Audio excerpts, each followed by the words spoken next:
Trim, edge, and shave with Philips Norelco One Blade. One tool for all you need. Philips Norelco One Blade presents Shave All Things.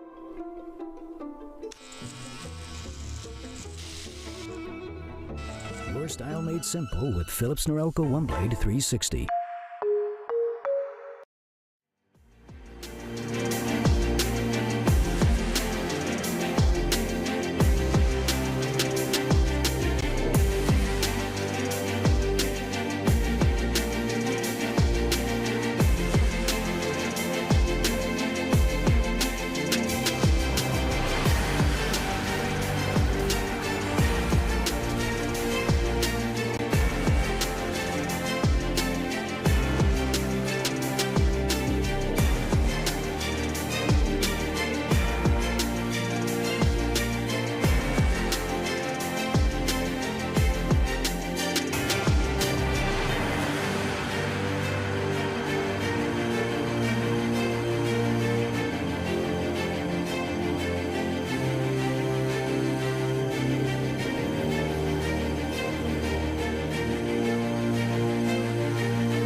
The NACL is presented by Philips Norelco One Blade.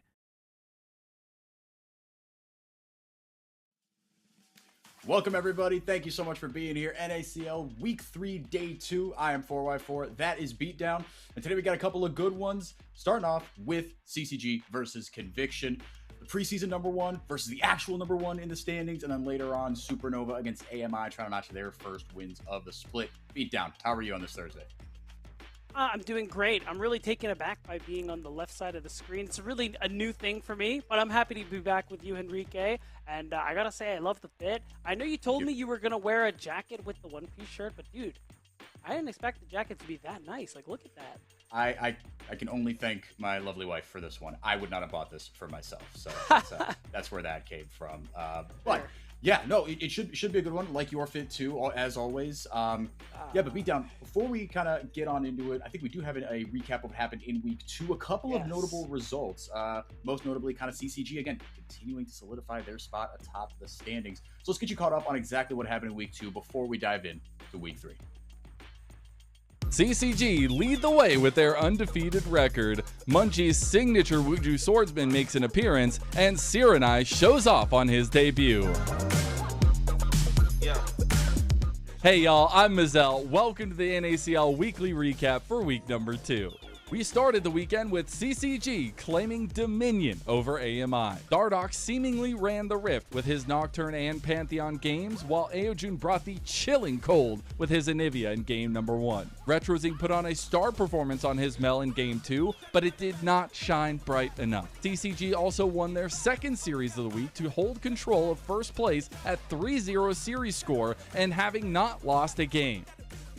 The underdog was looking for a fight in our next highlight series, as Dorado versus NRG gave us upset vibes in their first game, with Dorado taking advantage of some overzealous plays by NRG and using an engage-centric comp and a grand starfall of a performance from Low Jazz's Pantheon. Unfortunately for Dorado, Sirenai was not going to let his NACL debut be tempered and took games 2 and 3 by storm on his Syndra and Jace respectively. On top of that, the bot lane of NRG, Sushi and Spica have become a force to be reckoned with the combined KDA in the last 2 games of 21, 6, and 49.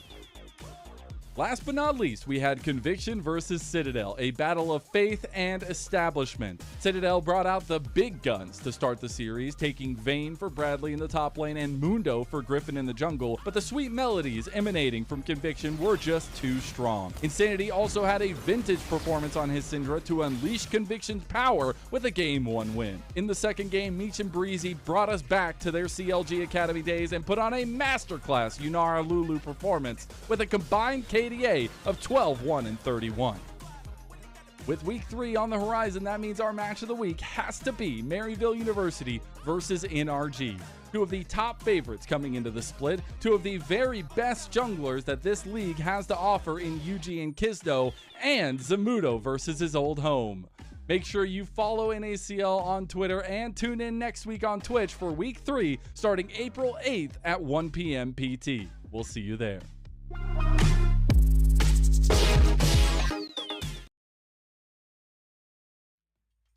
Like Mazel said, Beatdown, CCG have kind of been the story of this early split, and they run up against one heck of a challenge today. They've beaten some lower table teams, they've beaten some mid-table teams, but now they got to go against a team whose only loss was to Maryville, another top dog, and that's Conviction. And you, my friend, I believe, have an interview with the head coach of Conviction, Match, so let's send it on over there right now.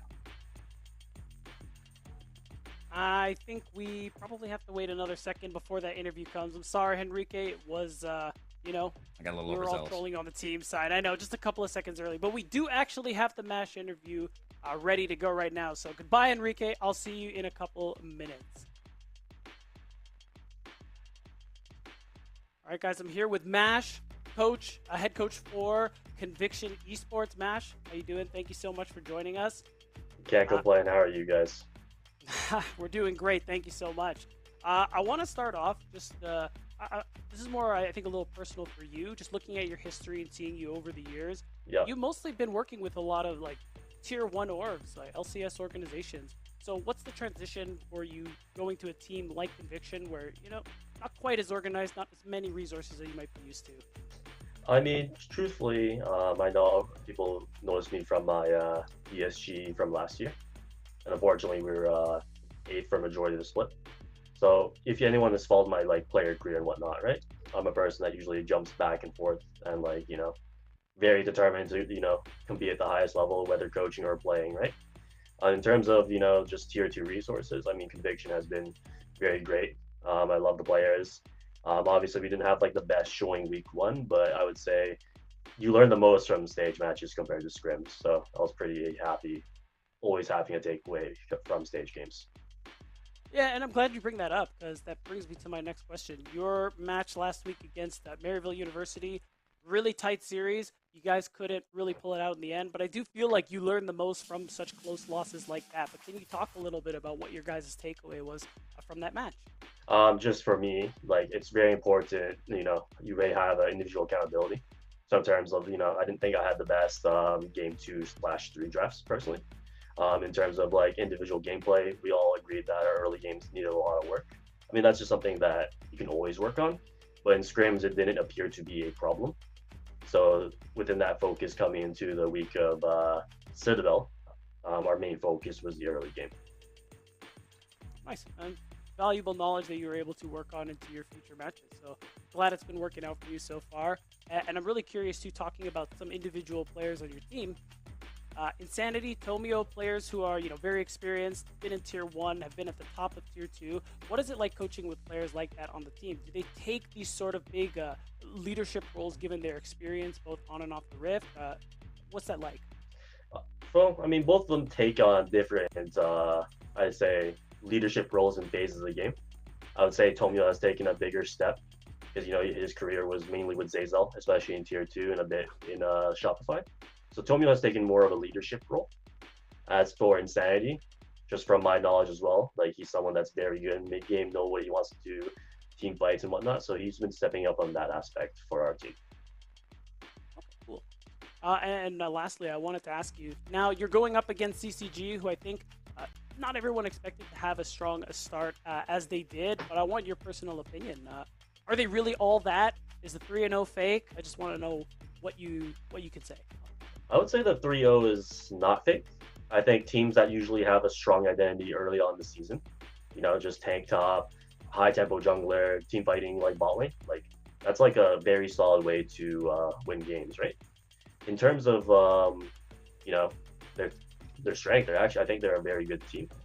But I don't think like they probably have to eventually change the way. I wouldn't say change the way. Sorry, let me rephrase that. Like they have to think about other ways because Fearless, you can't always play these comps, right? And just think also, no, I think Dardock is a very good jungler, especially if anyone watched NACL. Usually he has a very strong start to the season. I think he has very good reads, and he understands like which champions are strong. So I think like Dardock is doing a lot for that team. Yeah, fair enough. I guess we'll have to see if they're able to, work on that flexibility going into the later parts of the split. Mash, thank you so much for the time. Before I let you go, though, any shout-outs, anything you want to say?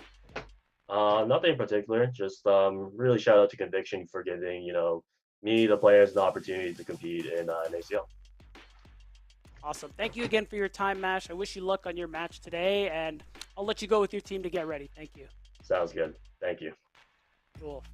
Enrique, I think it's time for you to come back. There he is. All right, What's up, bro? I missed you. Up?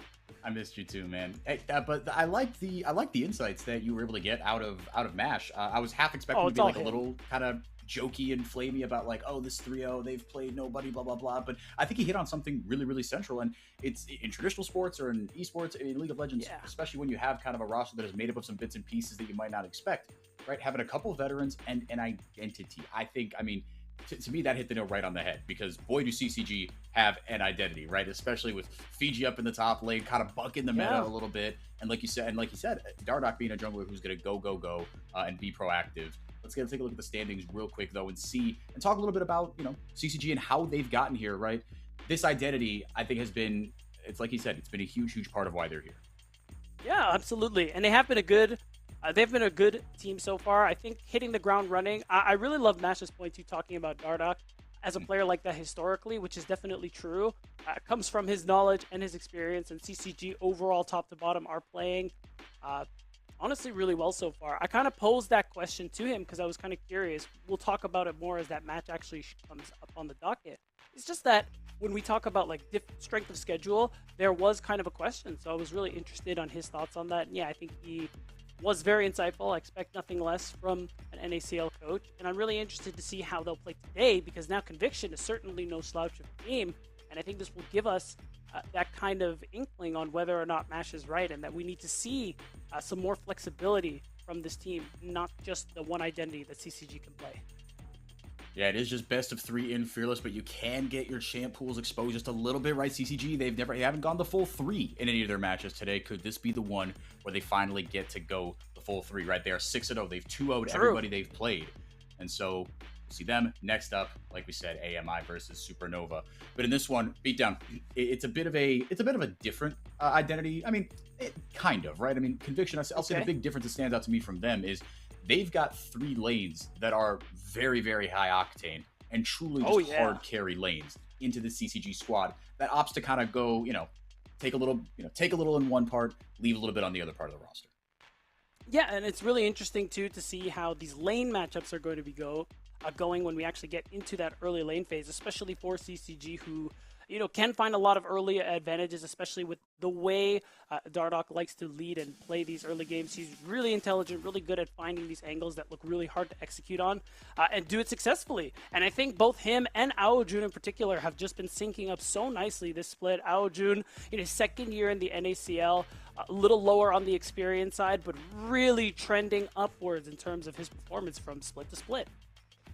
Yeah, and kind of touching on that Fearless question, it's all been coming up Aojun, really. I mean, we see like a 27% damage percentage, and not even on the highest economy on the team, but Dardoch has just been spoon feeding him, right? And he's gotten also on the Fearless question, 6 champs in 6 games. So looking forward to how this dude can could expand his pool just a little bit as well. We do have, I believe, a video as well coming up. We do.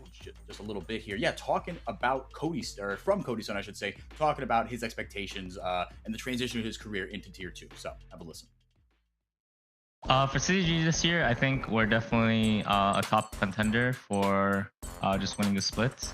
I think that even though we actually haven't had too much practice, the limited amount of scrims that we've played so far, it's been pretty good, pretty high quality, I would say. And that, I am playing with a familiar face in Dardoch, and I think this time we both matured a ton as players and as teammates. So I think that, I think for fans of the league or fans of our team, I think they have a lot to look forward to for. And I mean, Dardoch's reputation in Tier 2 has been, that of just someone who takes newer talent and elevates it. I mean, talk about a floor raiser in the NACL, right? And for guys like Only 35 and, like you said, Aojun and Fiji, who are in either year 1 or year 2 in the NACL, what an opportunity they have to really play with these guys. Going over the size of Conviction, let's talk about them just a little bit, get that roster on the screen for you. We talked about it. These solo laners, especially Beatdown, are the ones that stand out to me and how they can single-handedly swing a game. For sure. I mean, Sniper, seeming like as soon as he came back to pro play this split, feels like he wasn't really gone at all. Wondered if there was going to be that bit of a gap in terms of, getting back into the swing of things, but it's been great for him. Of course, Tomio, Insanity, being 2 of the members who have had such great runs at the top of Tier 2 here in the NACL and have just continued to impress. Meech and Breezy, that reuniting of that bot lane from a couple of years prior as well. Just a lot of talent on this roster that have been on that upper echelon of the NACL very consistently over these last couple of years. So really a powerhouse of a roster. We've also got some insights from Insanity a little bit ago. Got a video pre-recorded from him of, again, sort of like Cody's son, what are his expectations on this Conviction roster that a lot of people, myself included, had right at the top or near the top of the NACL table. Take a look. I think the most important thing I want to prove with my performance this split is that I still have what it takes to compete in the LCS. Obviously, I'm not competing in the LCS currently, but I think my goal is to stand out and be as consistent as possible. wants to get back to the top. I think that can be said for a lot of these guys, right? I mean, Sniper, right? Yeah. Kind of after 1 year with some highs and some lows in Tier 1. Insanity, someone who's trying to get back there as well. And I mean, putting up numbers against what I think what they might view as inferior opposition. It's a great way to do it. But CCG have proven a tough challenge so far, Beatdown. Yeah, they certainly are, and it's going to be really interesting to look at that in terms of our face-to-face coming up too, because, I mean, a little bit of a spoiler, we have that jungle, or rather mid lane, excuse me, highlighted, Aojun and Insanity. I mean, Insanity career in the NACL especially really speaks for itself. Has always been a really high-level player, has always been flexible with many different champs that he's been able to play. Those pockets are really deep, and Aojun, again, a player who's really on the rise, in my opinion, as someone who has really shown clear improvements from split to split, and has really hit the ground running here with CCG, reunited with Dardoch. And these stats are so fascinating. I mean, you have to take the strength of schedule into account here, right? I mean, yes, with Conviction, right? They are 1-1 as far as series are concerned. Their first series was against a very tough Maryville opponent. He went into Spirax for 3 games, and so I expect, for instance, that CSD at 14, to put it one way, not to be at 9th for a lot longer. No, definitely not, especially considering the match they had against Maryville. Well, while close, they ended up losing in the end, which was really tough for them. But otherwise, yeah, I do expect this to be a close matchup. Again, really, this for me was picked in mind, paired with Jungle, who will jump to pretty much right now, just showing how these two components of these teams have worked together so well, especially on CCG's side. It really feels like from day one, Aojun and Dardoch have just been playing so well together.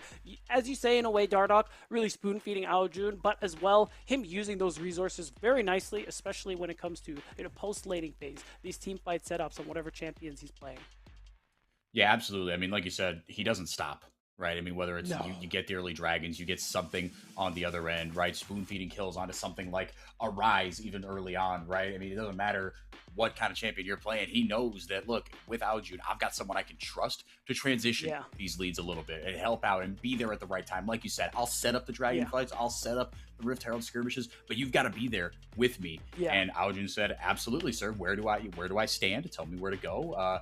And with Cody-san, you've got someone who can just kind of sit back and right-click people. Very solid, if under-talked about part of this team. But looking at Tomio as well, right? You see the numbers kind of in the middle of the pack. Again, got to take that strength of schedule into account. Dardoch is going to have his numbers ever so slightly inflated by being 6-0, but that's not to say that it can't continue. And Tomio also beat down someone who has played with Insanity a long, long time. Yeah, and I really liked Mash's insights on leadership for Tomio. It's something we've kind of looked for him to be that kind of next step in his growth as a player, and him, having that kind of confirmation that he is trying to take more of a leadership role when it comes to early game leading. He says Insanity takes the reins later on into the game, but still I think is a good step for Tomio as a player, and kind of one of the things we want to see from him going forward should he make it back to that LCS, and if he has those aspirations of course, playing at the highest level of the LCS as well. It can all start here. Like we said, they have a tough week 1 into Maryville, but a great opportunity here against CCG to stop the momentum of this CCG train and really kind of reassert that, hey, that was a fun story. That was a nice thing that they were able to do, but we are the top dogs here for a reason. The only part of the map we haven't talked about, Beatdown, is that bottom lane. Like you said, Meech and Breezy, they've got priors back on CLG in late 22 and early 23, if my memory's not mistaken. So they absolutely have synergy with one another. Cody-san and Only 35 playing for the first time together. But this is a team that, I mean, if anything, I mean, Meech, again, the number is going to be a little skewed, kind of whatever, but the DPM's very much equivalent. KDA is going to be a little higher on Cody-san. They tend to do things a little more together, but Meech had a monstrous game on the Unara last time around against Citadel. Got to keep that momentum going, and it feels like, I mean, if he can get back to the Meech of old, this Conviction team can truly be unstoppable. Yeah, it's interesting. Both Meech and Breezy are one of those players that I've seen where definitely on the upper end of the NACL, but there were always players ahead of them that were always eking out those like top 2 spots. So, the longer they spend in the league, the more I am interested to see, can they really hit those super high highs? I mean, I think Conviction as a roster is one of those teams where that is certainly possible. And given how Meech, I think, performed really well, even in that loss against Maryville, I'm liking his chances.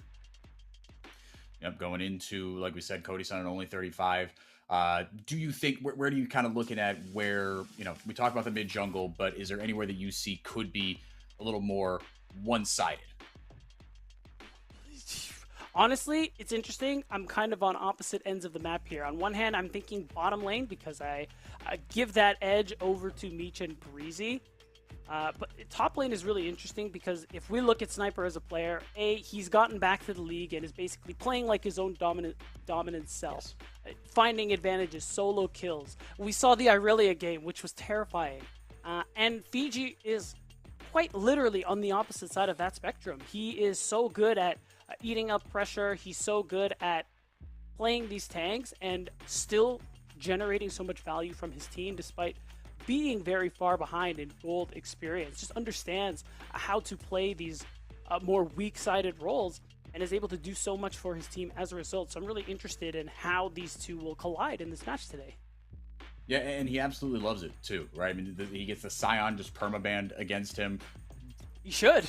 Yeah, absolutely, because he does the go down 100 CS and win the game meme. And also, if you wanted to get to know Fiji a little more, wanted to shout out Slayer, one of our friends and colleagues here on the NACL desk. He sat down with him, got a little bit of Scion tech. I think talked about his singed as well. He busted that out, and boy did he do some singed things. But in both those matches, right, you kind of look up at the 14-minute mark and you go, man, I don't know, could this be kind of the breaking point for Fiji? And then 10 minutes later, you look up and go, oh, well, actually, they've won the game, and they team fight really, really well, like Mash was saying, and like you were saying, how Dardoch, he helps them get to the objectives well, set them up nicely with only 35 as well, kind of the backbone of that team, and they just team fight better than anybody, and I think that's where his strengths really lie.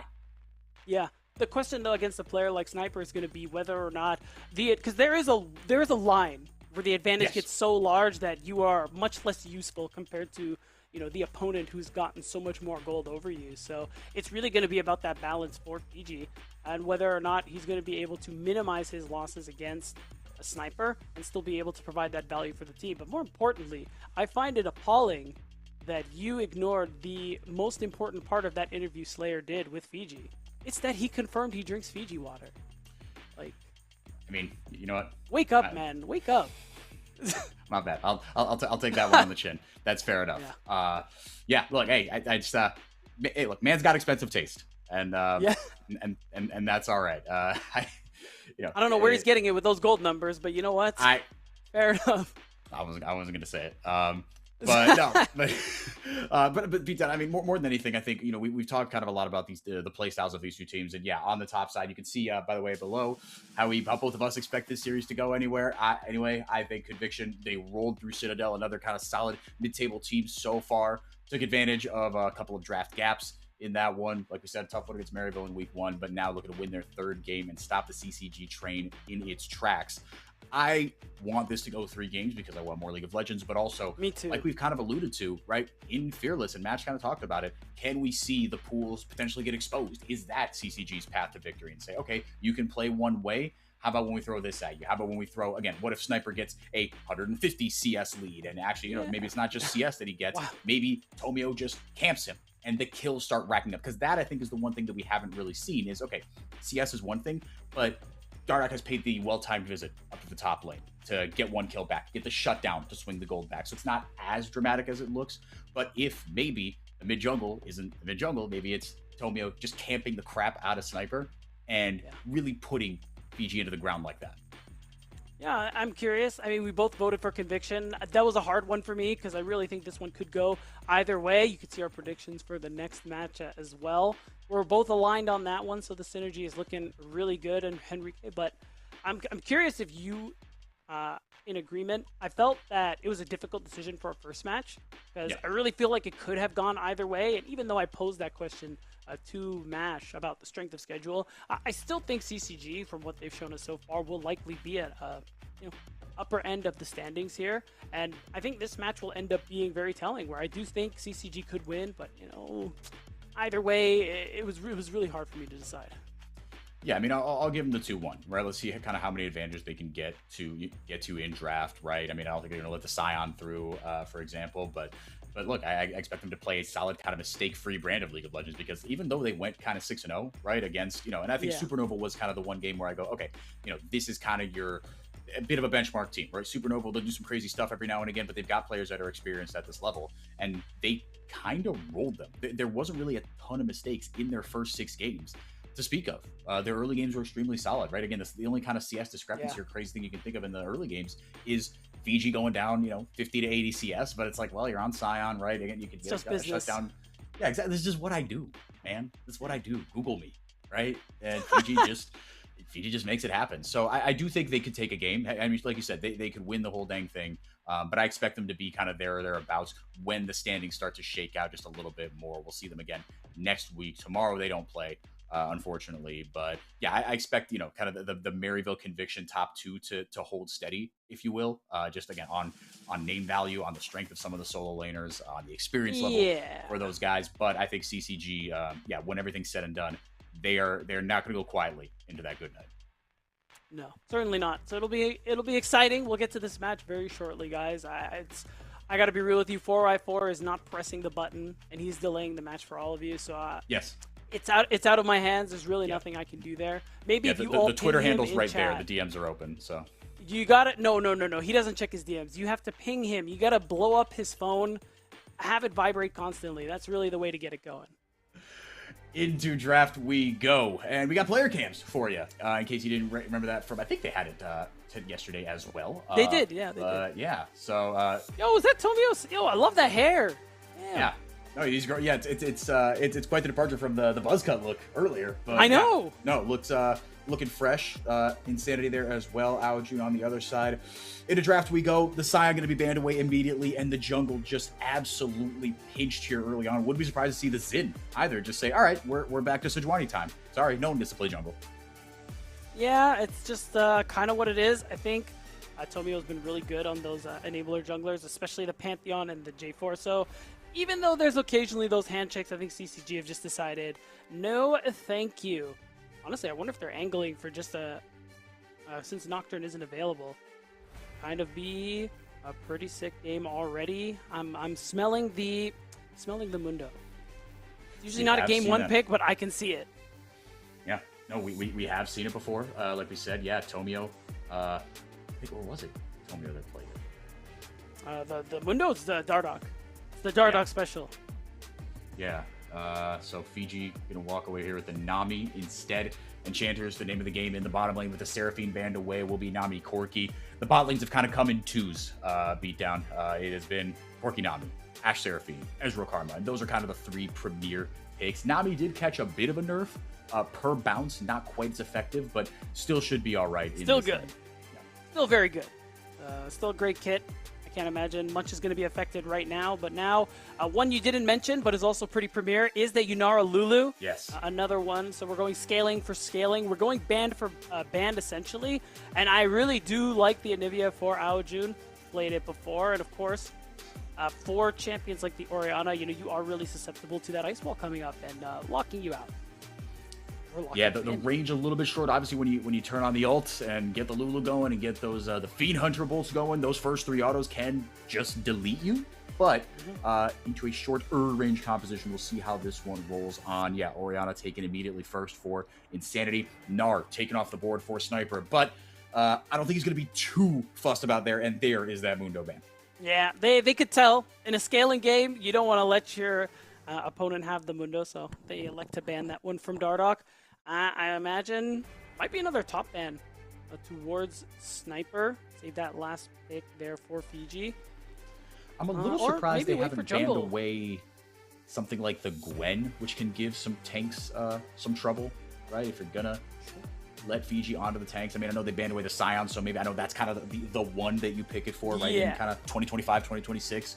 But the Gwen's still something that Sniper could bust out. I don't think he's got any games on it this split.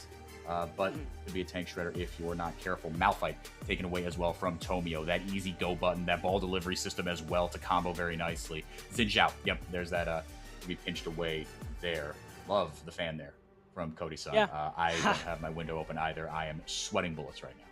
Yeah, it's tough out here. I really like the ban, that second rotation bans from CCG as well. Convictions comp, no real engage yet. Yeah, you have Shockwave, but we need a little more. force setup, at least another engage ultimate here. So as we're going down to that jungle priority, I'm wondering if it's Wukong or Vi. Wukong takeaway, I really like for Dardoch since Wukong Ori is a very strong combo, and I think is kind of that missing piece. So I think Tomio's remaining option is probably the Vi, something you can throw the Orianna ball onto and set up the shockwave, and you can even, if you're on top of multiple people, just use that wild growth to get a multi-man knockup. True. Yeah. I mean, it's not, like you said, it's not engage, but the secondary engage and the follow-up CC could be absolutely awesome for that, right? Whether you're kind of starting a fight or trying to get out of a fight. Ooh. Sniper going to play, well, okay, it might not be Sniper. I think it might be Tomio, but Fiji has the sniper top in his repertoire, so that's where my mind went immediately. But you could flex that here and give Sniper a pretty deadly. Oh no, sorry, my brains are scrambled. CCG can do had it. the second pick, so they will get the counter matchup. There you go. I mean, both these champions could go mid or jungle. Yeah. So it is gonna end up being that top Mbessa come through. Oh my God! First of all, Wukong Ari quite good. Anivia top. That would be pretty fun, but it's not really what we tend to expect from a player like Fiji. Xante, definitely more from what we know. Oh, don't play with my heart like that. You won't do it. He will do it! Here oh my God. Go. Where were you? Let the record show that wasn't a one-time thing. Let the record show CCG putting immense confidence in Fiji on this Singed into the Mbessa. Like you were saying, I mean, look, I'd ask you for insights on this matchup, but I mean, that's sort of the point of Singed is that you opt out of the matchup to a degree in the top. Yeah, and the nerfs, the Singed ult is clearly not dissuaded Fiji at all. And honestly, I really like this pick in the team fight as well, because part of what I liked about the Anivia wall is that, champions like Orianna and even Yunara to an extent, unless she's in the Transcendence, is the fact that, terrain or making situations where you can't move are really a weakness for her. So the fact that Singed can also put down that pad, slow you down, prevent you from using your movement spells, can also just add another point of pressure to Conviction's backline when we get to 5v5. Yeah, there is a lot of zone control in this composition for CCG. I mean, yes. Like you said, the wall, throw down the Anivia ult on top of it, tidal wave, obviously the double cyclone, and then Fiji, like you said, you land one slow patch, the name of the ability I can't think of right now, but you land one of those, get a flip on, and all of a sudden things get really, really dicey. But for Conviction, not as many I mean, the Mbessa is a strong pick, obviously, but it's not kind of these overwhelming damage picks. I mean, the carry potential and kind of who you're leaning on in the late game, it's still going to be Meech on that Yunara with him and the Lulu. Such a potent duo. Yeah, that's right. I mean, really on both sides as well, because, of course, the Corki Nami, really strong later on into that game. Pass 2 items, really powerful. So it is going to be interesting to see, the bot lane 2v2, and both how these junglers are going to be trying to impact some of these lanes, because both do have that kind of gank potential, even though we've seen a lot of, farm to 6 style champions, especially for Dardoch. Playing the Nocturne, playing the Mundo, but now he has something with a little more early game impact. And you have lanes that you can attack, I think, pretty effectively. I'm really looking at mid lane, especially. Yeah, certainly wouldn't be surprised to see them take a look down there in the bottom lane, right? You got shorter range AD carry with the Enchanter for both of these champions. And the Summoner spell's pretty much mirrored on both sides. Yeah, not a ton of kind of, dodgeable CC. The knockups, obviously not going to be able to cleanse out of those. But Aojun and Insanity going with the Electrocute and the Phase Rush as well. Fiji, Flash Ghost up on the top side. Tell me a little bit more about what you think about, I mean, as far as the early pathing, right? I mean, you said like the mid lane, like you said. Do you think that, I mean, because obviously level 6 incredibly strong for both of these champions, but they can still make an impact happen before. Yeah, I think with the exception of J4, we don't really see too many ganks come through. Oh, hang on, getting serious. Cody's son, he's in a little bit of trouble. Has dead. to flash away. Meech able to flash forward, get one more auto down. Breezy's going to be the one that finishes it off. First blood over to the Lulu. Might not be done just yet. The slow is going to take effect on only 35, but that will be it. Yeah, I mean, right now, I think really they should just focus on pushing this wave through. I mean, Home Guard's really strong this season. You can already see Cody Sun is making his way Yeah. back, but still certainly going to lose out on the cannon and lose out on a big chunk, if not this entire wave. So even though Meech doesn't get the kill, still a really big advantage for the bot lane of Conviction Gaming. Yeah, already up by themselves without that aforementioned potential jungle help immediately, and just going to start that scaling train going just a little bit quicker. Yeah, but like you were saying, Beatdown, yeah, I'm not expecting a gank from, kind of level 6. Like you said, it's like that. You don't really have that gap. I mean, Tomio can go over a wall, I suppose, but, a couple of those spots are kind of pre-seen and potentially pre-warded. We do have a pause here early on. Maybe it was on Sniper's front. Just walked up and getting flipped like that. Not suboptimal, and I think Tower's gonna get onto him. But yeah, either way, we will see exactly what went down here. 8 CS up so far here. I mean, like you said, with Fiji, you kind of opt out of it a little bit on the Singed. How do you see this one going? If you were to go nameplates off, just this matchup. I mean, brother, like, I don't know enough about Singed. I'm sorry. Like, not enough people play this champion for me to care. But I respect that Fiji. I respect that this is a pocket pick for Fiji. Again, I think if we're thinking about his impact in these team fights against lower mobility champions, I do like the pick. And, it's those situations where it's niche, but if you're comfortable on it, more than happy to see you play it. Especially because, it also creates a situation where, you're not really used to seeing it in 5s. And that can build that little bit of hesitation as well. One thing to mention, too, whenever we get back from this pause, that bot lane play that was ever so exciting. Every summoner except only 35's flash was used. So that's a big angle. Dardoch, Tomio. I see you guys. I'm zooming in my binoculars. I can't help but notice you're playing 2 champions that can do a lot in the early game. So, go do something. Yeah, no, especially Dardoch. I mean, and again, we talk about, I think, just kind of maybe just stem the bleeding here early on. I mean, like we said, but at level 6, Aojun can just kind of press R and the game farms for him. So I'm expecting him to be let out a little bit of in lane. And Insanity, right, this is going to be his first rodeo. So how he reacts to it, a champion that can farm still, all right, can wave clear, okay, but not to the scale of an Anivia, just kind of pressing R and playing some Farmville in the mid lane. Because that is something that we've seen even with the Rise. Obviously, with the Realm Warp, it's easier to get out of position, or out of lane, I should say. But yeah, I'm curious to see if Aojun and Dardoch can kind of go on a little bit of a death squad. This is going to be our Philips Norelco 1-blade precision play. Like we said, there's nothing special here, just a 2v2 kill.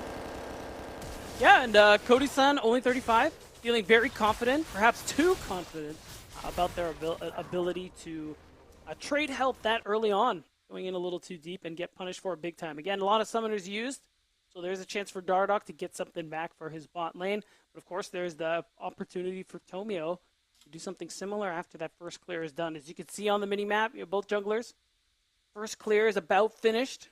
I imagine Dardoch's going to have an easier time at the crab, considering Cody-san is already in the area, but who knows? Who knows, 4x4? Things can change. This is NACL. We fight all the time. That we do. Dude, look at his focus, man. Yeah, locked in, even on the pause. The eyes could burn a hole through the screen. Talk a little bit more about those team fights, Beatdown. I mean, like we said, there's a ton of zone control in the comp for CCG. Lots of ways to, if you are the first ones to an objective, really control kind of where your opponent is going to walk through and how they're going to do that. You see anything that can kind of counteract that, right? I mean, you got backline access with the Mbessa. Anything else standing out to you about, let's say, right, Dardoch gets his way and CCG get their way, and they're the first to every objective, and they can just cut off an avenue of access. What are you looking at for conviction as the game goes on? So, interesting thing, too, with the Skarner in the Ishtal Impact, you can go through terrain, of course. Yeah. So, even if that Anivia wall is set up really nicely, there's a chance for him to be able to just pass right through it, go in with Sniper if they're able to isolate people. But I still think Conviction will have to be really careful about those moments. Keep an eye on that cooldown, and really go for someone who is not quite in the death ball that CCG are working with, someone who's just a step out of position when they go in like that. Those are the kind of moments that you expect a team like Conviction to be able to take advantage of. Like winning like that on the margins is often what separates the good from the great teams. And right now, CCG, they're trying to prove that they are a great team, not just a good team that ran into an easy schedule. What better way to do that than taking down Conviction? right now, up about 1,000 gold here, just off the bottom lane, obviously, but then advantage being created in the top lane, almost doubling up Fiji here early on, slamming him into his own tower. But waiting up there on the top side after a first clear and a first recall is Dardoch. If he can make something happen, they've got the vision advantage in that top side there, Beatdown. Yeah, the Sniper's Ward did expire, so there is an angle or a gank or something, because again, Fiji, while going for the recall, doesn't have teleport yet. He hasn't completed his quest. He's working with Ghost. That's a big wave that is potentially going to crash. It's looking like he's getting no help. He's just going to try to absorb that on his own as best he can. As Dardoch, again, just clearing top to bottom, level 6. Very strong for the Wukong, so wanting to get there as quickly as he can seems to be the priority. Yeah, probably just that bot side away from being able to hit that level 6. Top side, the Dominion vision-wise is in the favor of CCG. Conviction having control over the bottom side. And again, kind of both these lanes. Ping-ponging back and forth a little bit. I'm a little surprised that they've gotten the push, Cody Sun, at only 35 here. But Meech did go with the cull, to be fair, so just as I say that, trading a little bit of that early power for advantages later on. Yeah, I mean, it's pretty calm. Oh! Okay, hello. All right, Dardoch just stopping by to provide moral support. Guess the push wasn't all a fluke. It wasn't just Cody Sun Gatling gunning his way through the minions. Kill right back there onto the CCG AD carry. Yeah, that's the thing with the cull. Even though Meech got the assist and that bit of a CS advantage earlier on, no actual power really gained over Cody Sun. So nice kill. Gonna allow Cody Sun to really get back into this one. We can see how this one materialized, I guess. I guess only 35 hit the Aqua Prison. I think he hit the bubble, exactly, yeah. Goat. We love to see it. Yeah. Very nicely done. Ooh. Flashing away from the public execution. Sniper potentially had the all in there. Summoner for ultimate, that's a trade that he will take all day. Up now 21, 22 CS finally. Both these laners going to take their first backs. Yeah, and again, this is what we were talking about with this matchup. Fiji, really good at, maintaining, being able to just absorb pressure, work very, what's the word? Can kind of function on his own, doesn't need as much help from the rest of his team, but he does fall behind as a result. And the question is, will he fall too far behind to a player like Sniper, who we know is so good at finding these early game advantages? Because there is, again, that point of no return where you're too far behind to really do much of anything. So Fiji, we maybe are seeing early signs of that as this CS lead grows to about 30 here so early in the game. Yeah, like you said, there is a line, was the way you put it when we were talking in draft. And right now we'll see if Fiji gets a little too close to that line. Did pop the Insanity Potion a little bit earlier. He'll have that back up against Sniper when the next time the ultimate comes in, i.e. potentially the next time the all-in comes out. The Sniper perfectly happy to trade. Got the Cutco build going in the top, in his inventory, I should say. And first one, knocking down some of those plates is Cody Sun at only 35. Cody Sun hitting level 6 well before his opponent. I mean, we haven't talked much about this bottom lane, right, and how the edge could kind of be given to Meech and Breezy. And look, the strength of both of these bottom lanes, to be fair, is going to be in the late game. But I, for one, am impressed with what Cody Sun only 35 have been able to do so far. Yeah, now that advantage is looking like it's starting to grow. Where Cody Sun was down a little bit of CS, he's now up 10. He has the kill over Meech and didn't opt for the call, so there is a bit of power that he has now as a result of it. I mean, with the Sheen and the dagger, you can see what he's doing in Fiji. Oh boy. Boy. Fiji, very, very low. If he's going to go down, I think he's going to take someone down with it, potentially flashing over, able to get the autos down, dashing closer and closer. The heal cut not going to matter. And Fiji's just going to walk away, man. Off the ghost, and he waited it out. Sniper wins the game of Summoner Spell Chicken and takes the solo bolo. And really nicely done from Sniper. Fiji almost had a singed moment there. He really almost get away did. with his life. Yeah. But of course, Dardoch going to take whatever he can, especially with the jungle showing mid. Double flash. That'll get the passive out. Should be able to walk away with another one here. Let's see if Dardoch is going to impale the egg, wasting nothing. No resource spared to make sure that Aojun does not resurrect back. And now, bouncing back with 2 kills and up 2,000 gold now beat down is Conviction. Yeah. A really nice play. Dardoch trying to steal away the blue buff. Doesn't even do that. He ran immediately. So it's a bit of time wasted while his mid laner still ends up flashing and dying. And of course, it's that perfect setup with the top wave pushed in like that for Tomio to just very easily collect all 3 grubs. Maybe they'll be able to take a dragon in trade, but still, really nice sequence from Conviction. Yeah, right place, right time. I mean, Dardoch, again, sort of was in the neighborhood, but really not a ton he could do. As we unfortunately get another pause. But, yeah, I mean, but you see, I think, with a couple of these fights, Conviction waiting out summoner spells, right? Knowing that they have the advantage, right? And playing a bit of a patient game in these 1v1s, right? Not going for the all-in immediately, making sure that they know where their strengths lie, and making sure that they get the kill secured as much as possible. Getting another look at what happened down in the bottom lane. Like we said, the Aqua Prison. That's the kill. It's the only kill kind of so far for CCG. We're getting the highlight reel of how we've gotten to where we've gotten to so far. Beat down as Fiji taking the scenic route, and then that ultimate by Sniper though, because Fiji walked into the brush and he put the ult right on the side of the brush. Yeah, it was good. It's tough too because Fiji, you know, he's serpentining a little bit because he knows that public execution is back. So he's like, God damn it, where's he gonna throw it? I'm gonna dodge it. I can't. And then he ends up getting caught. So really, it was just a good read from Sniper to be able to land that and secure the kill. Again, we avoid a hashtag singed moment, but unfortunately for, you know, viewers of League of Legends, there's another singed moment happening on the top side of the Rift. Fiji doing a little proxy farming.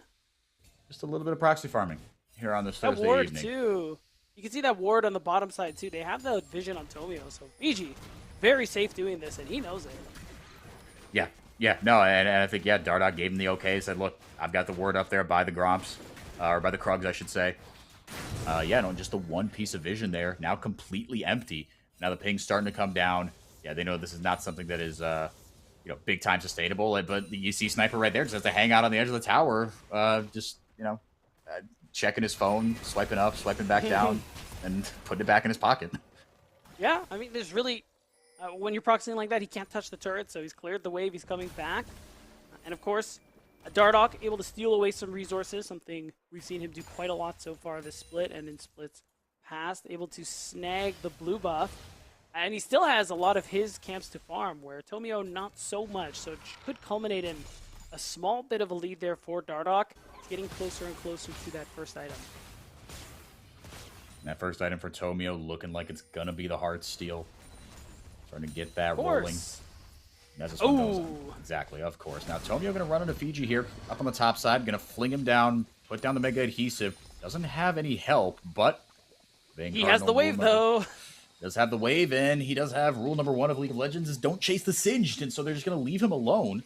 Tomio, in fact, going to recall, and Fiji going to continue to play Farming Simulator up there on the top lane. Aojun continuing to have a rough one, meanwhile, down on the bot side. Yeah, I mean, or in the mid lane, I should say. Insanity on that first item. And Aojun on the Anivia. Obviously, Fiji going to take the Execute to take a speedier ride back to the tower. Or back to the fountain, Oh, did the cannon not die? Oh, that's... Oh, there he goes. You're right. That's so sad. That's so sad. Otherwise, I mean, all things considered, not too bad for Fiji. Not having to interact, opting out of the matchup, as you say. Henrique is... pretty much the best he can hope for, considering how the early lane phase has gone. Otherwise, Aojun looking to struggle a little bit more. Flashless means he has to be very careful. Yeah.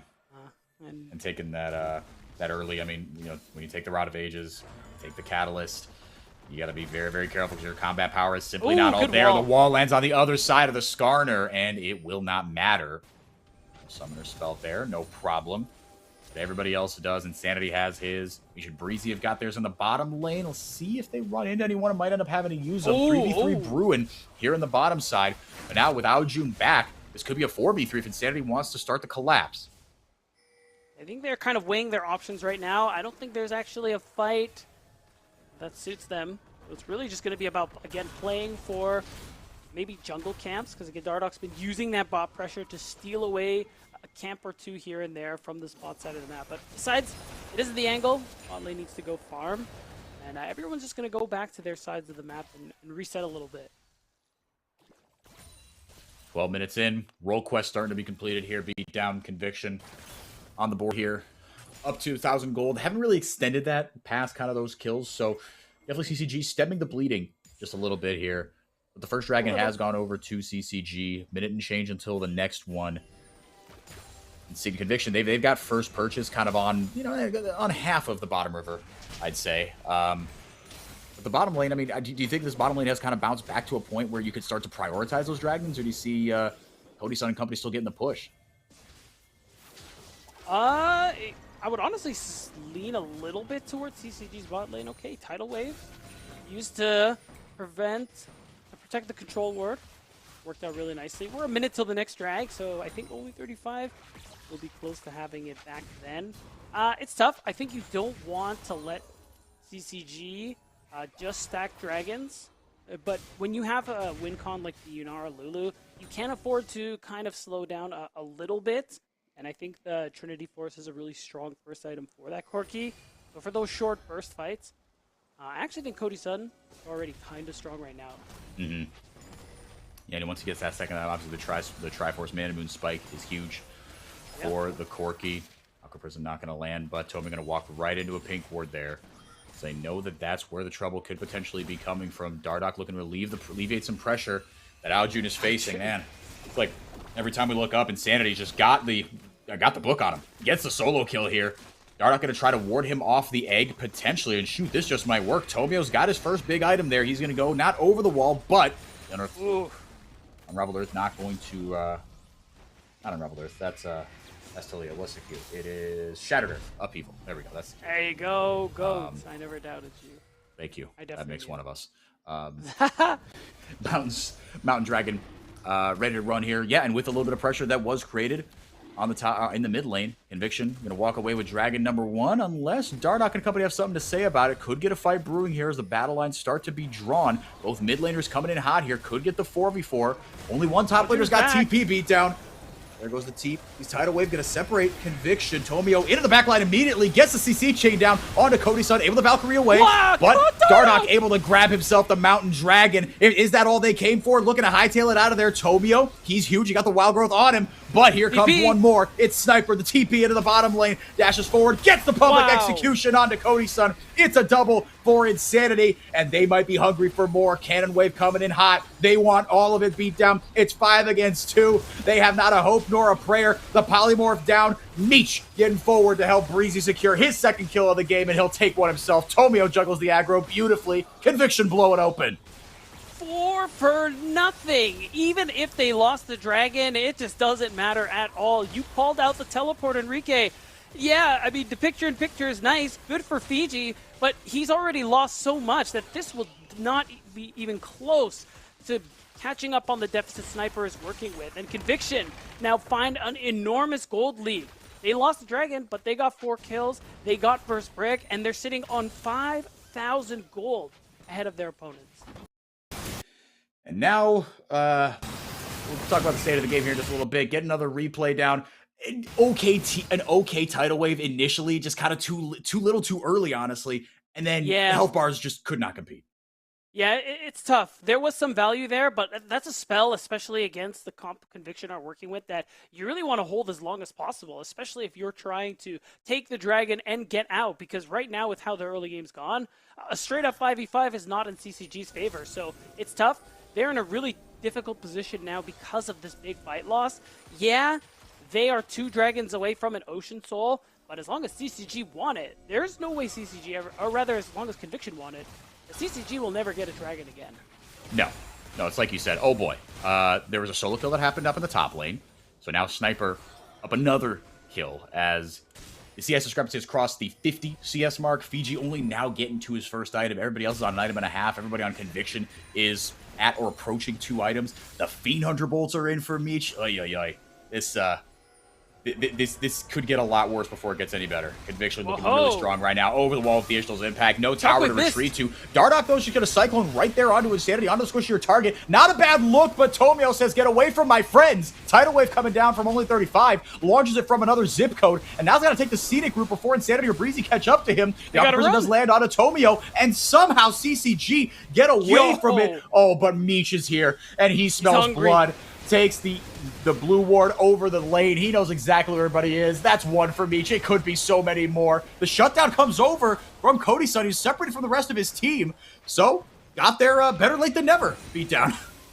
Yeah, it's definitely something. That's a big shutdown that Cody Sun is able to get onto himself. But I think we're already seeing a pretty big problem, and it's the fact that unless Cody Sun is around, Tomio is really hard to kill. And granted, this is just, he's mostly got health.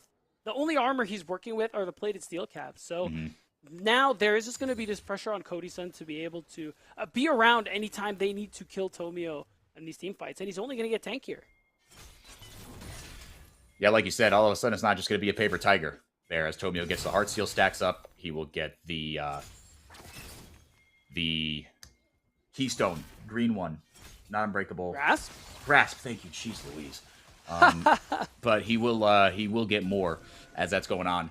Now, in the mid lane, like we said, the advantage ballooning here, and we did see that top lane play at the end of the solo kill where Fiji just little by little had his health whittled away, and then as long as Sniper hits his R, then Fiji wasn't going to be much longer for this world. The Proto Belts beat down are being built by more mid laners than I would have ever expected, honestly. And Mish Insanity following suit here with it on the Orianna. It's a lot of burst damage there, especially, and a lot of damage overall when you consider the Blackfire Torch as well. And it really just is kind of compounding this lead that Insanity has, because not only is he ahead quite a lot of CS and 3 kills, it's also the fact that Aojun is going for the scaling build, like you highlighted earlier. Rod of Age is still stacking the tier, but it's really far away from the Archangels. So, there is this late payoff, but Insanity finding this advantage and going for a more earlier focused build, really, again, it just compounds what he's working with so far this game. And, Fiji pops everything. The CC chain comes in with the help of Cody's son. One more rocket might do it, and that'll be the shutdown for Fiji. How about it, beatdown? Much needed. How about that? And You're it's great, telling me. too. I love leading Cody's son here so that they can collect the last turret plate, get some gold into his pockets. Again, you really got to go all in on this Corki, considering how this game has gone. And my eyes are really on how they're going to be playing around Cody's son through these team fights. Because even though Conviction are really strong, and they're looking favored in a lot of these fights, Cody's son is really just that kind of last hope here. And there's a lot of pressure for CCG to play around him, protect him, set him up, and especially only 35, who, again, needs to be really tactful with how he uses that tidal wave. Yeah, that could be, such a huge equalizer between that and the Cyclone. The game-changing pieces of Engage and follow-up CC that can help into this composition for Conviction. Do you think it's just a matter of kind of who gets there first? Because there are a couple combos, right? Like the Cyclone tidal wave, but then obviously the pair of ultimates with the Wild Growth and the Shockwave on public execution in the back line that Conviction have. How important is it that you start a fight first if you're CCG? Not only is that important, but you also better hope that those big spells you mentioned don't land. Well, that one landed onto somebody. I think it was Fiji, but it did absolutely nothing, and Fiji's going to walk away with another kill. Holy moly. They're doing a lot of work to catch him back up, and as long as they're not losing big elsewhere, that is huge. And I like the summoning of the Herald as well. CCG moving around the map, just knocking down all these tier 1 structures, and considering this presence they have bot lane, and the confirmation that Insanity was just topside, they should be able to get another charge here and more plate gold. Dardoch's just in the right place at the right time, man. He knows where to be, and like you said, where they're not going to lose things out. 3v3 now here in the mid lane. TP coming in from CCG just a little bit later. Insanity's going to follow that up, though. Meech isolated and blown up. Breezy Wild Growths himself to get himself out of the fight. Meech was left to the wolves. I think Breezy's next up to... Nope, I think he's going to be able to hold on. But again, more turret plates. Yeah. And that's just, again, back-to-back good sequences here from CCG. Isolating Sniper twice and using that vision they have of Conviction to recognize, all right, we have an opening, we have a play, what's working for us? And it's Cody's son. And Aojun gonna force the flash out of Breezy, got the wall up and the EQ combo to get him down to half HP. Beatdown in just this little sliver of time. It's been just one pick here, one pick there, grab the Herald immediately, and all of a sudden they've deleted 4,000 gold from the Conviction economy. Yeah, they've collected a lot of gold these last couple of minutes and knocked down a lot of turrets in the process as well. So, again, just dodging out on the really strong members of Conviction and dogpiling whoever is available to them really has just been working so nicely for CCG. We were saying it, Dardoch, especially finding these angles, something he's really good at as a player, and Aojun, he needs to find a way to run. Yeah, they might be getting a taste of their own medicine here. It's a lot of red health bars running over towards Aojun, but not far away enough from his own tower. Aojun gonna get healed right back up by only 35. Baron might be, I mean, he's next on the menu, but how quickly we're going to open up the menu and get to the dessert, we'll see. I think both these compositions, I mean, both these teams, if nothing else, know how quickly this game can swing. Just off one fight here, but Conviction doing everything they can to shore up that top side. Yeah, remember, this is still a pretty big lead Conviction are working with. You can see Meech has that third item over Cody Sun. Oh, man. Cody Sun almost in a lot of trouble. Sniper went in there with the public execution, but now he's going to get back out. Wild Growth coming in hot. Those rockets are starting to hurt. Beat down Cody Sun, the last hope, like you mentioned, Fiji. Going to try to flip Tomio into some trouble here, but Tomio instead just rams him into a wall. Gets over the Sniper doing damage from over the wall. So is Meech. Fiji gets impaled. Now Meech is going to try to follow up over the wall. Decent wall by Aojun to hold off Conviction, and nobody dies. Wow, a lot of ults committed, but yeah, nobody ends up falling. It's tough though.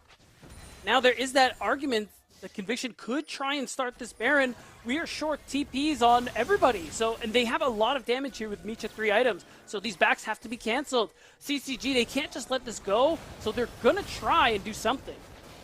Cody Sun, a lot of burst onto Insanity, and Conviction back off the Baron. That feels like a victory here, beatdown, because the health bars, I mean, I thought, it is what teams like Conviction can do, and part of the reason why we favor them so highly, right? And it's doing what Dardoch did, see in the window and taking advantage of it. I thought Conviction were going to snipe that Baron away.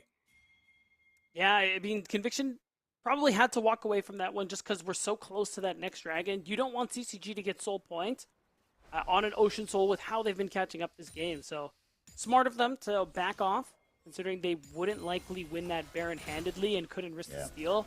And now it actually does give that opportunity for CCG to get over here first, get that first touch as their ultimates come back online. So it's just a vision game now, trying to see who they can isolate and dogpile on, which is what they've been doing these last 5 minutes. Every single ultimate will be available, but 3 flashes down for CCG. Oh my god.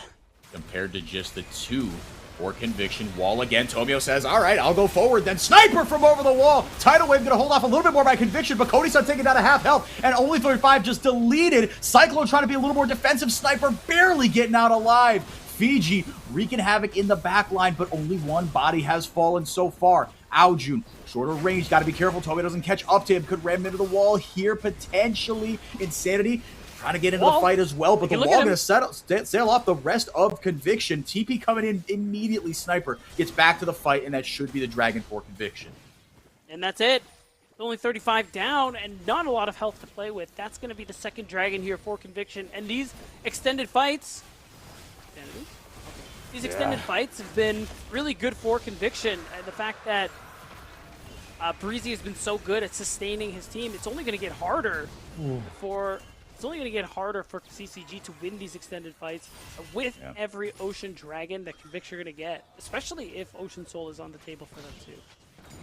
And you got, a tank and a bruiser, right? And it's compared to just kind of like effectively two bruisers. Fiji not going full tank, right? With the Leandries, obviously you get durability out of that. But trying to chew through that percent max health that Tomio is going to be indexing into. It feels like there's a lot more you have to look out for this Conviction composition. A few more key ultimates you have to be aware of. Tomio and Sniper can clear the screen in kind of the push of a button here.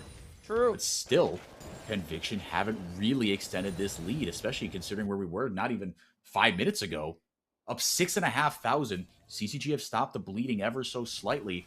And Fiji, right? Getting back into this game, he was down 2,500 gold, right? Just off those couple side lane picks. Fiji, all of a sudden, is no longer just a traffic cone. The Conviction, team fighting does favor them. CCG have to work a little bit harder for these picks, and Conviction, first one of the objective. Again, you called it out earlier, Beatdown. Wanted to focus on that dragon, make sure that Soul Point wasn't an option. In 3.5 minutes, we're going to have the battle lines drawn again to get that Ocean Soul, which is going to be huge, I think, for both of these teams. But like you talked about in these extended team fights, Conviction, if they don't just win the game before then, that might be curtains if Conviction grab that Ocean Soul. Yeah, and I want to bring up too, Cody Sun. We saw on that little side card there comparing Meech and Cody Sun. Cody Sun has done quite a bit more damage than Meech so far this game, and you see it with what he's able to do with these rockets, those auto attacks, and even that phosphorus bomb. So I think now that he's built the Serpent's Fang, really mitigating the effectiveness of the shields Breezy is going to be giving his team. Yeah. To top it all off, he's building that last Whisper, which certainly is going to be going towards Lord Doms. And it's just a reminder, this season, the Giant Slayer passive is back. True. So it can gives a lot of bonus damage based on your bonus health of the target. So for someone like Tomio who's stacking the Heartsteel, that's going to be a lot of damage. So again, even with this lead, if Cody's son can free hit, there's certainly a way in. But he has so much to dodge Enrique. He's got to dodge Shockwave. He's got to dodge Tomio, who will literally flash EU into a wall. But now they're going to use this damage to try and rush this Baron. Wall up. Tomio can go over it. He chooses to go around it. TP coming in from Insanity. They back off. Nice. I mean, just really well done. They forced the TP. Now they can poke them down, walk them out. But at the end of the day, big resource. And if they catch CNV lacking again on this next minute or so, they could actually do that Baron to completion in a similar fashion. Aljun's got his passive back up as well. And now he's got that Seraphs charged up. He's got that Rod of Ages rolling at 10 stacks. So he's starting to hit that later payoff that we were talking about. But still, both 80 carries at 3.5 items. That's where you're looking. I mean, as far as just the raw damage output, like we talked about, Dardoch can be disruptive with that ultimate. The 10,000 things you have to dodge, the Dance Dance Revolution that CCG has to play when fighting Conviction here. But both these 80 carries, they are the priority targets, like you talked about, Cody's son, with these pokes, right? I mean, like you said, even with Tomio, you eat a couple of those rockets, all of a sudden you gotta rethink your way into the fight. Yeah. Speaking of Tomio, just ticked over to level 16 as well. Has that final rank in his ultimate. Again, someone I think overall who's actually had a really good game so far. We didn't really get to talk about it much, but during that fight around the 4th dragon, him getting caught out but deciding to immediately flash Yi, really good quick thinking from him. Yeah. It's really just mechanics, something we've always valued from Tomio as a player. And he's really never had in short supply. It's good to see it. No, and like you said, that quick trigger decision making really has been paying dividends. Yeah, kind of doubling down on, well, look, I get caught out, I'm a Skarner, I could just kind of flounder here and die, or I could make you keep thinking. Did you catch me? Or did I catch you? Exactly. Who's locked in here with who? Now the Koenig Rookern coming in here, going to mitigate some of that damage from Fiji, some of that damage from Aojun, who, again, he's starting to get rolling. Maybe he goes. Let's see what that third item ends up being. Matt, Haunted Guys builds into a couple of different items these days. Cody's son now with the heel cut as well, opting for that. So I think it's going to be a Last Whisper instead of the Lord Doms. What say you? It is. I mean, he's not building a lot of armor, so I think that's fine. I guess you want to be able to deal with the healing that's coming through as well, so I don't hate it. He is doing a lot of damage, so you must be confident that even without that Giant Slayer passive, he is going to be able to get through Tomio's health bar. We're doing the dance here in the mid lane. Like a middle school dance, leaving just enough room. Making sure we don't get too close. The teachers start asking questions, and now, like a middle school dance, we're just going to go off to our quarters. Fiji, he can talk to girls. He's going to go forward. Only 35 gets almost deleted by the Shockwave now, and the fight starts in earnest. In there with the poison path, but he's isolated from everybody else. Aljun puts down the wall. Who's locked in here with who? Fiji, able to get out of dodge, has to burn the ghost and the flash. Dardoch going to grab himself that third dragon. So CCG have secured Soul Point, but at what cost? Find out right now on NACL. Dragon secured. Crab locked up as well. Tomio locked up as well. Now the tidal wave coming through, and the public execution finds nobody. Sniper is down his ultimate. Now Dardoch is here. He's got his flash. He's got his ultimate. If they want to look for it, that's exactly what they do. Going in with the double cyclone. Into the backline they go. Dardoch is low, but Cody's son still free firing. Sniper takes him down. The damage just wasn't enough. Beat down. No, it wasn't. This seemed like that perfect angle. But again, Breezy just continuously topping up his teammates, and Conviction being able to walk away from this fight very effectively is so huge. And this is brutal because now the TP's coming back. Dardoch is on gray screen. So this is the Baron that Conviction now can certainly grab. What a shame. And now another TP coming in to reinforce from Sniper. They're going to walk away with this one pretty much scot-free. Baron power play here for Conviction as they look to reset this one, get the gold lead back in their favor, and overcome this mid-game wobble. Beat down. It looked so good. Like you said, it looked like a dream play. The tidal wave into the flash double cyclone. Yeah, this was one of the best looks that CCG would have this game. But again, you could see it. The move speed really in their favor there. Honestly, silent MVP is that Scuttle Crab. because watching that fight again, you can see Aojun, Cody's son, a little too far away from that Cyclone, not able to free hit as effectively as they might have wanted to. So that's what feels bad, because the angle was good, the pieces just weren't in that perfect spot, and now it's looking like because Conviction transferred that into a Baron, and they're going to be knocking down more turrets, this gold lead is only getting bigger, and they have a dragon they can play for in that next couple of minutes. So this is overwhelming to the point where CCG, you're going to be hard-pressed to come back. Yeah, they are probably not going to get a better look than that. I think that was your chance to flip the game, to blow it open. I mean, look, they could find something here, right? Like we said, the Tidal Wave double Cyclone combo, if you can get in range, if you can have everybody on the same team, you can flip a fight. But now the gold lead is ballooning, and especially beat down, like you said, in the fight that we're going to have in just under 3 minutes for the Ocean Soul. Everybody knows where they're going to be. But Fiji, going to go for the flip here in more ways than one. Tomio just going to chase him right back out of the ward whence he came. Fiji throws up the thumbs up. That's a big TP burn. And now, back to your regularly scheduled programming. My God, Tomio's so tanky. He's so thick, man. He only lost the shield from Kanik Rookard. Still so healthy, still so tanky. Does buy some time, though.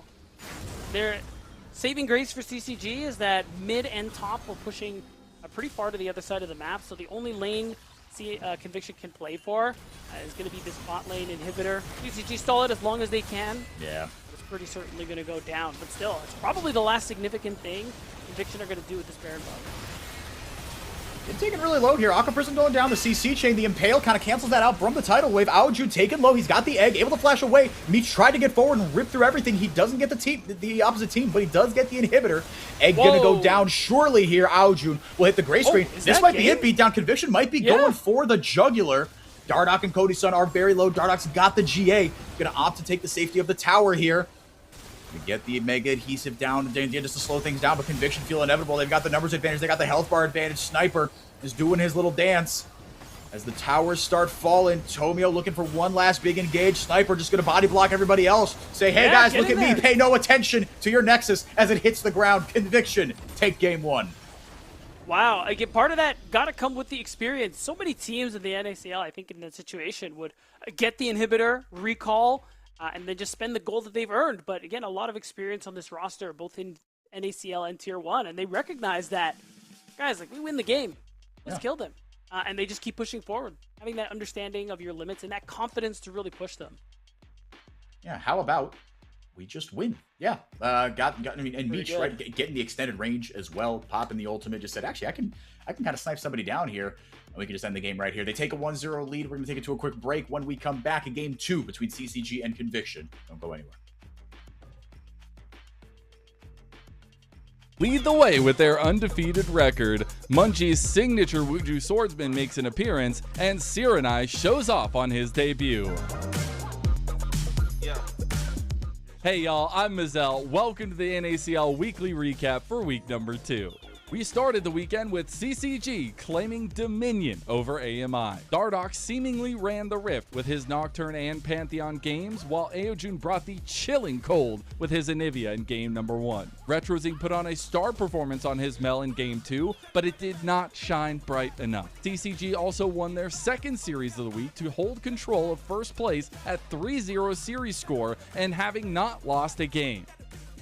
The underdog was looking for a fight in our next highlight series, as Dorado versus NRG gave us upset vibes in their first game, with Dorado taking advantage of some overzealous plays by NRG and using an engage-centric comp and a grand starfall of a performance from Low Jazz's Pantheon. Unfortunately for Dorado, Sirenai was not going to let his NACL debut be tempered and took games 2 and 3 by storm on his Syndra and Jace respectively. On top of that, the bot lane of NRG, Sushi and Spica have become a force to be reckoned with the combined KDA in the last 2 games of 21, 6, and 49. Last but not least, we had Conviction versus Citadel, a battle of faith and establishment. Citadel brought out the big guns to start the series, taking Vayne for Bradley in the top lane and Mundo for Griffin in the jungle, but the sweet melodies emanating from Conviction were just too strong. Insanity also had a vintage performance on his Syndra to unleash Conviction's power with a Game 1 win. In the second game, Meech and Breezy brought us back to their CLG Academy days and put on a masterclass Yunara Lulu performance with a combined KDA of 12, 1, and 31. With week 3 on the horizon, that means our match of the week has to be Maryville University versus NRG. Two of the top favorites coming into the split, two of the very best junglers that this league has to offer in Yuji and Kizdo, and Zamudo versus his old home. Make sure you follow NACL on Twitter and tune in next week on Twitch for week 3 starting April 8th at 1 p.m. PT. We'll see you there. For CCG this year, I think we're definitely a top contender for just winning the split.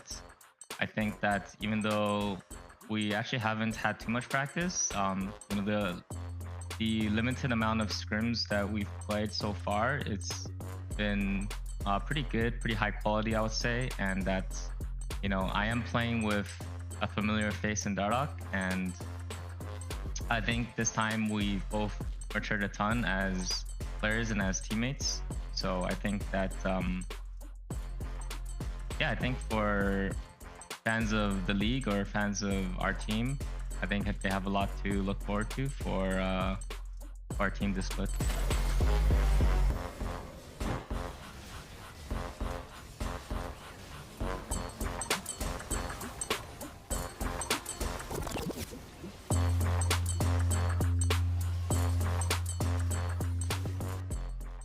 I think the most important thing I want to prove with my performance this split is that I still have what it takes to compete in the LCS. Obviously, I'm not competing in the LCS currently, but I think my goal is to stand out and be as consistent as possible.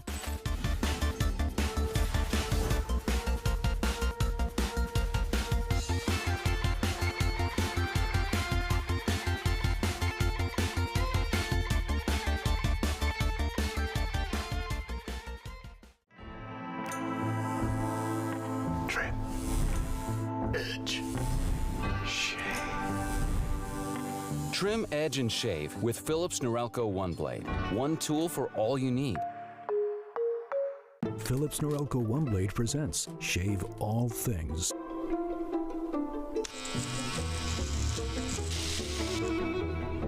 Your style made simple with Philips Norelco One Blade 360.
Welcome back, y'all. I'm 4x4. That is Beatdown. We've got game 2 between CCG and Conviction coming up here. Draft's going to start in just a couple minutes here. Beatdown, obviously, with the Singed, they took some risks, did CCG. The Scion's probably never going to get through, but there's still a couple tanks on the board they could have taken.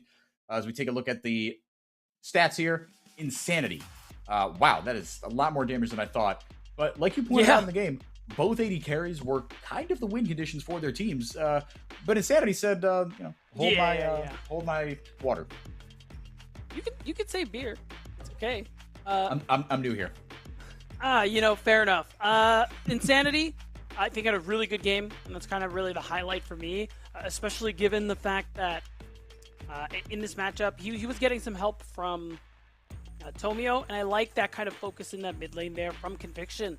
And, an unusually a difficult game for Aojun really put him behind again on a scaling build and a scaling champion. Just really limited the impact he was going to have that whole game. And Insanity was just frying the entire time. In lane phase, in out, a lot of those shockwaves were really good, really valuable, and very lethal for the members of CCG. Yeah, I mean, just getting kind of solo kill after solo kill. I mean, there were a couple that he used in the team fights, but there was a couple that he used even before team fights. Just he got a target in isolation, said, actually, you're going to the gray screen, or you're going to have to rethink how you approach this fight. As we get this one wrapped up here, Beatdown. Anything that, I mean, it's tough, right? 'Cause, I mean, CCG, even though the Singed got really behind early, he was able to get back, and Dardoch was able to, be the mama duckling, lead the ducklings, to a reasonable game state and get a couple picks there for Fiji. He's got, kind of, I think, 5 champions in 6 games. It's just the sign that he's repeated twice as we get deeper into Fearless. But this is the identity for CCG. Is there anything you want to see them change in draft as we go into game 2? I don't know. I don't necessarily have like a huge issue with the draft. I mean, I even though the Singe didn't work out really well, I like that they tried it. I know it's a pocket pick of Fiji's, and it is nice, even if it doesn't work every single game. Really valuable to have those niche picks that force bans. I mean, Sammykin, Mel, and Zoe, or Scion from someone like Fiji. If he can get singed on that list, it's a lot of value later on into the split going into playoffs. I think otherwise, there were a lot of good moments for CCG, but I think Conviction overall, they just played better this game, especially Tomio and Insanity, really running that mid jungle 2v2, getting a lot of pressure onto Aojun. I think was a big part of why this early game worked so well for them.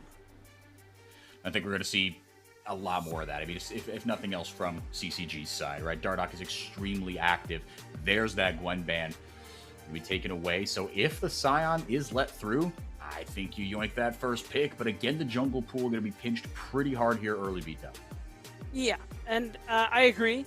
That Gwen does seem like it's setting up at least a tank pick. Could be Cassante as well if Scion gets banned, which it did. So the point is, Fiji still has options and still go for a pick that he likes, as he has a lot of picks in his wheelhouse. I will say, too, the thing that worked out nicely for Conviction, Tomio taking the Skarner is also pretty good because it doubles as that takeaway for Fiji, since we know he's willing to pull that one out as well. True. It's a great effect. No, absolutely. Well said. Karma's going to be the first pick here.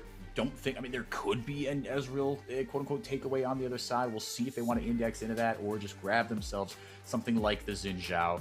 Yeah, Jarvan off the board, Nocturne, Pantheon, all these champions not going to be available. Karma did receive some touches to her late game. The mantra E, the mantra shield, not going to be quite as powerful, but isn't going to really affect her presence in the lane. No, yeah, that's it. It's definitely more at higher ranks, so something he's going to experience more at the later stages of the game. Really curious too. Yeah, I mean, the Ashe makes sense. Since Ashe, Seraphine, both up and available, CCG are angling for the Karma. Ezreal means that you have a really powerful duo, I think, on both sides of that rift. So it's really just about what Dardoch is wanting to get for himself. It could be an angle for that early Mundo. He really wanted to go for it. Yep, still dangling that one. The Skarner, right, wasn't kind of top of mind, but they were able to, drafted it, and Fiji's the one that's going to kind of play at top in the NACL as far as what we've seen through, how many games we've been through, kind of through week 3, if you will. we'll see what Dardoch is going to grab himself here. Or do they... I mean, I'd be surprised if they blinded a lane here early, so I think this is going to be the jungle pick. Just a matter of That would be a little crazy, yeah. Yeah. Yeah, could be Mundo, and maybe ban away something like the Azir, just because Ashe alone, not the most amount of DPS there in the late game. I think they'll be looking for Insanity to pick up something as well. But instead, they want to go for Rise. Want to go for more zone control. Not really commit to a jungle for Dardoch just yet. No, and maybe with the Anivia off the board, you felt a little more comfortable about that. That's something that likes to be played into the Rise. Orianna can take care of that matchup early on as well. Obviously, the Seraphine part 2 of that combo picked up there for Meech and Breezy. But now you've got an opportunity here for Conviction to pinch that jungle pool even more, and you're going to attack the Mundo. Yeah, it's kind of playing out like we expected. Yeah, a little bit. We'll see. I mean, I'm sure Dardoch and CCG, they've accounted for that. We'll see. Yeah. What other angle that they want to be taking here. I think it's just more top bans on the side of CCG. And they've already thrown 2 at Sniper. Wouldn't be surprised to see a 3rd here.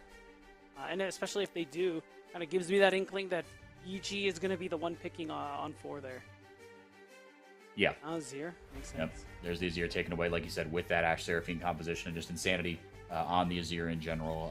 He does get the Cassio banned away from him a lot. Probably a little less so. She got some changes to her. Actually, no, I guess Cassio got buffed, so maybe we will see that. He had that ban almost perma through kind of 2 weeks against him. Lee Sin to be taken away. Would have been fun, but I guess not. So maybe, is it just, I mean, Malphite's still open. You could take that. Yeah. Taking away the Vayne. Wow. Ooh, that's good. That's good. Another top lane ban for sure, and especially considering, you need some front line. It's about time the TCG go for something along those veins. And okay, Insanity Syndra. I think it's his 3rd game on the champion. I think it just showed too. Dang. Yeah, so I think it's his 2nd. Yeah, someone else has played. Yeah, and it's the pick. It's the pick. Right. He's gone when we're gonna get Olaf. Whoa! CCG, they're keeping us guessing, man. That's for sure. We if anyone was gonna call the meta boring or fall asleep during draft, well, it's Ashe Seraphine, and then you trade Ezreal Karma, Xin Zhao, I guess. Looks like this one's gonna go into the jungle. As I mean, the bans. You don't ban away Gwen and Vayne and then not pick a tank. So it will be Olaf in the jungle. This is something that we haven't seen in a while, but I shoot this. Olaf jungle? It's been years. I was going to say Olaf in the jungle reminds me of watching Dardoch play this on TSM back in the day. Literally, I actually can't even remember the last time I saw a Dardoch jungle. Someone's got to look it up. It's not going to be me. But it makes sense, just given that right now, low damage on Conviction side. I think that's why we're looking at something like the Aatrox and a lot of CC. So that Ragnarok going to be really high value ultimate this game, and if they're not managing that correctly, I think Dardoch can just run over all of Conviction. Absolutely could. I mean, there's a couple of abilities. I mean, there is a ton of CC, like you said, so it's going to come down to that versus the Ragnarok, because if those are misaligned, then all of a sudden you have, I mean, just so many things to have to dodge out, right? I mean, you can get the gap close on you with what becomes lightning, obviously, and then get the knockback, but obviously the Enchanted Crystal Arrow, the double beatdown, or the double beat drop, excuse me, the encore. And then we only have one beatdown, and he is in Canada. You cannot find him where I am. No, sir. And Insanity with the Scout of the Week, obviously. So a ton of ways to start fights here. Do you worry about a lack of frontline for this Conviction composition? A little, just given that, they have some range poke, especially with that Ezreal Karma as we're getting into... once we get into those later fights, there's going to be a lot of zone control that Cody-san and I think even Aojun a bit are going to be able to do. The big thing Conviction have there is that Syndra. It's going to be pretty nice in lane, and of course you have that ability to at least scatter most of CCG away from you when they jump on top of you. But again, really that Olaf is that big exclamation point, that big sign of danger. Ashe passive, not going to do anything. Seraphine spells, not really useful in terms of crowd control. So overall, Conviction, got to be really careful and keep their eye on that Ragnarok cooldown. And just make sure that they're not running into danger when they're setting up for objectives. Yeah, that's the main kind of micro battle that you are fighting. is that version of chicken. Haven't on the top or on the bottom side, I should say. Get a little bit of action potentially. We'll see where both junglers start. Again, level 6, incredibly valuable for Dardoch. Pretty He's going good. to get onto that chicken camp immediately, obviously seen by everyone and their mother. The ward has been put down as well. Aojun shading ever so slightly. Breezy coming up. I don't think we're done here just yet. We could have some level 1 shenanigans. Only 35 tailing now. Yeah, I was going to say, honestly, I know what you mean. Level 6 really big, but also level 1 is great for Olaf when it comes to like the jungle. And I think did Breezy, he did get away some of the little chickens. He's going to force Dardoch to smite. That's honestly not insignificant. Being able to force that charge is pretty good, and only 35, of course. He's just going to be here in enemy lines, being super annoying, flashing some emotes. But yeah, I think Dardoch is going to be pretty formidable in that 1v1, so Tomio are going to have to be really careful and avoid running into him. Yeah, and both these junglers, I mean, one can gap close a little bit better than the other. Xinjiao being able to get onto somebody, but I guess, do you think the crowd control and the setup is enough for Dardoch in these fights, or do you think they're happy to be kind of second to the fights? Because, I mean, Dardoch, yes, it's the Ragnarok, you get the Ragnarok, but it is still kind of a run-at-you champion. It feels to be, I worry, I guess, about CCG in these team fights being a little too reliant on a Call of the Forge guy to start things off. Do you share that concern? I mean, no. Honestly, if I'm relying on one ult, maybe in the whole game to start or disengage from a team fight, I'm not sure there's one better than Ornn Ultimate.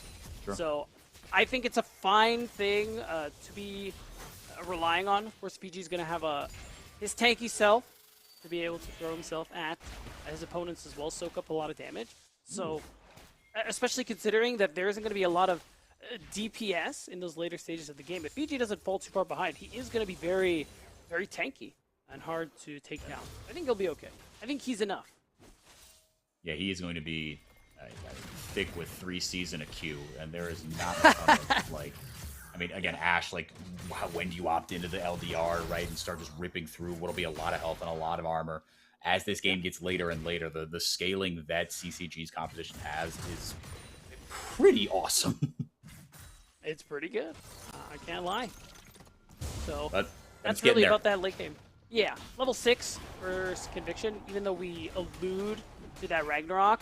Level 6 for Conviction is still really strong, especially with the Ashe Arrow, the Encore from Breezy. So expecting to see Conviction try and take advantage of that, especially if they know where Dardoch is, and try to make those plays away from him. Yeah, try to get those advantages away. Like you said, only 35, he's toast. Arrow to the back, first blood over to Mish. Now, Cody-san might not be long for this world. Stayed in that fight as long as he could. Get an E out of there. First blood over to Conviction. Dardoch. I think if he didn't shadow bot or walking towards there to cover, he might have been there on time to fight Tomio. Yeah, maybe. Isn't able to get the respawn, so it's fine. That was a small lead. He's happy to continue working on here. But again, it's another early 2v2 advantage there for Meech and Breezy. And with that knowledge that Dardoch is walking away, Tomio, no, don't go to the... I want to see the gank. We are going to see... Oh, that's why we have the picture-in-picture. Immediately Let's responded. Go. Very nicely done.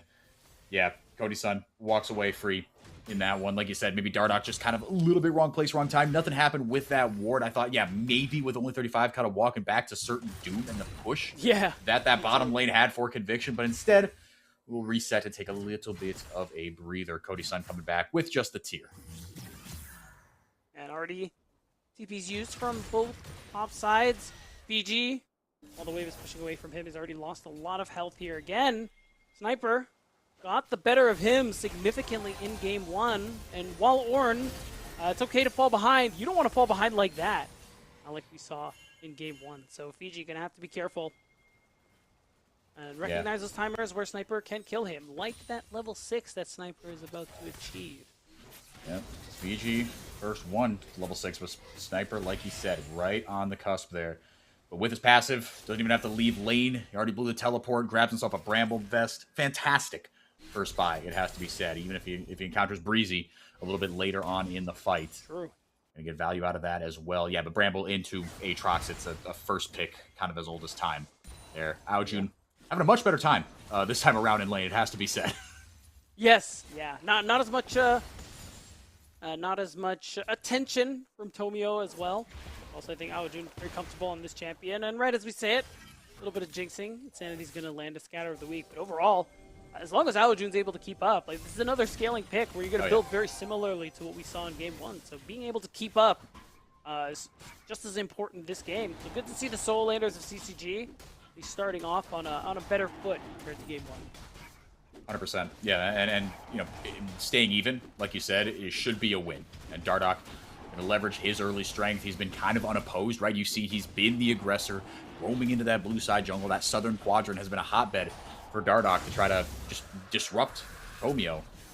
So far, yeah, up 100 gold, up a dragon crucially here early. So starting to stack those dragons like he did last game. Cody's going to clear this wave.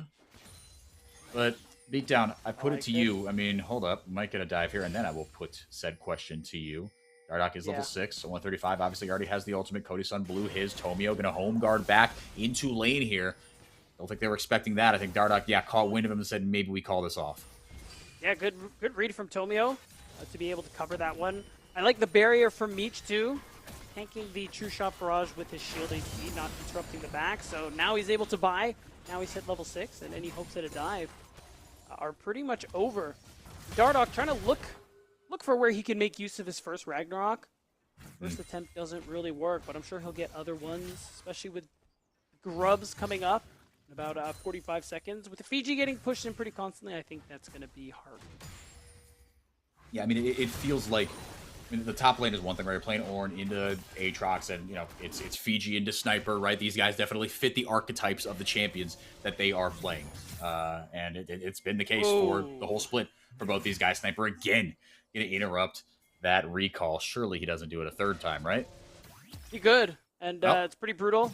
Fiji has to stay now after already losing a good bit of that wave. You can see the experience advantage starting to grow, and Sniper, of course, again, that lane dominance starting to get a bit of a CS lead as well. So you actually slow crashing this wave. You seeing where Tomio is, he really could be calling him for a potential dive. If Fiji's low mana, low health, I could see the angle, especially if Dardoch's not there. Yeah, Dardoch, I mean, he does have a presence there up in that northern quadrant. Now Aojun going to roam up there. A couple games on the rise for this guy. He's gotten a couple of earlier leads, but into a mid-jungle like Insanity and Tomio. We talked about a beatdown at just CCG in general, coming into Conviction. They got their first loss of the year in this one. It's going to be a tougher matchup, and we highlighted the mid-jungles for a reason. And Dardoch and Aojun, they haven't been kind of off the rip-roaring starts. They have been in the first 3 games. We talked about how amazing the scaling is for this composition for CCG, but getting them there, it feels to me like the burden on that is all on Dardoch. I mean, the bottom lane should be even. The top lane, very one-sided. I guess, do you agree with that? And where are you looking if you're Dardoch? How do you safely get your team to that 20-minute mark? Yeah, I would agree. I really think it is just, you know, farming as much as you can, but looking for the angles that we've seen Dardoch look for. It's just, unfortunately for him, Tomio's watching. Been able to dissuade a dive here, a play there, and has been able to not fall too far behind the jungler of CCG. So overall, really just waiting for that next objective to come through. No one's going for the grubs. My eyes are really on this next dragon. CCG being a team that scales pretty well. Nice. Oh! I'm going to say, not a bad trade there. Fiji potentially looking for the all-in, dodges the fear. I mean, not the all-in, but did rip the ultimate. Will force him out of lane, if nothing else. Jet Crystallero's going to go wide. Ooh. Now both junglers roaming down bot. Man, please. It feels like this early game has been on a knife's edge, man. It has been. Low enough health bars. I wonder if this recall... Yeah, he's going to go for it. Man, we are just throwing ultimates all across the board here. With reckless abandon. Just pressing R when it comes back off cooldown, man. Look at that. Yeah. I mean, for Ezreal, I mean, that's fine. It's one thing. Yes. It's very, very normal. Fiji going ult for ult is very interesting there.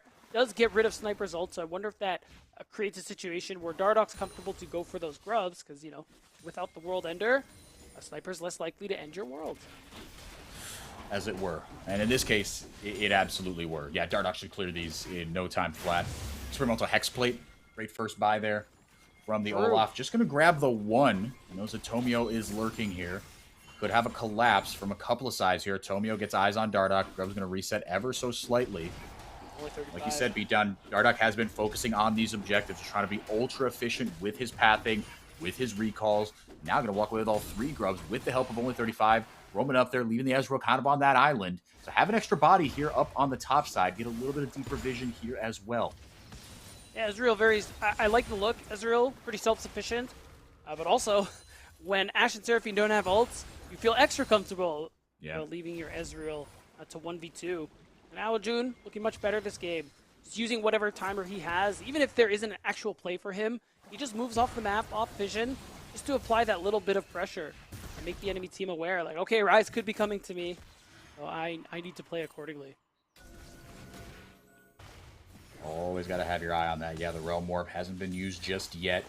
Like you said, I mean, it literally could be the exact same first 2 items. Well, as I say that, the Blasting Wand is there, but see if the Catalyst gets built eventually. But Tomio going to be the first one onto this second dragon. Conviction have complete run of this bottom river. Everyone knows where they are. The bottom lane pushed in here. Dardoch going to sack this one. No camps for him to clear, though, in the meanwhile. Nothing for him to take on the top side as well. Beat down. A pretty good look here from Conviction. Yeah, and definitely a needed one, too. Don't want to let the Drake stacking come through early for CCG. Instead, Dardoch's just going to be able to use some of that vision he has to move more towards this top side. But there's really nothing for him to be taking very much either. No camps spawning by the time that he's going to check, so he's just kind of walking around right now. Not a whole lot available to him. It's actually kind of funny.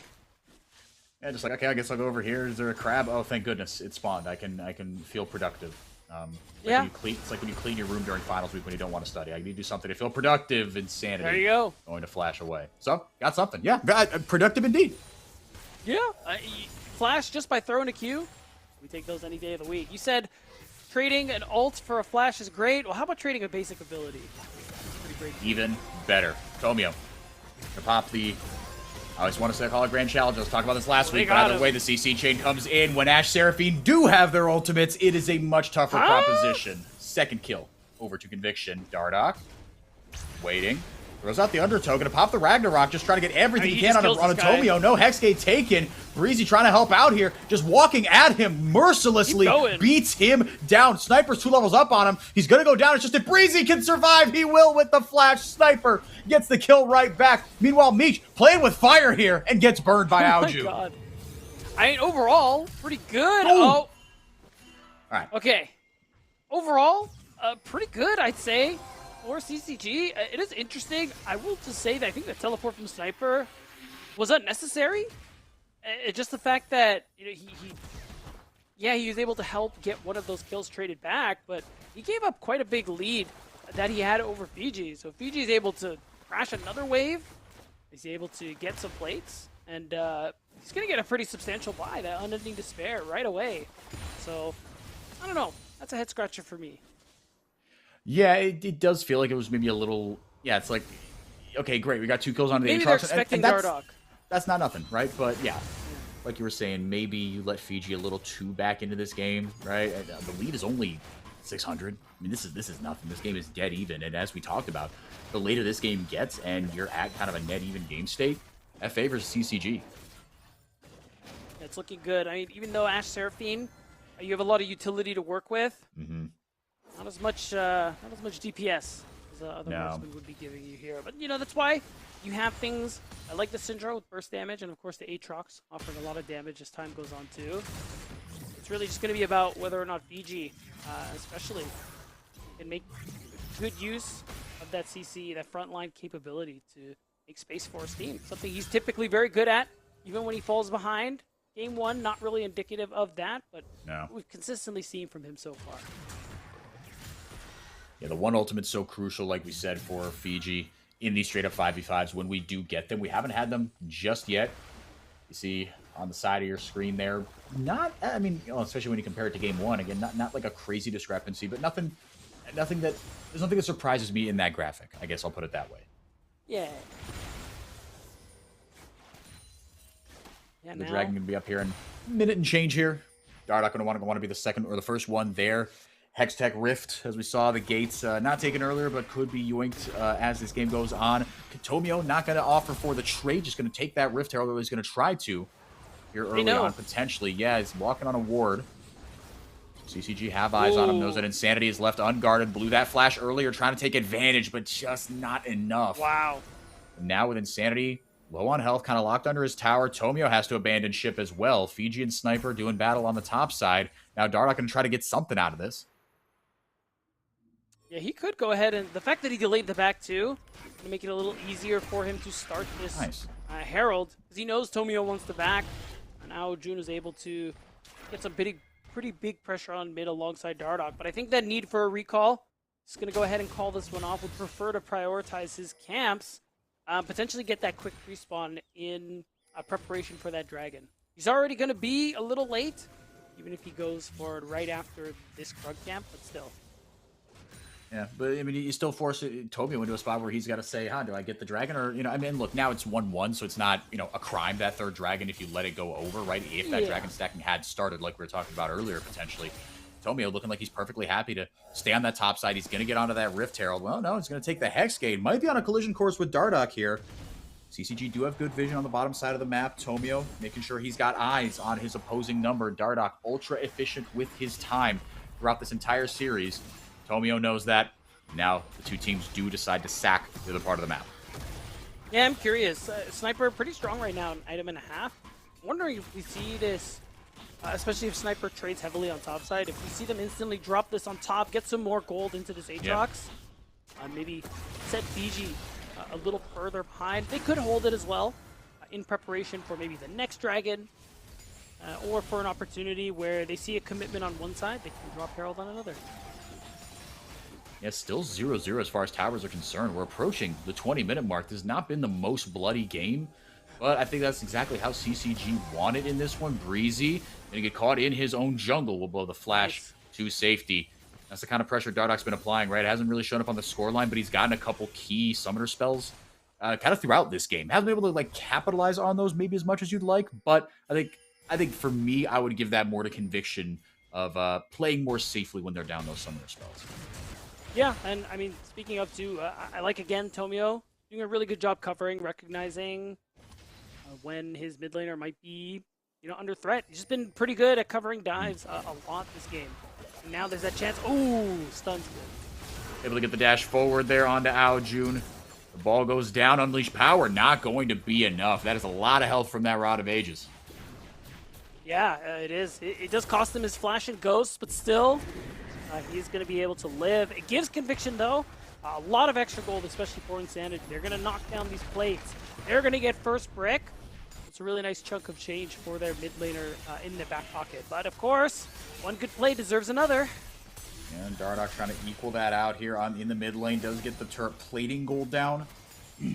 Conviction opting to, like you said, maybe they would have gotten the advantage there up on the top side, but instead opting for the bottom side. Like you said, you got two big summoner spells out of Aojun.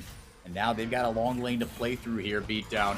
Sniper going to pop the World Ender. Knows that something's in the water. Dardoch comes up. Insanity's meeting him there. And here comes Tomio as well. CCG called it off. It's a 3v2 for conviction. Should be able to take the brunt of this tower. But Tomio not satisfied with just that. True Shot Barrage up through the top side. Cody Song, is in the mid lane, but he's shadowed by Meech. So still no numbers advantage able to created by CCG. One follow the other here for conviction. Yeah, again, another good read there from Conviction Esports, just recognizing that a potential play onto Sniper. They prevent it, and they set up a scenario where Insanity getting more turret plates. Another turret's going to go down. And while this game has been kind of even, these turrets are going to add up and give that slight lead over to Conviction. CCG did get the bot lane tier 1, and they're going to equalize with the mid lane tier 1 here.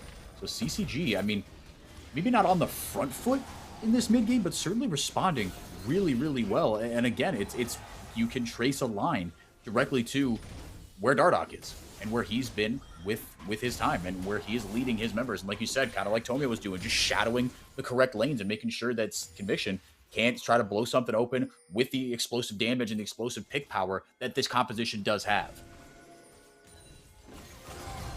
Speaking of picks, we Could got be in a one. bit of a trouble here. Aojun gonna Realm Warp into the opposing jungle, and Fiji can miss the TP as well. Now Tomio can respond here, only 35. Left out on the lurch a little bit, Enchanted Crystal Arrow is going to land onto him. There goes the ultimate. Now Meech gonna grab the kill on only 35, and Conviction aren't done just yet. Sniper able to get the chains down. Fiji going to flash away from the Unleash, or from the Scatter the Weak, excuse me, but Conviction not done just yet. Tomio trying to get another audacious charge in. Try to click the blast gun for the love of everything that is good. Let Fiji press right click, but Tomio, he's used that ability 6 times here just to get onto Fiji. Finally, the damage is enough. A kill over to teleport. Conviction 2 after all that, and now we might get another fight on the other side of the rift here, potentially. No, Sniper. He's 3 levels up on Cody-san. Yeah, that TP from Sniper rather, try and catch out Aojun. I think would have worked on any map other than the Hex Rift. So Aojun able to walk away.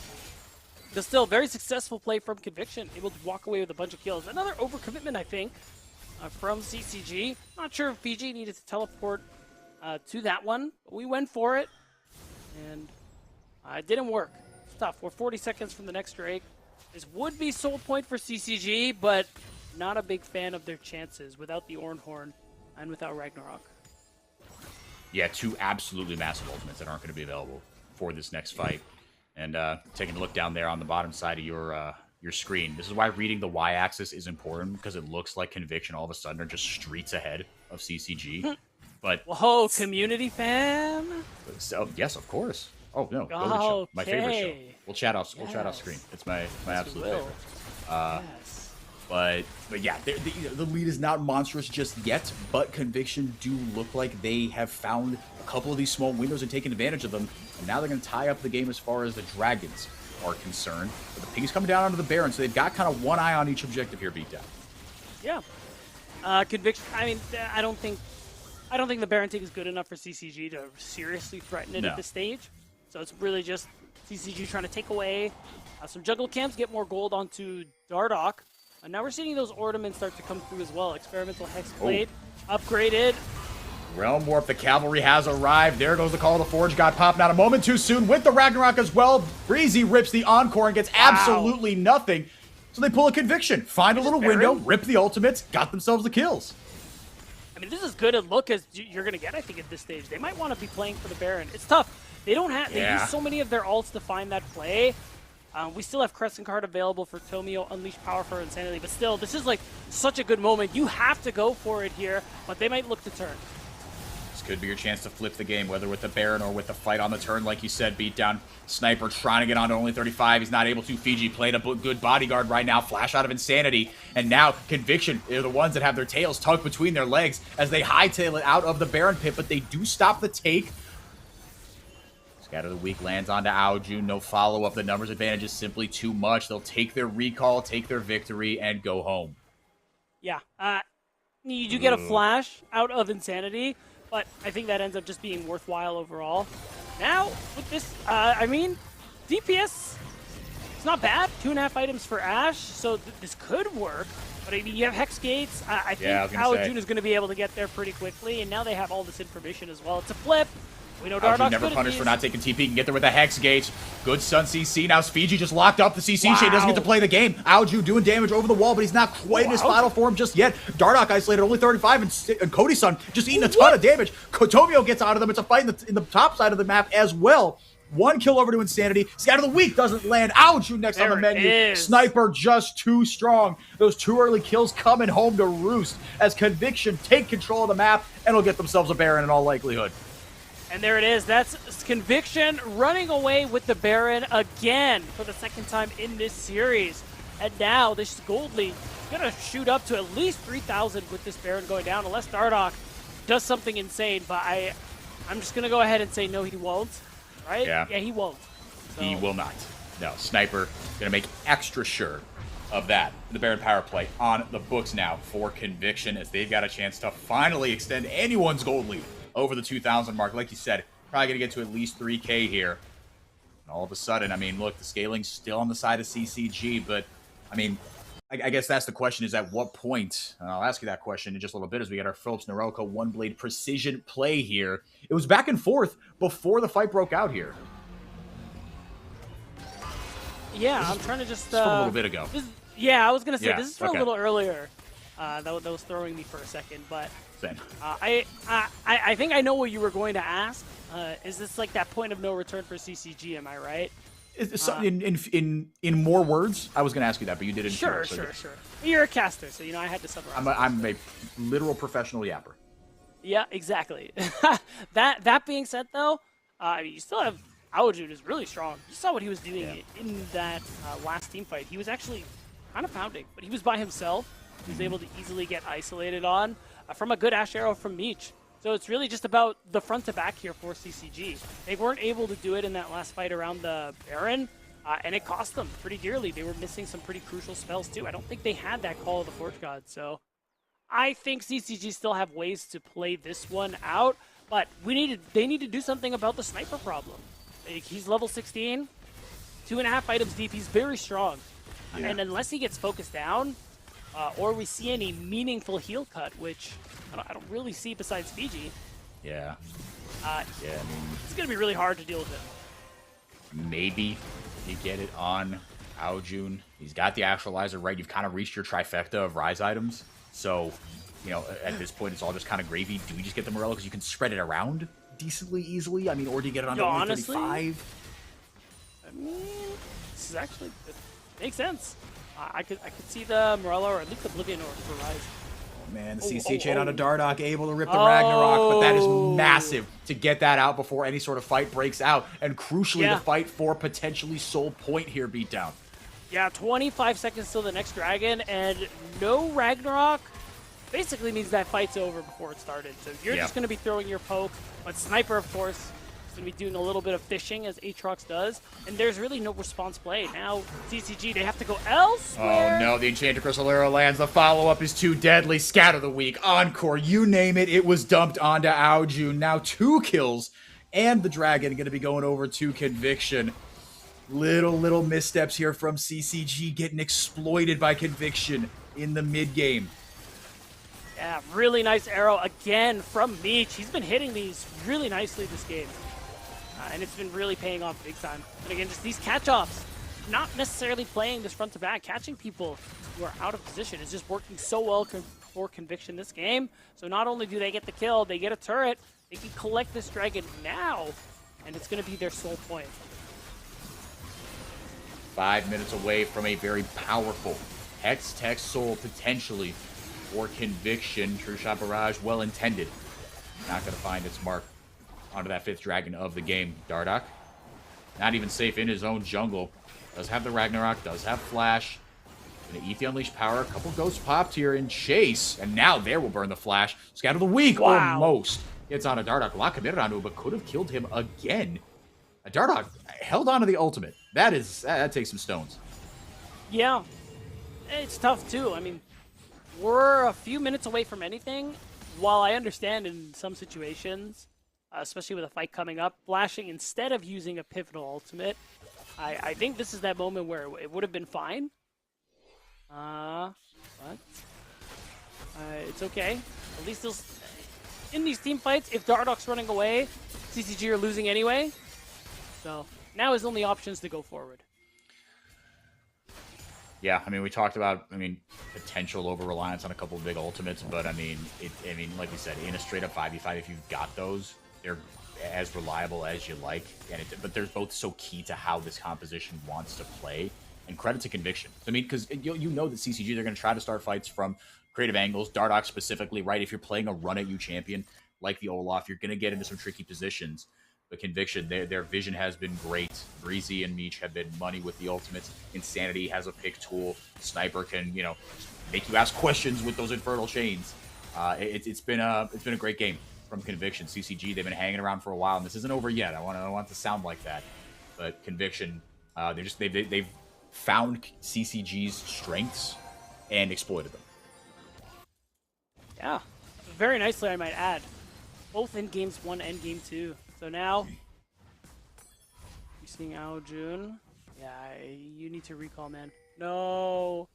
A little bit greedy there. Oh, he knows. Oh, it's okay. Phase Rush is good.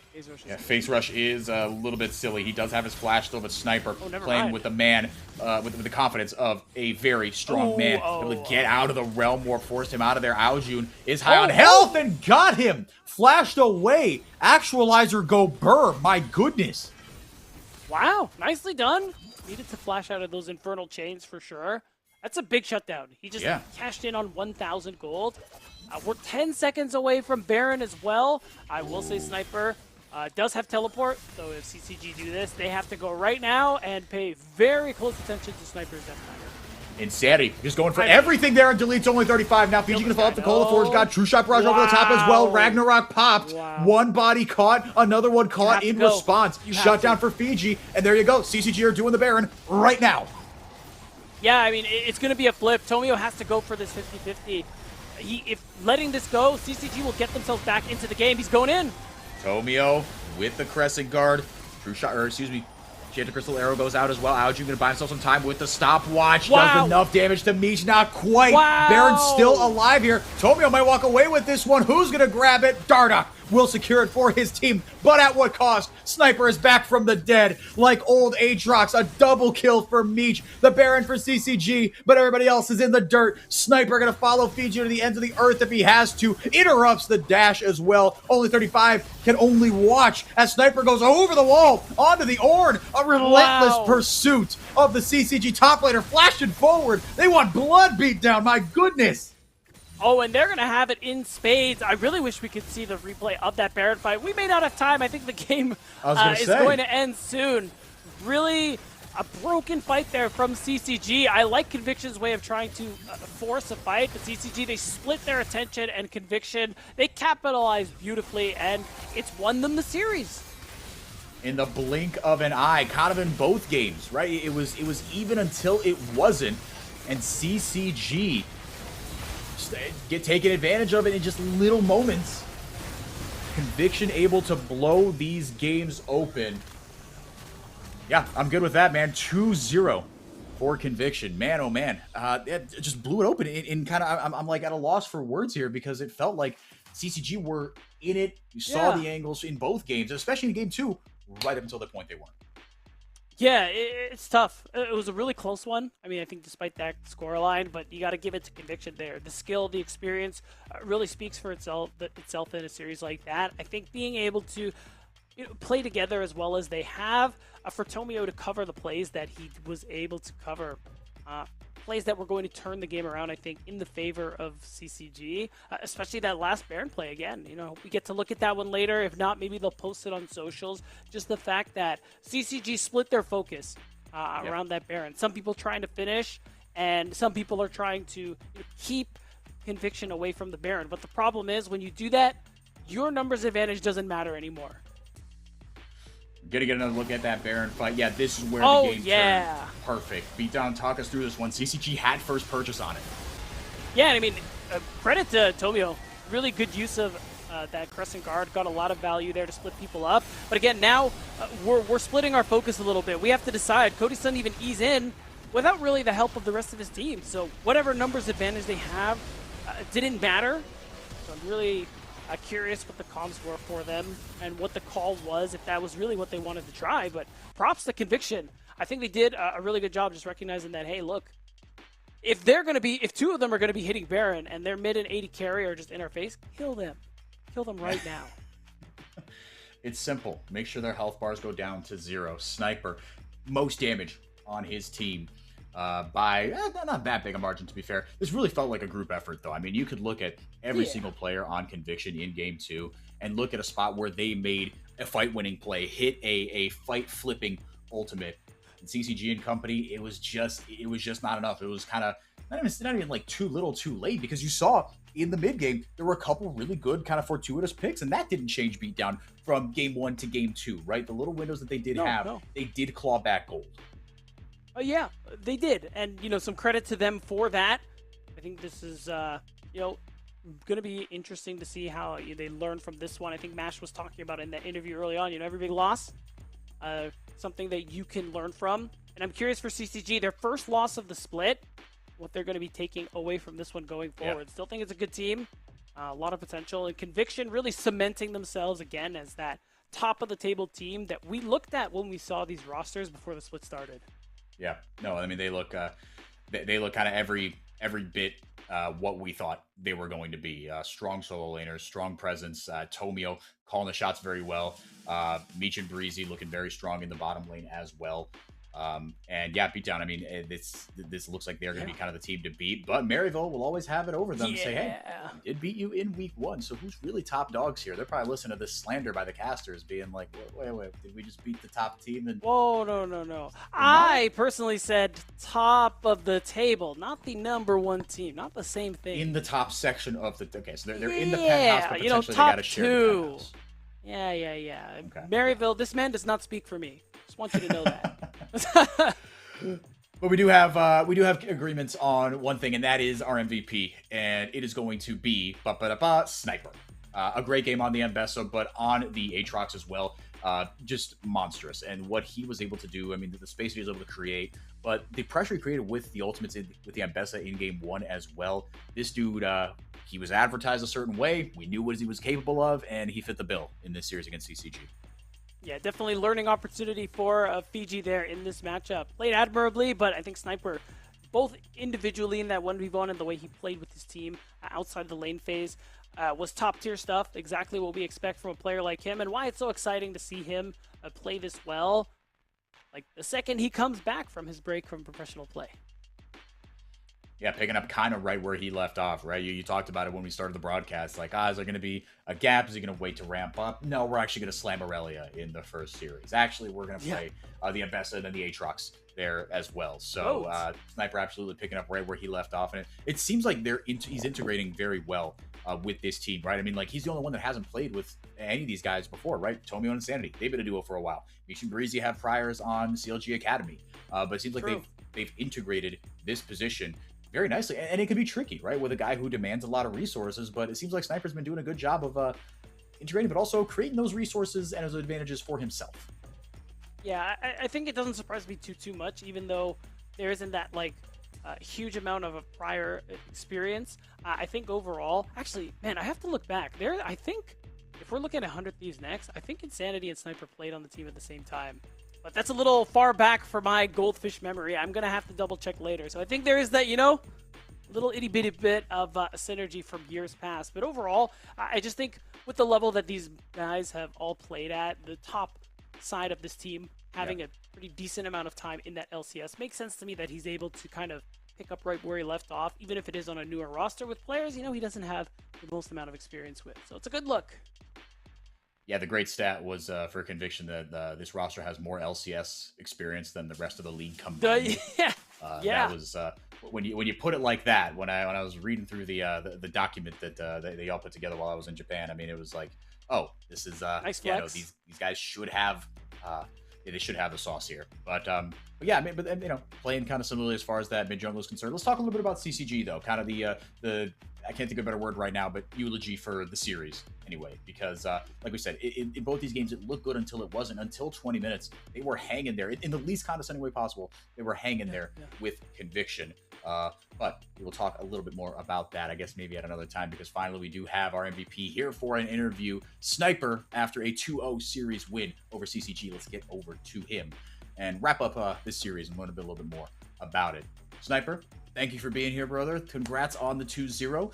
How has the integration process been with this new roster? How much did you know a couple of these guys before you started playing with them, and how have the bumps in the road been smoothed out these first couple weeks? I mean, I think we're like 80% win rate in scrims or something, like 75 to 80. I definitely playing with the roster has been like very nice, to be honest. Especially like Sanity, I think. Sanity is very I played with him back on like 100x. I always enjoyed them. I always enjoyed playing with them. But yeah, the roster, there's definitely a lot of things we still need to improve on, but it's very fun for sure.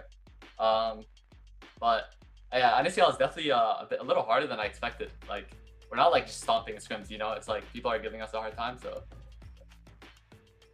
And kind of, I mean, with CCG, right, they were kind of the upstarts this split, 3-0, 6-0, completely undefeated, but hadn't faced kind of one of the top dogs yet. They ran into y'all. It was a 2-0, but from my perspective, CCG were hanging in there for kind of 20 minutes for both of these games. What were the comms like? I mean, especially for you, right? Handling some goofy matchups with the Singed early on as well. Yeah. How did those first 20 minutes go in terms of like, okay, these guys just won't go away. How do we put them in the ground? Yeah, I mean, I don't know. Like, it's kind of free playing against this guy. I ain't gonna lie. Like, he just like plays tanks. I don't really know why he went cinched. I feel like maybe he should have just went like Kasante or something. But yeah, I don't know. Like, I definitely think I think Owl June is actually like surprising me a lot. I didn't think too highly of him before, but he's actually improved a lot. And like, yeah, I mean, shout out to him honestly. But yeah, no, they're definitely a strong team. Obviously, they're like what? They're first place right now. I think they're. I'm glad we beat them. It was very hard beating them for sure. So they're definitely a very good team. Yeah, shout out to them. Awesome.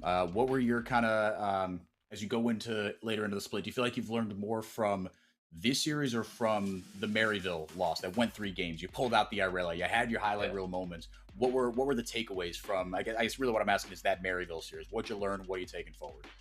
Yeah. I mean, honestly, it was kind of hard for me to play game 2 and game 3 because the game kind of just exploded while I was just like chilling top lane, just winning my 1v1 as per usual. But so it's like when like bot lane and like the rest of the map get behind, it's like a little hard for the game because that's just how competitive it is, right? And like it happens.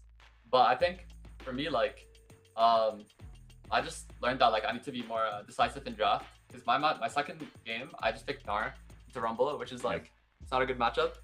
He did play it well, but yeah, I think I just need to be like set myself up for success more, or just like always, you know. But yeah, it's kind of all I learned. Last one for you. Insanity mentioned in a pre-recorded video we had on the broadcast that his goal was to get back to the LCS. Is that the goal for you? And do you feel like you're ready for that now, or do you feel like you still have a little bit to go to prove that you can be back there? Yeah, 100%. I obviously think like last split wasn't good for me when I was in LCS. I always had the potential to be really good, but I just I was just not on the same page with my team, and I was just not playing good. But I think the break has helped me a lot because obviously I took like a 3-month break away from League, and then I just like went into grind mode, and then I got rank 1, right? And I'm still holding rank 1 after a couple months. I feel like I'm doing pretty good so far in NACL. So like, of course, I still want to play LCS. You know, I still do feel like I'm like better than a lot of these top laners, or like I can compete against a lot of them. And I mean, I'm rank 1 for a reason. You know, I am like freaking. I'm the GOAT, you know what I'm saying? So like, hopefully I do get another chance. Yeah. All right. Well, any before we wrap up here, any shout outs you want to give before we send you on your way? I think shout out to Vipes, honestly. He was like co-streaming our games, and that was like, it's always fun watching like co-stream our games. But other than that, yeah, I'm just feel pretty proud of myself for this series, and proud of my team as well. They all play good, especially bot lane. I think Meech and Breezy had a really good series, and yeah, I'm shout out to everyone on my team: Tomio, Insanity, Meech, Mash, and Breezy, and Arlen as well. Shout out to all the boys. All right. Well, with that, congrats again on the 2-0. Congrats, Sniper. We'll see you back here next week. Back to the studio we go, because we have another interview, this time with a coach. Beatdown. I think we've got locked and loaded. Bach, ready We for, do. I think, is it his third appearance in as many weeks on the stream? It's looking like it. You got to Popular quickly man. pass me the baton too. You were the interviewer before. Now I'm going to be interviewing in a second. But yeah, Box, popular man. I don't know what to tell you. All right. I think we are now locked and loaded officially for that interview. Pass me the baton. So, You have to pass me the baton. Beatdown. Let's get ready for your conversation with Dude, Bach. come on. Dude, what an inter. This guy, he won't play with me. Hello, Box. All right. You're not the inter. Thank you so much for joining us 3 times in 3 weeks. You're a really popular guy. Welcome back. How does it feel? You know, how are you, man? How does it feel? I mean, well, first of Yeah, how all, does it feel? I feel great, and Okay. and it's nice to be wanted, you know, in life and on True. broadcast. I'm sure we can all Of relate. course. I just got to start off by saying I'm like deeply disgusted with Apex Mission Ooh. Impossible. Let me tell you a story real quick. All So, right. here I'm sad. Here I was yesterday, getting ready Uh-huh. to match prep with my team.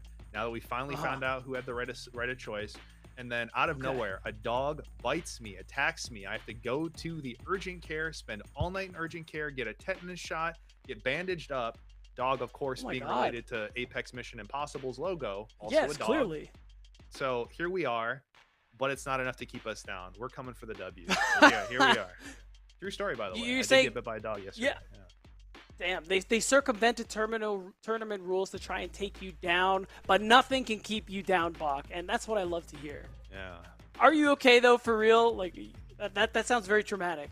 Oh, I'm completely fine, dude. Like I said, nothing Okay, can keep me great. down. My fire for victory Respect. is unmatched. I love it. I love the passion. I love the dedication. And you know what? Let's just get right into it. I wanted to ask you about your match last week against CCG. It was tough. You guys ended up losing, and I'm really curious what your guys' takeaway from a match like that. I think I'm gonna speak in a firm but straightforward way. We are all on the same page that we played like absolutely shameless last week, but it's not because we can't play better. We just dropped the ball. This is mostly like on my end as the coach. Like when things go wrong, I own this. Like I do the prep, I do the scouting, I like lead the draft meetings, I prep the players in the week. I did not do a good enough job last week, so I let my players down. We talked, like we reviewed, we got some really good takeaways, and we're feeling like super confident, ready to, make this Apex mission very possible. So last week, I don't know, like let's just call that a work in progress. We'll see CCG again in playoffs, hopefully, and yeah, only looking forward from here. All right, it's good. Happy to hear that. I'm really curious too. I like to ask coaches this because we as a community, we all have our opinions, but I want to hear it directly from your mouth. To make sure we're looking at the right players, who should we be watching out for? I don't want none of this nonsense saying like I want you just start naming top to bottom. Give me like 2 players. Give me 2 or players. someone you think might be underrated. 1 or 2 players, maybe being underrated, or the people who you think we should be watching out for.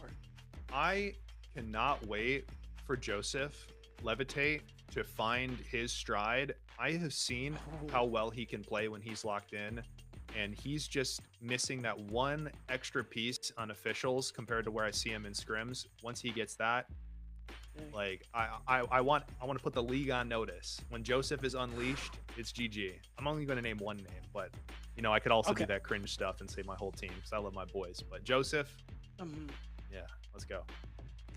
And I appreciate that you didn't do that cringe stuff. Thank you.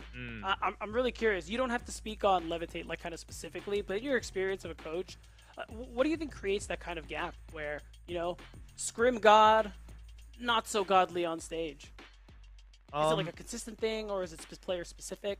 I think it's very player specific, and it's something that is part of like the personal growth that comes along with League of Legends. It's like, we're all good at the game. Like you wouldn't be here if you were good at some aspect, but we kind of got to all figure out what's that missing piece that allows us. Like some people deal really bad with performance anxiety, or they, put a lot of pressure on themselves, or they don't have like a consistent routine, or they can't visualize like what success looks like before the game. So they kind of crumble. So it's kind of like helping the players help themselves. And I don't want to give away too much because I'm not going to tell my team secrets here, but like I said, I have full faith in Joseph. Okay, great. We'd love to hear that. Well, Bach, thank you so much for taking the time. You know the drill. Before I let you go, any shout-outs, anything you want to say other than down with dogs, I guess? I mean, dude, no. I love Pocus. I love all the boys at AMI. But big shout-outs, Joseph, again. He's doing if we win this series, he's doing a room tour giveaway. So make sure to get in on that. He'll give you a room tour on his stream, twitch.tv/levitate or whatever. So yeah, keep that out. Yeah, it is or whatever, word for word, guys. There we go. That's his Twitch channel. Well, thank you so much, Bach, for taking the time again. Wish you luck in your match, and I'll let you go prepare with your team. Go ahead and bring back Enrique, 4x4. Let's do it. Really fun times to hear from Bach again. Good stuff. And now it's just you and me again.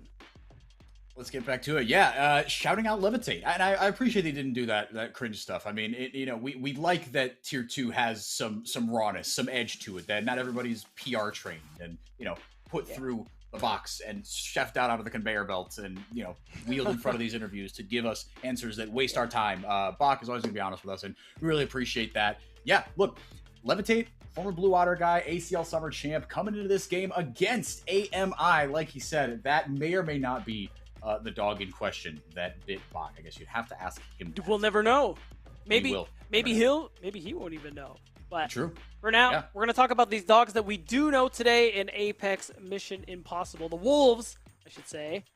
A team that, not the most amount of success so far. Some players that we have been seeing in the Tier 2 scene for a bit since that last year. I think Retro Zing, exciting player for B, pretty popular, well-spoken of talent coming into the league for the first time. Seen some good looks from him, but his first split, nobody's gonna be popping off right away. But I hope to see some of that growth.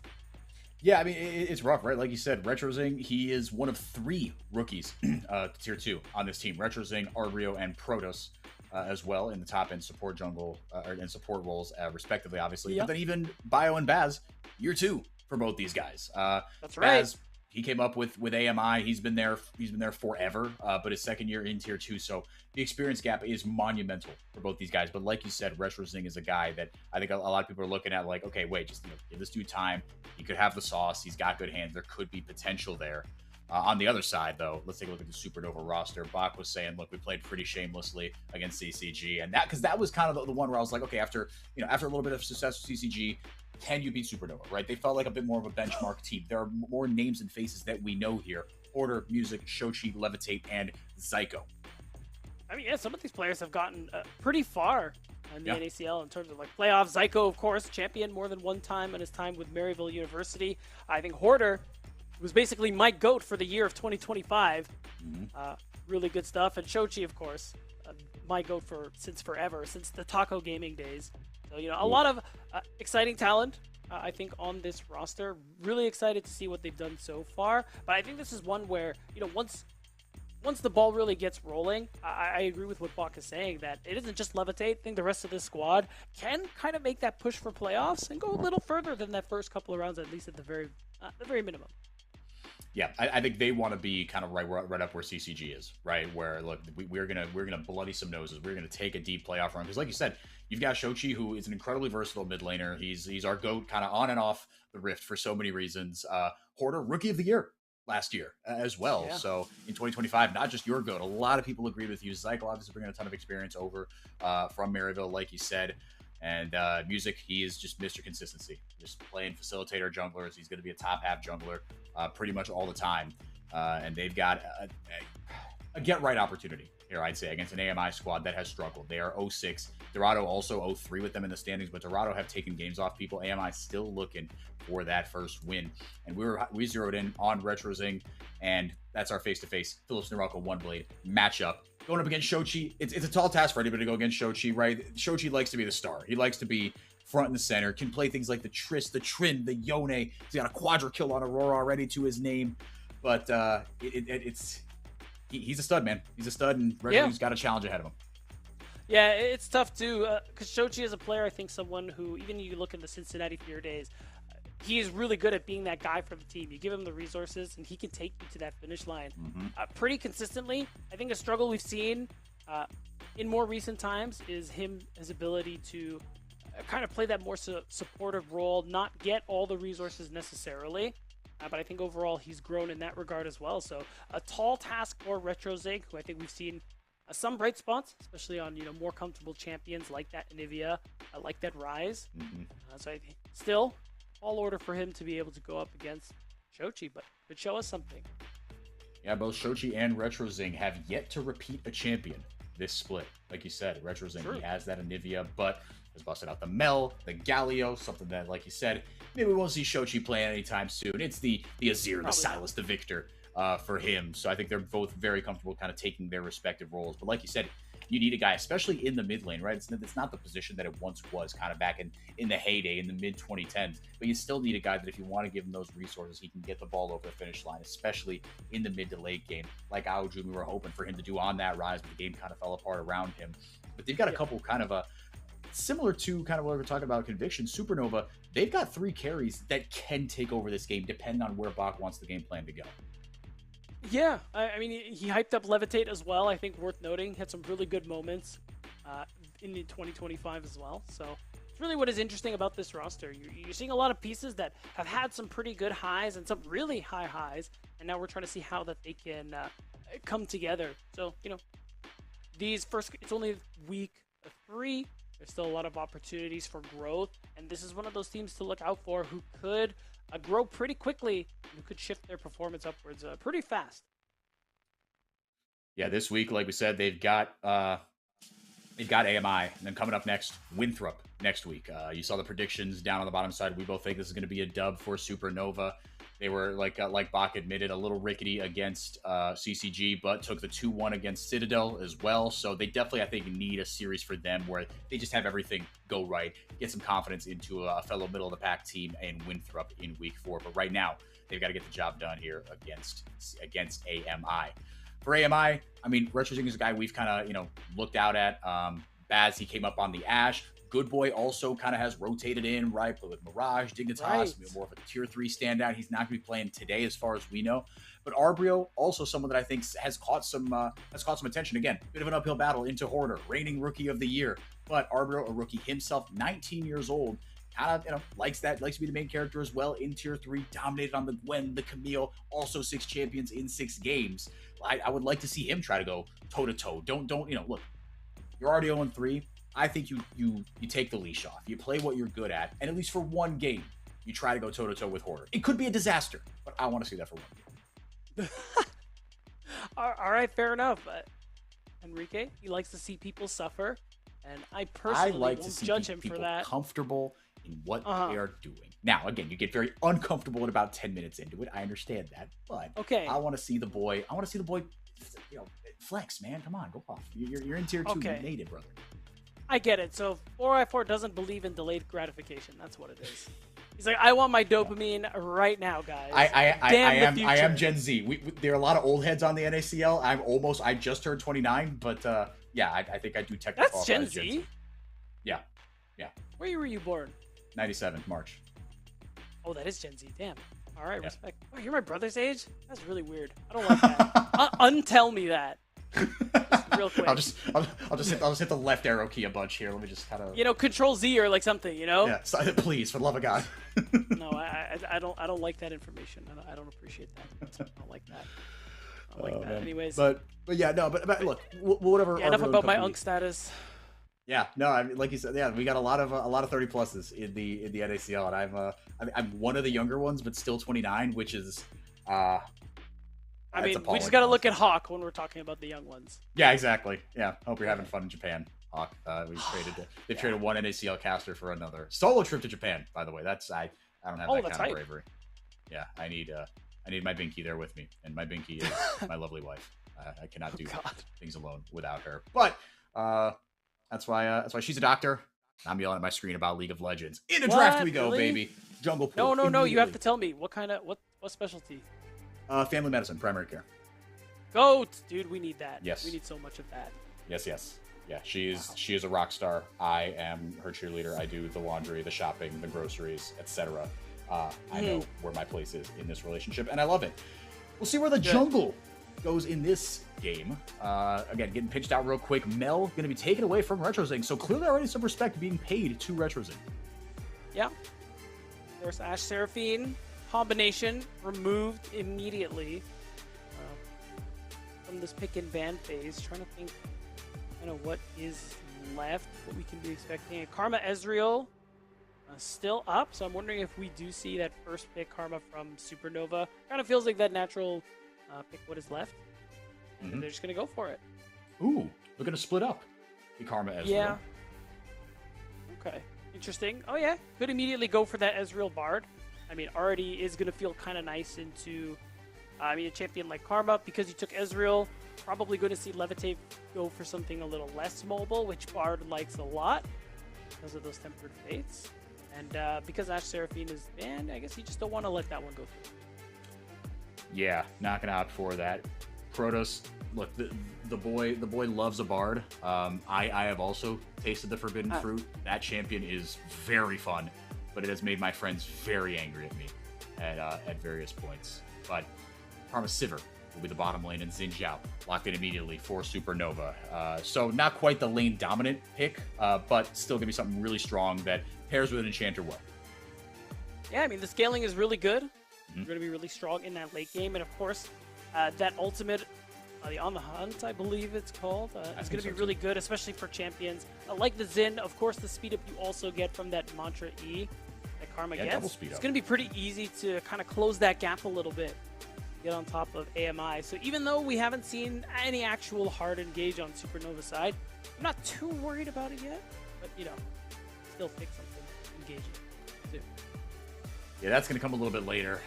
Yeah, for AMI, looking for that, and for Supernova, like you said, searching for that as well. Anivia going to be taken away, so Blind in the Rise, but banning away his most kind of problematic matchup, at least in 2026, something that people love to take into him. Yeah. Jungle's still open here for AMI, so again, things like the Malphite, like the Nope Nocturne is already banned. Rumble, I was going to say, take off the board. Yeah, Rumble ban makes a lot of sense there. A lot of good setup. Yeah, like you said, yeah, you need setup kind of on both sides, and I think Hoarder may be a little more likely to play a tank than Arbrio. I think maybe just stylistically, but we'll see again just how much of a leash Arbrio gets here in tier 2, right? What he's been playing so far, how they want to play out sort of these compositions. Hoarder, he's played 2 Ambessa, 1 Rumble, a Yorick, and it's a Hen. So he certainly he's willing to wear the carry pants, whereas Arbrio, he'll opt for a tank every now and then. Got a Yorick in his bag as well. True. I actually think Ambessa would be fine. You know, it's not an Orin, it's not a Scion, but still kind of a dive buddy there for music. Again, there's a lot of speed ups available for Supernova, so I think it's definitely playable. But I mean, we've seen Hoarder play many different kinds of champs since he's joined the NACL. I'm sure he's got something in that back pocket, and I imagine he's gonna get that last pick as well. Oh nope, it's the other way around. Never mind. Yep, brains still scrambled. Brains. Yep, happens. But Azir going to be taken away. Oriana off the board. Yeah, I mean, you got a couple of things. You could take the Victor into the Rise and just kind of say, all right, we're both just kind of going to play for that hard scaling in the late game. With the Malphite off the board, Skarner will come to play. This could be top or jungle as well. And it's nice to just into what Supernova are showing with so far. So what's going to be that question? Oh, I mean, Gnar is good. It's been a pretty consistently well-played pick by Hoarder. Kind of adds that little damage element, that ability to play side, and of course, team fight. We'll see. You want to leave that last pick to the end as expected. They just want to, okay, not exactly the engage I was thinking, but Annie and Gnar, I mean, that's it. You rounded out your comp pretty nicely. A lot of CC to be working with in these fights, a lot of engage. Yeah. No, really, don't hate it. And Gnar kind of, you can blind that pretty decently. Take advantage of the range, not be too scared there. So Hoarder will be on the Gnar. Side laning going to be very important. He's talked about how he wants that to be a focus of his coming into this year, and definitely going to have his work cut out for him on the Gnar. You can make such an impact on that champion if you play your side lanes correctly. But yeah, you got your hard engage, Flash Bear stun, Narbar, and there's that Yorick. So third Yorick of the season. And it will be what Arbrio is playing into this one. So again, yeah, side lane's going to be a big priority across the board here. Yeah, I mean, big 1v1 pressure there for Arbrio later on in the game, as long as he plays even. So it is a pretty fun look there for Apex Mission Impossible. You do have a really good side lane potential. You have a lane that you could play to that's going to be pretty advantageous later on into the game. And I'm curious to see if there's going to be some ganks towards Hoarder on the top side early. Gnar can be pretty vulnerable in those early levels as well. Yeah, we'll see if Arbrio can take advantage of that. I mean, the guy's played a couple tanks. He had the Yorick in his pocket, and he will be responsible for. Talk about two really swingy champions, man. I mean, Yorick. There's so much he can do in the team fight, but between him on the Yorick and then on the Bard as well for Protoss, you've got to get to that late game. And if you can get to that late game, okay, you could do something here, right? Once Retrosync gets onto 3 items. But Supernova have so many tools in the early game as well. Yeah, especially like with music, really good at skirmishing. I think Shochi and music will be paired up really nicely. That Annie's in. It's going to be really good in that early 2v2. And I think as long as you play even and go late, I think Supernova are looking really good with that Sivir Karma. You have a lot of damage top to bottom as well, but you have a lot of burst damage as well. Your initial combo is really strong, and Levitate, as long as he can keep throwing those boomerangs, he's going to rip AMI to shreds, because this is a comp that's going to be pretty grouped up around these objectives. Yeah. No, that's well said. It's going to be a relatively short-range composition. You got the Ezreal kind of just ripping things from the back, but if those bouncing blades can really get rolling, yeah, especially if you get kind of past that 20-minute mark, LDR starts coming through, and I mean, good night, sweet prince. Yeah, it could get really ugly, really early. Yeah. In the bottom lane, yeah, I mean, we'll see how much kind of both these champions. I mean, Protoss, Bard is a roam enabler. He's got chimes to collect. He's got places to be, things to do.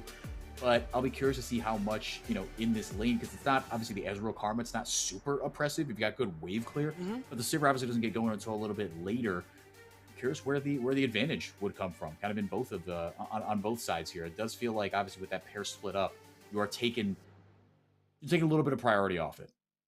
Yeah, I think for AMI, you still have some pretty good scaling tools of your own. I think the Yorick lends itself more to side laning, especially in those later stages of the game. But you can team fight well enough. Really, what I'm looking for is those pickups from Bio. I think Skarner was a champ when he was on Polestar last year. Some of his best moments, even though that was a pretty tough experience for everyone involved, some of his best moments were on the Skarner. I think him being able to facilitate early game is exactly how he wants to be playing. And I think Protoss, a very comfortable champion like the Bard, he has a lot of plays that he can go for too. Because you look at Supernova's side, only Hoarder has an actual movement ability that's not a speed up. So there is a lot of vulnerability that you can capitalize on with that Tempered Fate, whether it's inside lane or it's in team fights. So I think that's going to be a key piece there for AMI. Yeah, I think that's well called out. Yeah, a couple of really good pick tools. Obviously, in the side lane, a lot of strength coming from that Yorick. Ability to isolate and take down targets. Really, really good for AMI. But can they get themselves in positions to do that? That's going to be kind of the million-dollar question. Supernova favored in this one. We both thought it was going to be a win by them, and Retrozing already in a ton of trouble, had to blow his flash. Wow. That was fast. Already. No, yeah. Pretty good opener here for Supernova. You get a nice advantage for Shochi, and of course, I mean, that's something very easily capitalized on as well. Now, yeah, no kill went over, obviously, but I mean, with Shochi's gonna be feeling really, really good about that one. The range, obviously, not rise in strength, especially early on. You can only do so much here. That feels really, really good, and you can bet your top, bottom, and middle dollars that Music is going to pay a couple of visits down to the bottom lane. Summoners being burned, or into the mid lane, I should say. Summoners being burned in the bottom lane. Barrier and Ignite burned by Baz and Protoss. As they get a little bit of a shove there onto Levitate and Zyko. Ghost Heal burned as well. I love how combative bot lane is this year. Even though it's double ranged, we're looking for scaling. No, let's fight right now, and I respect it. Yeah, it's way more fun, especially like you said, given that it is usually, some of these enchanters, right? You play them for the late game and the power they bring there. But Protoss and Baz feeling really good right now about this combo. Let's see what they can do again. How much do Protoss and Zyko leave lane, potentially, right? You can leave the Ezreal on an island. But you've got a summoner spell. A bit of an advantage here as... Look at bot lane. They're recalling as well. Honestly, it's tough. They might lose out a little bit, but it is Cannon Wave. Levitate managed to back pretty quickly, so he might not lose too much, and he dodges out on the dive, which I think is so important. That Bio is pretty clearly setting up for. He knows his jungler's on the other side. He opts for the recall just to dodge the play. It is still a loss, but under the circumstances, that's the minimum loss you could hope for. So hopefully. Yeah, all things considered, he's feeling all right, and then Baz gonna be able to come back with that tier, start that stacking immediately. Meanwhile, Levitate pinned under his turret. This could continue to snowball here if Baz and Protoss can manage these waves well. Music getting a little aggressive here. Gets the ward down, so knows exactly what Bio is going to be doing. Potentially getting a shade here from Hoarder. As Retrozing down 10 CS now as Protoss coming up to help out his mid laner. Phase Rush. Or just say Ghost popped, excuse me. Yeah, that was just a full-on Ghost. He's coming up to the top lane. Magical Journey taken out there by Shochi. But now Music in some trouble. Flashes over. Dark Possession goes up. Arbrio not able to clamp down the Supernova jungler. Oh, now, no. Could he? No, we're not doing this. No. So this is awkward. Music getting caught out, forced to flash, loses his health. He tried to steal the blue buff, but instead, I think he's going to lose at least the camp. Could be two. To Bio, whose top laner and mid laner were able to move up much quicker, and Protoss too. So pretty good start here for AMI, despite Retrozing losing his flash early on. Yeah, he was able to create that pressure, and like you said, just make Bio feel comfortable enough to where he could go up and grab that. Now, Music's still not down a ton here, right? This guy's a veteran of the scene. He's been around the block a few times, so I don't expect him to kind of take his lumps lying down. Coming back with a couple of kitchen knives. Should be feeling all right here. A minute until the dragon spawns. With his bot lane now getting shoved, he's getting a little bit of vision down. Can he leverage this into something in the dragon pit? Arbrio and Hoarder going band for band, as it were. I'm pretty sure he has to back because Arbrio can Q flash kill him, and he knows it. So he's just going to have to use the TP. Nice lane advantage there from Arbrio to be able to put that pressure onto Hoarder. And so despite the rough start for RetroZing, AMI kind of holding their own here okay, all things considered. Baz and Protoss almost set up a dive there, but now Zyko and company seem to have the lane a little bit more under control. Gonna get the shove off. Zyko gonna, or excuse me, levitate. Gonna try to get this recall off. Come back with a little bit more combat power.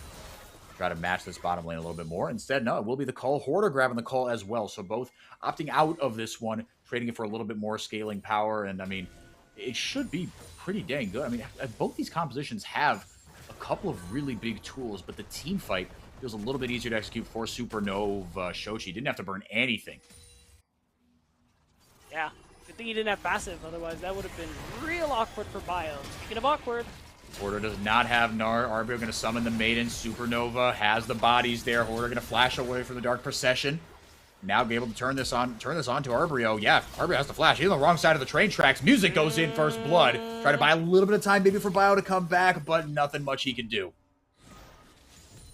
yeah, that was flash. He did press flash.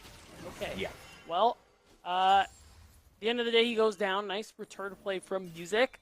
Allows Hoarder to get a wave crash as well, giving him that bit of a CS lead there, looking at 11 right now. So little advantages starting to culminate here for Supernova. Up 1,000 gold here early off the back of that top side. I mean, like we said, we knew Music wasn't going to go quietly. Had a little bit of a got caught out there up on that tri-brush, but certainly being very efficient in his timing. Dragon has spawned, sitting there all alone. Not a ton of vision kind of on either side, or from either side, I should say. Level 6, bigger for one bot lane than another, I'll put it that way, but it should be. I mean, maybe we wait for that, but this next dragon, I'm curious to see how much urgency these junglers kind of place on that, because they both kind of hover in the mid lane right now. Yeah, I think we're going to see Music head towards that one. Shochi, a bit of a situation, but he is about to have his passive. It's kind of fine. Yeah, with one more shield there, gets the W off, able to stun down RetroZing. Now, Crab will be enough. Music going to take the back, come back with a little bit more, probably the Tunneler in inventory on his way to that Sundered Sky. Level 6 hit down in the bottom lane. Level 6 now hit by both these junglers, and this is hopefully where we start to see some fireworks here. Beat down. I mean, like we said, level 6 so big for both of these junglers. Now, potentially, Protoss is getting bullied by that Boomerang Blade, man. Yeah. I don't know if we'll see much action quite yet, unless two teams decide they want a dragon or the Grubs. So we'll see. Ward down from Protoss, even though everyone's recalling.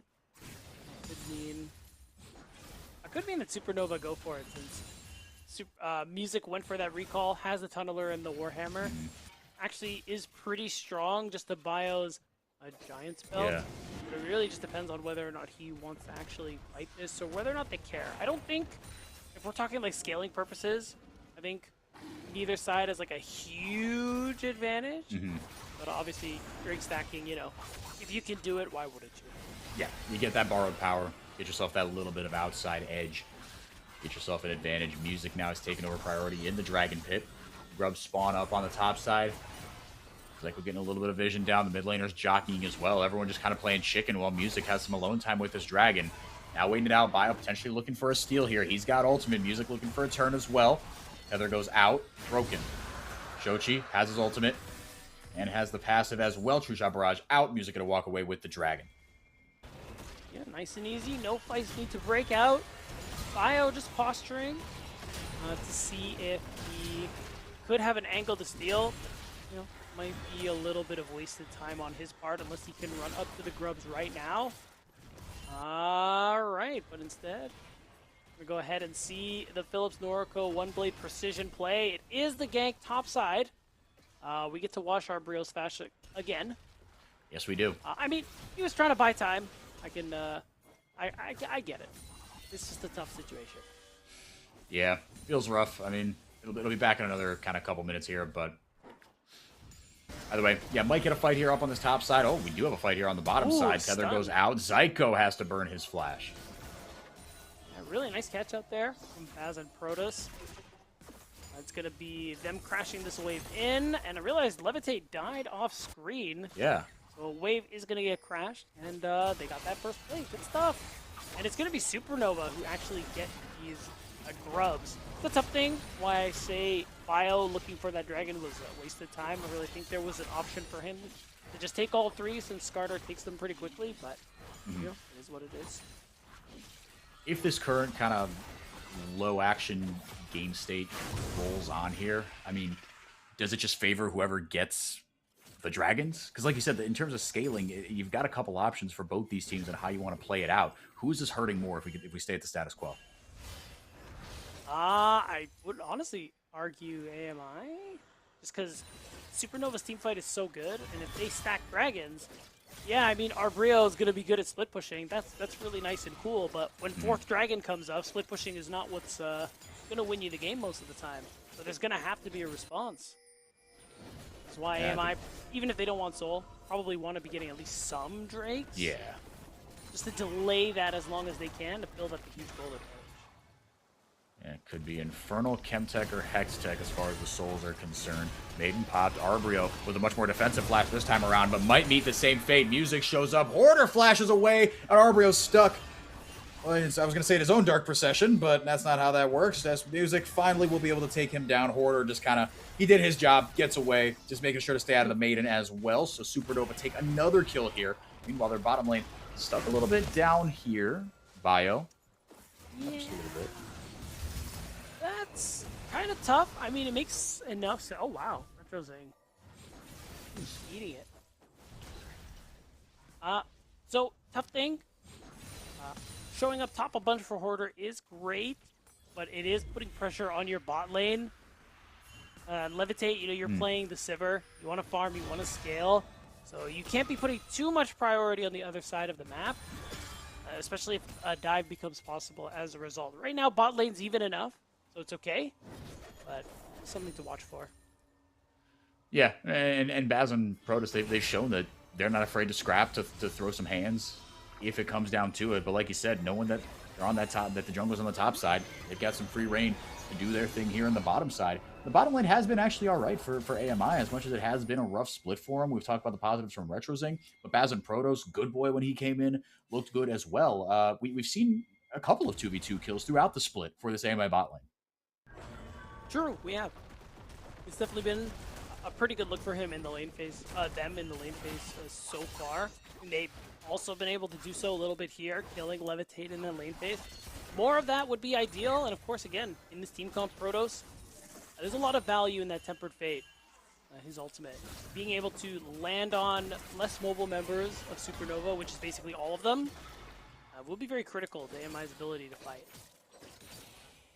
Yeah, they do have the pick potential. You highlighted it in Draft Beatdown. It kind of starts and ends with that man right there, Bio, and what you can do with the Yggdrasil's Impact into Impale combo. But, I mean, the pick potential is... Supernova's got some...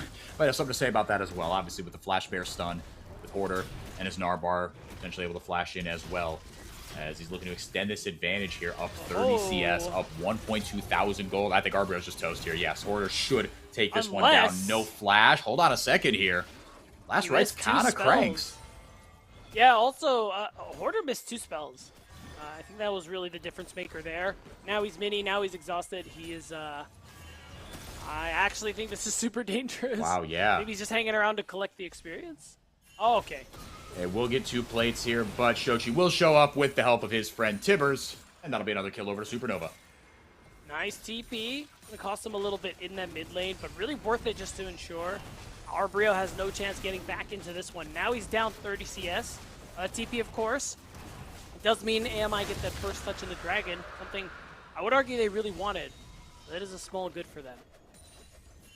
Yeah, the more I've kind of thought about it over the last 30 seconds, Shochi bailing Order out right there and preventing what could have been a really ugly crash and just swinging this lane right back into a comfortable spot for Order.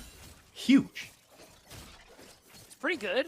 I think Porter would have still been ahead, but why I'm all right with, over-indexing on top side is that Levitate and Zyko have been playing well enough that they're not losing much because of it. And of course, we talked about it. Arbrio, his value this game is going to be how he is able to play side lane because he's playing Yorick. But if you get so far behind, well, your skill set doesn't really matter anymore. You're just going to get walked.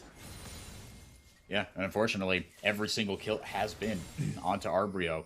He's down, 2,000 gold. That's effectively almost a full item. Horde's going to get that call cash out eventually, so going to slingshot him even more ahead now.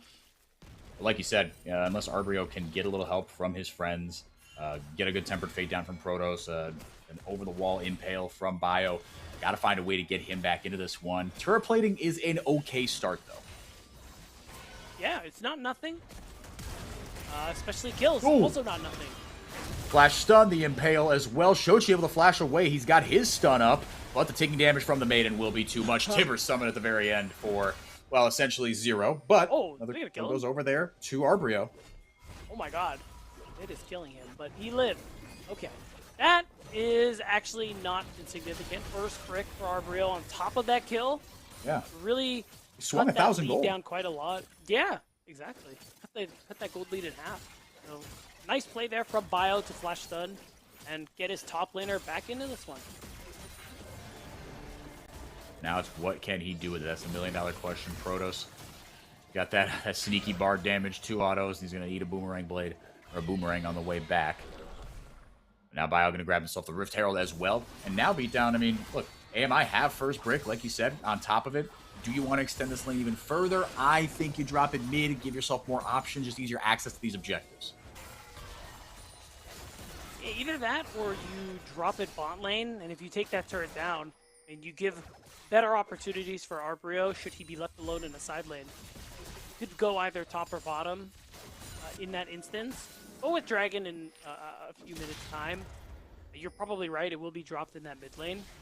Just thinking, all options they can go for. Turn the pros and cons to everyone. Protoss might have been caught out here, going to take a magical journey over. Trouble is, music can follow, but Dark Procession does go down, helps lock him in place. The stun as well by Protoss, helping ward off anything further, but Shochi will respond with Supernova's first tower of the game. And a nice chunk of change to go with it. Otherwise, we have a fight. Everyone's walking away. This has been a very, very not bloody game. Oh, it's been a weird one. It's been weird. It's been quiet. I like that we're trading a little bit. I was looking for more kills, but it's fine. As I say it though, Bio's here. Bio's here, and he's got some help from Protoss as well. If Retrozing can land the root down, the Impale might be enough. Order goes Mega. He's got his ultimate. He's going to use it defensively. Retrozing going forward. Flashes. Temper Fate going to buy time for his team, but also for Music to show up. Could backfire here. Protoss will go to the gray screen. Music able to catch up. Now the Impale coming through. Excuse me. But now Music gets onto Retrozing with the Audacious Charge. Levitate coming through over the top as well. Double kill for Music. The man's got 4 kills. Yeah, he does. And way to turn it around there from Supernova. Works out for them. Like you said, Music has 4 kills, so he is a big source of power for the team right now. Essentially their whole gold lead. Actually, literally. So it does mean that wherever he is, Supernova should be able to get a lot of what they want. But it does give that opportunity for AMI, again, to play away from him as they have been doing before. Music is one place. Bio will make a play elsewhere. It doesn't mean that, in a way, as long as they keep doing that, AMI not really behind. No, and Supernova has been getting the better ever so slightly, right, of these trades. But like you said, it's just stick to Music. Wherever he goes, success should follow here. He's on 2 items. Nobody else is. I mean, Retrozing kind of, right? I mean, he's on like the full form of both his items. Same with Baz. But that's where your power picks are, or your power right now, as far as the goal is concerned, is for AMI. So again, you've got 2 really good scaling options there. You've got the ability to get across the map. You want to execute on a side lane. A Realm Warp can certainly help out with that. You've got pick potential. But the team fight, like you've been pointing out, Beatdown, is certainly in Supernova's favor. More traditional AD carry, easy CC. Porter has, has an R.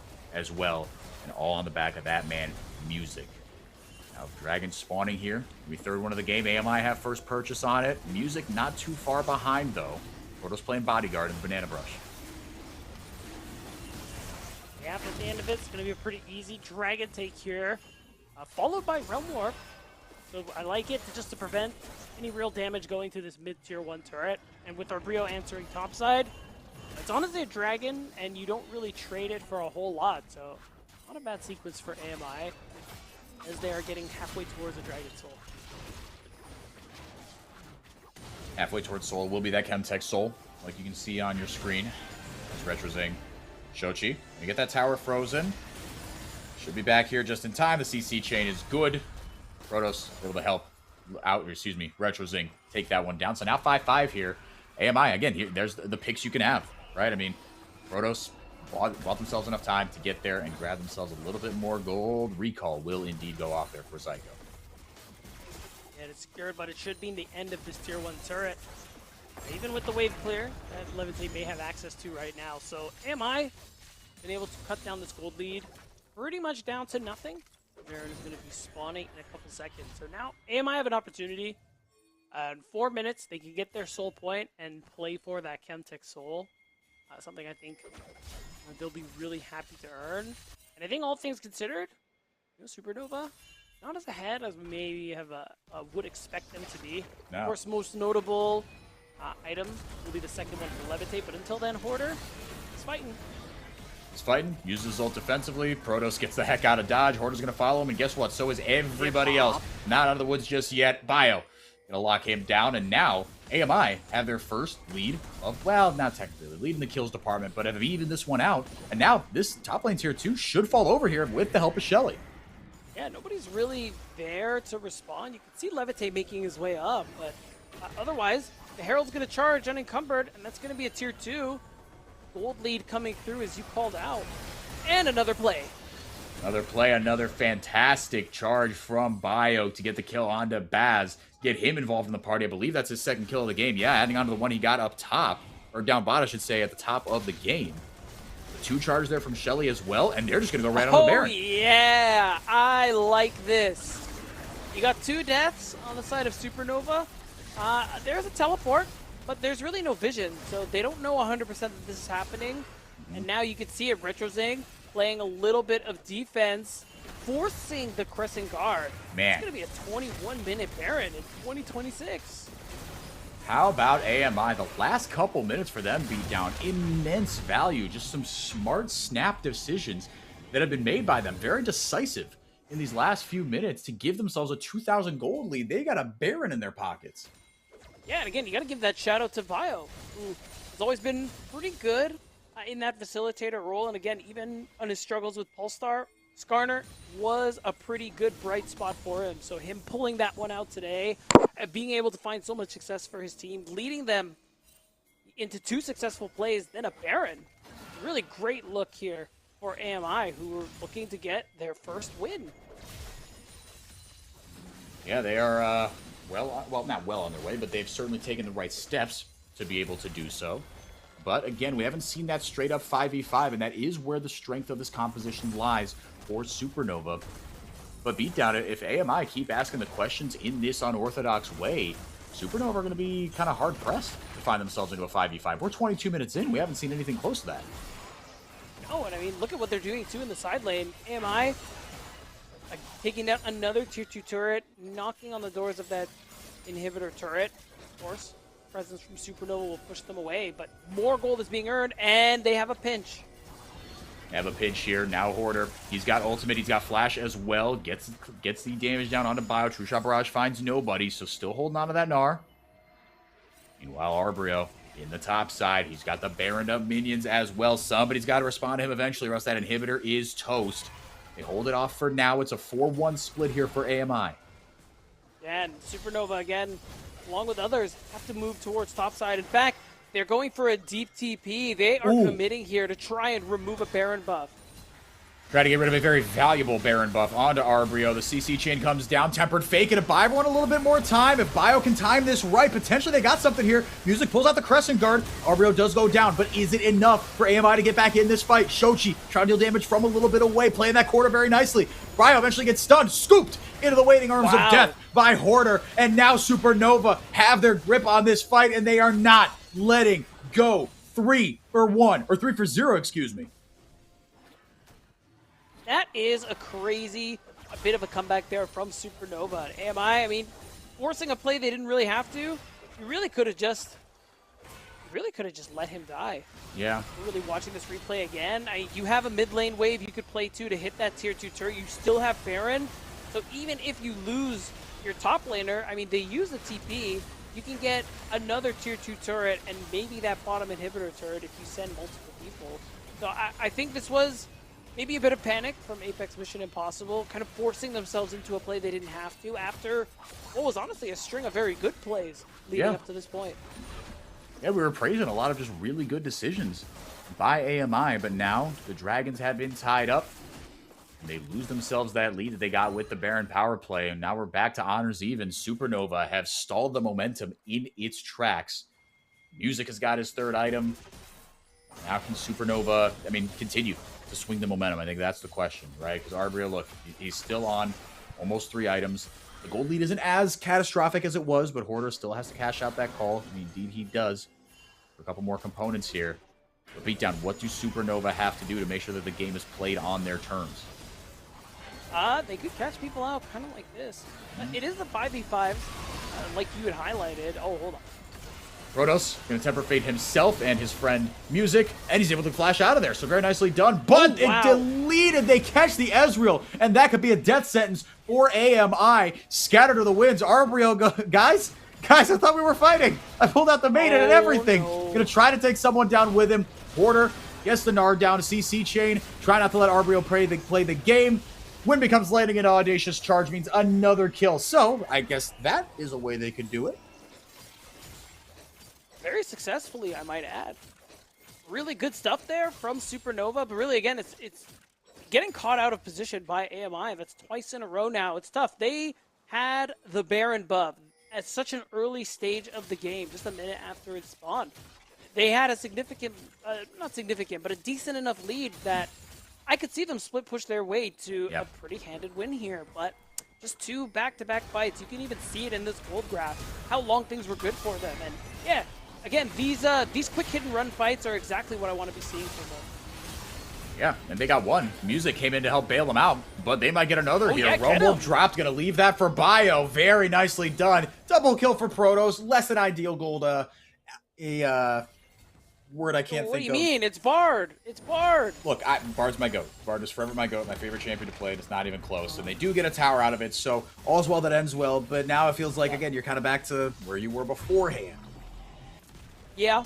Again, these are the kind of fights that they need to be taking.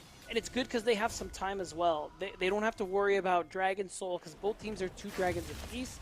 It's just Baron that's up next. They can get another pick like that and get the second Baron like they did the first. Then we could see AMI get back into that driver's seat. Again, it's really starting to show that 5v5's just not working for them. So I think as long as they can, just avoid them. Yeah, and you're going to see AMI playing on the front foot. And I think, unfortunately, that could result in some looks where you go, it could look ugly, but that's kind of what you've got to do, right? You got to take some risks. You got to put yourself in some uncomfortable positions. But you can mitigate against that by making sure that your vision setup is all right. Buddy system, right? Making sure that you're not out there just by your lonesome. Now with the Dragon spawning, or the Baron, excuse me, spawning and the Maiden up, we talked about a beatdown. That's the main objective. Music dashes in. Tempered Fate going to catch one. There's the follow-up there. Not exactly. Mantra E, shield, or Maiden, excuse me, is down. Baron's still up here. And again, it's a 5v5. See if AMI want to opt into it. Does Supernova have the inside track onto the Baron? They do, but Meganar just expired for Hoarder, so I think... Or did it? That bar looks like it is kind of full. I guess he's gotten it back, but either way, he was in Meganar before. Surely it's expired right now, so... It is just going to be that opening where AMI go ahead and look for the Baron. They could look for the turn. They probably have to. Yeah, no, you can see. Yeah, that was just a, hey, come here, look at what we're doing sort of Baron. Yeah, even trying to maybe force the TP out of Hoarder, but you can see him, he's still farming on the wave. Now the TP is actually coming through, and Hoarder is close to Mega. On the hunt popped, Hoarder coming in hot, like you said. Protoss tried to get cheeky a little too far forward on the Bard, then AMI, excuse me, gets split up and tossed to the winds. Protoss will pay for it with his life, and the Baron, let's see if it goes over to Supernova. They're certainly taking it down pretty quick here, Beatdown. Bio is still alive. He can get over the wall in a hurry. Baz can do damage over the wall. Shochi playing bodyguard. First shot barrage. Doesn't find what it wants to. Now Arbrio has shown up here. Maybe they can get something off the back of it. Hoarder just going to play the best defense is a good off and gets onto Bio. Now the Impale comes through after Supernova secure the Baron. Hoarder, he's going to be all right. He's going to flash away. Gets a shield on him as well. Flash Bear stunned down as well, so Levitate going to be on a killing spree here as he gets going. Hoarder going to join the fight with just such a low health bar. Shochi gets out of dodge. After all that, Dragon up. See if they go for this, potentially, but they got the Baron beat down. That's what they came for. That's right. Secured by Supernova. Getting their gold lead up to 3,000 now, and they're going to go ahead and reset. And get themselves set up for this Dragon fight. You're seeing TP immediately as well. They want to move for this play right away. Yeah. And it really feels bad for AMI and AMI fans. They were actually looking quite good. Yeah. I think they were playing this comp and playing for small split fights really nicely. They got the first Baron again really quickly, but fortunately, again, just a couple missteps got us to this position here where now Supernova are in the lead. They got the second Baron. They're going to get their soul point. And there are just so many turrets, so much standing gold that Supernova have access to as well, that you got to imagine this gold lead is just going to shoot up so much higher. Yeah, they could slingshot something nasty off this right now. And they've got soul points, so 5 minutes later, we know where the battle lines are going to be drawn. If, of course, the game doesn't end before then. 4,000 gold, biggest lead of the game for either side. Supernova in control of this one. Shochi's on that third item. It's just flat pen into a ton of damage. And that little extra bit of mobility doesn't hurt either. Now they've got this Baron buff and they're trying to make the most of it. They've already gotten so much value out of it. Look at the total damage. Man, Arbrio on top by a mile. Yeah, that's Yorick, baby. Now, though, not really showing for much, especially considering Supernova are the ones. Big gold lead, pushing 2 lanes at once. Even having Hoarder go for a third, it's looking like, with this wave stack thing. There's really no answer. In fact, Protoss, yeah, you need to flash. Just a flash. Now the on the hunt pop. If I was going to say offensively or defensively, I guess it's defensively, but now Shochi, he might be left to the dogs here. Yeah, he just overstepped, got a little too far forward here. The rest of his team was going backwards. He went forwards, and the shutdown comes in for Baz. Yeah, I mean, could be thinking that he was dead no matter what, decided to go for it. But overall, that play, very ambitious when your top laner is on the other side of the map, and he has no TP. So I think we're just in a little too deep, passing a little too greedily as Supernova, and punished appropriately by AMI. They might get a little bit back, but man, with 2 tier 2s down, base is next on the menu, and the Baron buff's still alive here. Hoarder's still doing his thing in the side lane. Certainly not going to let the pressure up here. The question is, do we see anything before the Dragon Soul fight? And I think if we do see something, it would probably favor AMI, right? Like we talked about. This is how they want to play their composition. This is how they've played it effectively over the first 20 minutes. As the Maiden popped up on the top side, it will be a 1v1. Arbrio and Hoarder both level 19 here. But we might get some fighting here in the mid lane. Tempered Fate going to keep his friend alive here just a little bit longer. Music. Protoss staying alive ever so slightly, but finally will go down when it becomes lightning. Bio bounced into the sky. He'll be next on the menu. Gets the Impale off, does absolutely nothing. Shochi TP's in. He's waiting in the wings, and now Supernova look to push to potentially end if they can get enough bodies here. Flashing forward, Music is on a rampage, feeding Levitate these kills. A triple on the Sivir. Arbrio joining the fight, but it's too little too late. Hoarder going to join in with the TP as well. After they take down the Yorick, they're looking to break this game open, potentially end it. Oh, it's more than potentially. We're just chasing Arbrio for the love of the game, but the rest of the team is here in the base 4x4. It was bloody, but that's game 1. Game 1 going to the way of Supernova. Eventually, they got the job done. But in the first 20 minutes, man, AMI looked sharp. They looked like they were on their way to their first win, potentially. But Supernova, team fight too strong, experience a little bit too strong as well. And how about music? Man, almost 15 out of 18 KP. He was absolutely everywhere. He was absolutely monstrous and Shochi and Levitate the game, which was pretty easy for them. They executed their roles, but music to me was the setup, man. He was a straw that stirred the drink in that one. Yeah, he was. I've never heard that phrase, but I like it. Really? I really haven't. But good look for Supernova. Really good start to the series for them. We're going to ignore that first 20 minutes for them, which wasn't too incredible. And of course, just give that praise again to AMI for, I think, how they played it. Showing some bright spots. Show us that maybe we will get that game 3. And I certainly want to hope so. See if they can continue this string of good moments they've had throughout the split and finally convert it into a victory. But we'll find out if they can do that when we come back. CCG lead the way with their undefeated record. Munchie's signature Wuju swordsman makes an appearance, and Sirenai shows off on his debut. Hey y'all, I'm Mazel. Welcome to the NACL weekly recap for week number 2. We started the weekend with CCG claiming dominion over AMI. Dardoch seemingly ran the rift with his Nocturne and Pantheon games, while Aojun brought the chilling cold with his Anivia in game number 1. Retrozing put on a star performance on his Mel in game 2, but it did not shine bright enough. CCG also won their second series of the week to hold control of first place at 3-0 series score and having not lost a game.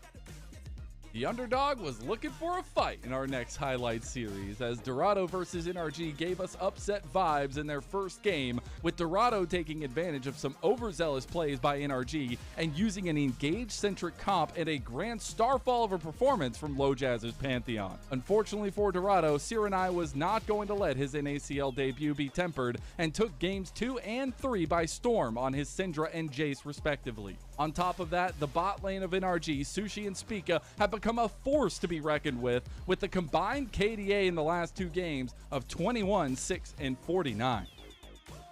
Last but not least, we had Conviction versus Citadel, a battle of faith and establishment. Citadel brought out the big guns to start the series, taking Vayne for Bradley in the top lane and Mundo for Griffin in the jungle, but the sweet melodies emanating from Conviction were just too strong. Insanity also had a vintage performance on his Syndra to unleash Conviction's power with a game 1 win. In the second game, Meech and Breezy brought us back to their CLG Academy days and put on a masterclass Yunara Lulu performance with a combined KDA of 12, 1, and 31. With week 3 on the horizon, that means our match of the week has to be Maryville University versus NRG. 2 of the top favorites coming into the split, 2 of the very best junglers that this league has to offer in Yuji and Kizdo, and Zamudo versus his old home. Make sure you follow NACL on Twitter and tune in next week on Twitch for week 3 starting April 8th at 1 p.m. PT. We'll see you there. For CCG this year, I think we're definitely a top contender for just winning the splits. I think that even though we actually haven't had too much practice, the limited amount of scrims that we've played so far, it's been pretty good, pretty high quality, I would say. And that, I am playing with a familiar face in Dardoch, and I think this time we both matured a ton as players and as teammates. So I think that I think for fans of the league or fans of our team, I think they have a lot to look forward to for our team this split.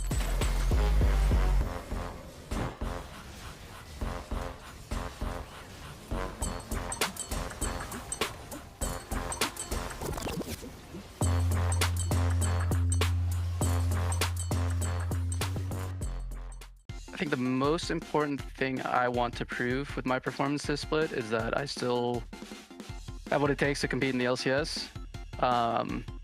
Obviously, I'm not competing in the LCS currently, but I think my goal is to stand out and be as consistent as possible.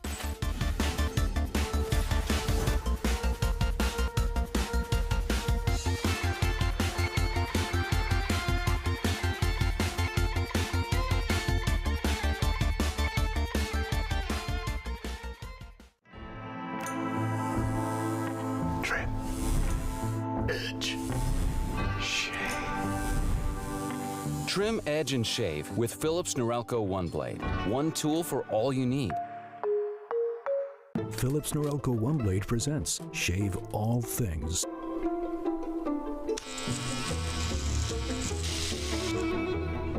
Your style made simple with Philips Norelco One Blade 360.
Welcome back, everybody. I'm 4x4. That is Beatdown. We've got AMI versus Supernova Game 2. Almost ready to load in here. Unless, of course, no, we are. Okay, I had my Unix on another tab here. I thought I heard the noises.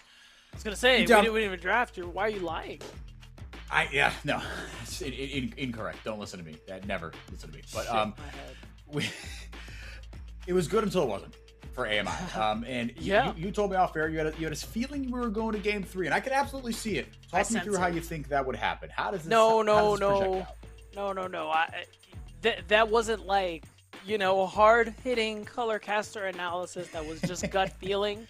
Well, if it's just vibes, look. It's just vibes, bro. It's just vibe. Like, we're going to Game 3. I can feel it. That's all I was saying.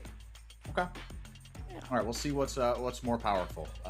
Supernova or Beatdown's gut. Tune in next episode of Dragon Ball Z. Getting a look at this gold graph. You see it on the back end. It looks. AMI, they had their moments, man, and they were playing this composition well, right? Bio was getting picks all across the board with the Skarner. Arbrio was doing his dang thing on the Yorick.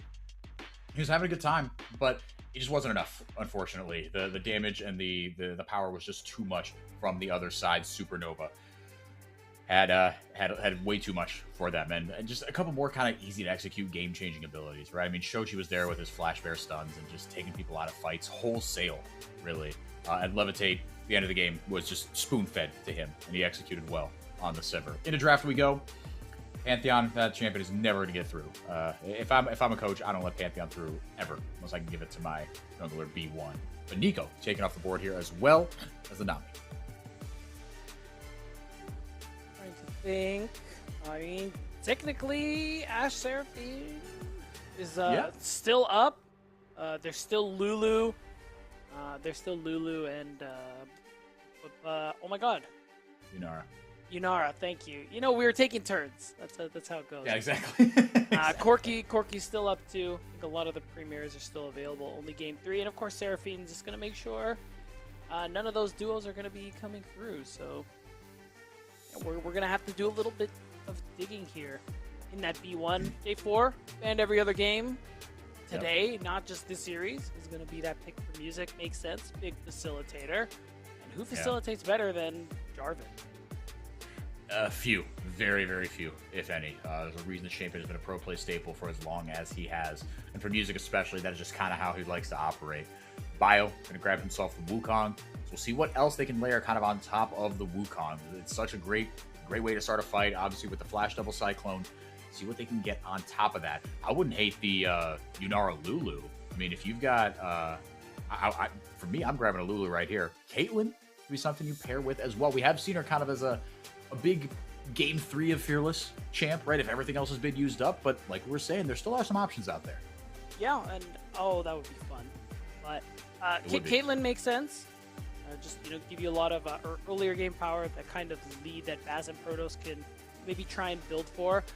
Probably not going to be paired with something like a Lulu, but something ranged I think would still service it very well, just to try and dominate, get leads, get plates, and allow Baz to kind of take over the game.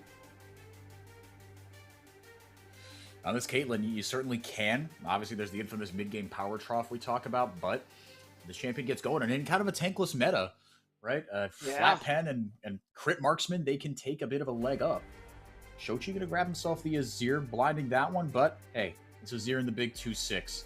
You're going to be okay. Actually going to potentially, don't get baited by the hover. Okay, there we go. So going to blind both the solo lanes here for Supernova. Wow. I mean, just considering that Ambessa is a huge pick for Hoarder last year, he will play that into whatever. I kind of respect it, but yeah, I mean, you do run the risk of something like this. Arbrio immediately going to lock in that Renekton, so it fits with the identity of Supernova's comp. There is that lane dominance that Arbrio is going to be able to express, and if Hoarder is not careful, going to regret this blind pick. I like it just kind of for, when we talk about the vibesiness potentially of this AMI team. This is a team that is really powerful early on. I'm curious, I'm fascinated to see what they pair with the Caitlyn, right, to get her role in here. As the Varus take it off the board, not going to allow Levitate to fight fire with fire. But Renekton, man, this champion giveth and taketh away. But if the AMI snowball gets rolling, I mean, we saw what they were able to do with like almost nothing as far as a gold lead is concerned and a lane lead is concerned in the last game. At least take it away. At least support, yeah. I mean, the trap setup would have been good with the cocoon. So yeah, I like the angle. I like the respect. I just remove some pretty aggressive options there for Protoss. Nautilus going to be taken away as well. Yeah, just something that can get onto the Caitlyn, especially in lane. If you put her down in lane, the game gets so much more difficult for her. It takes her so much longer to dig herself out of that power trough. So what that 5th ban is going to be. But man, Arbrio, look, I liked what he did on the York. He got a little bit of help, right? Was able to get his lead slingshotted back to him because early on it wasn't going amazingly for him. Hoarder kind of gave him a couple lifelines back into it with a couple misplays on the Gnar, like you pointed out. Beat down to potentially just end that lane before it even started. As Inivi's banned away and we get a Kali. That's exciting. It is, again, tankless meta. Great for assassins as well. It's a good matchup into the Azir too. So again, the perils of double blinding your solo lanes. You kind of get countered like this. I imagine the angle is that because you're already dealing with the Caitlyn, you want to delay your bot lane picks as much as you can. But I mean, AMI don't have to show their support pick until the very end here. So, okay, we're going to go Thresh, what, Aphelios? Aphelios, I guess, right? Lunara, yeah, maybe? We've seen Aphelios like a teeny bit. But I feel like he's only been paired with, I mean, he's been, I feel like we've seen Aphelios, but we haven't seen Thresh yet. So Aphelios has clearly been paired with something else. Yeah, unless I'm just capping, and Aphelios hasn't been played yet, but I'm pretty sure it has. Yeah, I've definitely gotten 1 or 2 games of him. But let's see. Yeah, I mean, this is just full-on scaling here from Supernova. And a early game explosive... No. Okay. Aphelios. We've seen Aphelios banned, so I was wrong. So, Aphelios, Rush, making their debut. But man, the team fight is phenomenal for Supernova here. I mean, in the late game, if AMI can't get this snowball going, Supernova, this game's just going to play itself for them. Yeah, but I mean, I think AMI do have a lot of tools to make it happen. I mean, you have favorable solo lane matchups. Whoa! Oh no! Oh, that is the saddest bot lane. Oh. Yeah, if I'm Aphelios Thresh, I'm dodging, man. That's not fun. That's not going to be fun. Wow. Well, respect to Protoss. I mean, it's going to be a double range bot lane. Great trap setup. Have fun, Levitate and Zyko. I will have not fun on your behalf. I gotta say, this is a pretty good draft for AMI. Yeah, you know, you do have to worry about scaling with Azir and Aphelios, but you have a lot of tools to make sure that's never really in the conversation. So yeah, let's see if AMI can show us a little bit of what we saw in Game 1, minus the fumble around second Baron. Yeah, 100%. No, and look, like you said, if there's a composition that could blow this game up pre-15 or 20 minutes, it is what AMI have drafted here. Renekton, Akali is going to be, it's a decent matchup into the Azir, like you were saying, and this Caitlyn Heimerdinger bottom lane can be really really impressive to play with. Obviously, the range that Caitlyn provides, built over Peacemaker, laying down the traps, and the damage that the Heimerdinger can do early on. See how Levitate and Zyko navigated, how they opt out of it. I mean, because you don't want to take this straight up. But I will say, as far as pre-6 ganking junglers go, Music, I could see him paying some attention there down that bottom lane to relieve some pressure. Yeah, you're 100% right. So it really is, there really is that pressure on Music. Playing the J4 to, be very active, be very proactive as well, just to make sure that his laners can actually get through this laning phase okay, especially bot lane.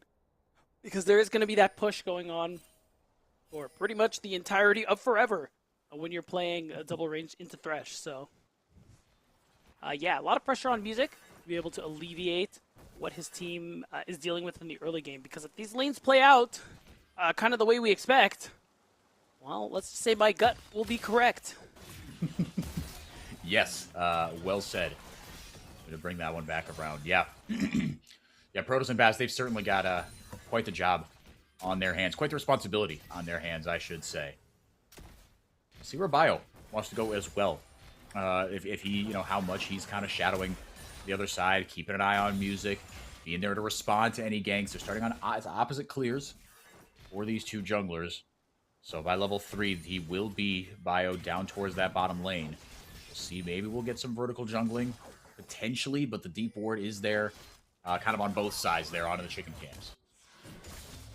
Yeah, it's not looking like we'll see much of that early on, especially with the opposite starts from both these junglers. So far, for now, the lanes are just going to play out as we expect. Our Brio, of course, is going to have that pressure. Retrozing, same thing in the mid lane. It's just all pushing lanes here for AMI. So really, for Music, it is just going to be about whether or not he can take advantage and get some of these ganks off. But they have done a good job on AMI warding early to get an idea on what his path is going to be like. So it'll be hard for him to act. Yeah, we talk about how crucial that can be. I mean, with J4, you have the tools to do that, and you've got to potentially be able to relieve some pressure here. But Supernova just saying, look, we believe that we can get to the mid game with only down 1,000-ish gold by 15 minutes, and you're kind of feeling okay. Dragon stacking, of course, could become an issue. I mean, we'll see. I mean, for me, I'm not going to say no excuse, but especially with the bottom lane power that you should be able to create, unless, of course, Protoss bites off more than he could chew. Holy moly. He should have been dead there. He really should have been. He's going to live. I'm getting really nervous with where he's backing, but it's fine. He only had to use his heal in the process as well, so all things considered, everything is pretty okay. Pretty big for Bio, too. Able to clear out that whole ward. Definitely not the worst thing in the world. No. But man, oh man. Down one summoner here. We're going to come back with the Dark Seal. Pretty good first buy there. See if you can snowball that into something. Yeah, I mean, you should have priority. You should have, a little bit more freedom to roam here if you're Bio. So I'm looking for a couple first dragons for AMI as well to help snowball this early lead. Yeah, and I really like, because Protoss had to back the way he did, there is that wave stacking that Levitate and Psycho have gone for, and you can see on the minimap, Music able to get a lane gank off. They don't know where he is, but now... Whoa, coming in with the lantern, almost a perfect combo. The hook almost lands. Protoss has to blow his flash, but after all that, Zyko taken low, but not low enough. Wow, still. I mean, damage is done. You get a lot of chunks on the health bar, and of course, you can do this again because...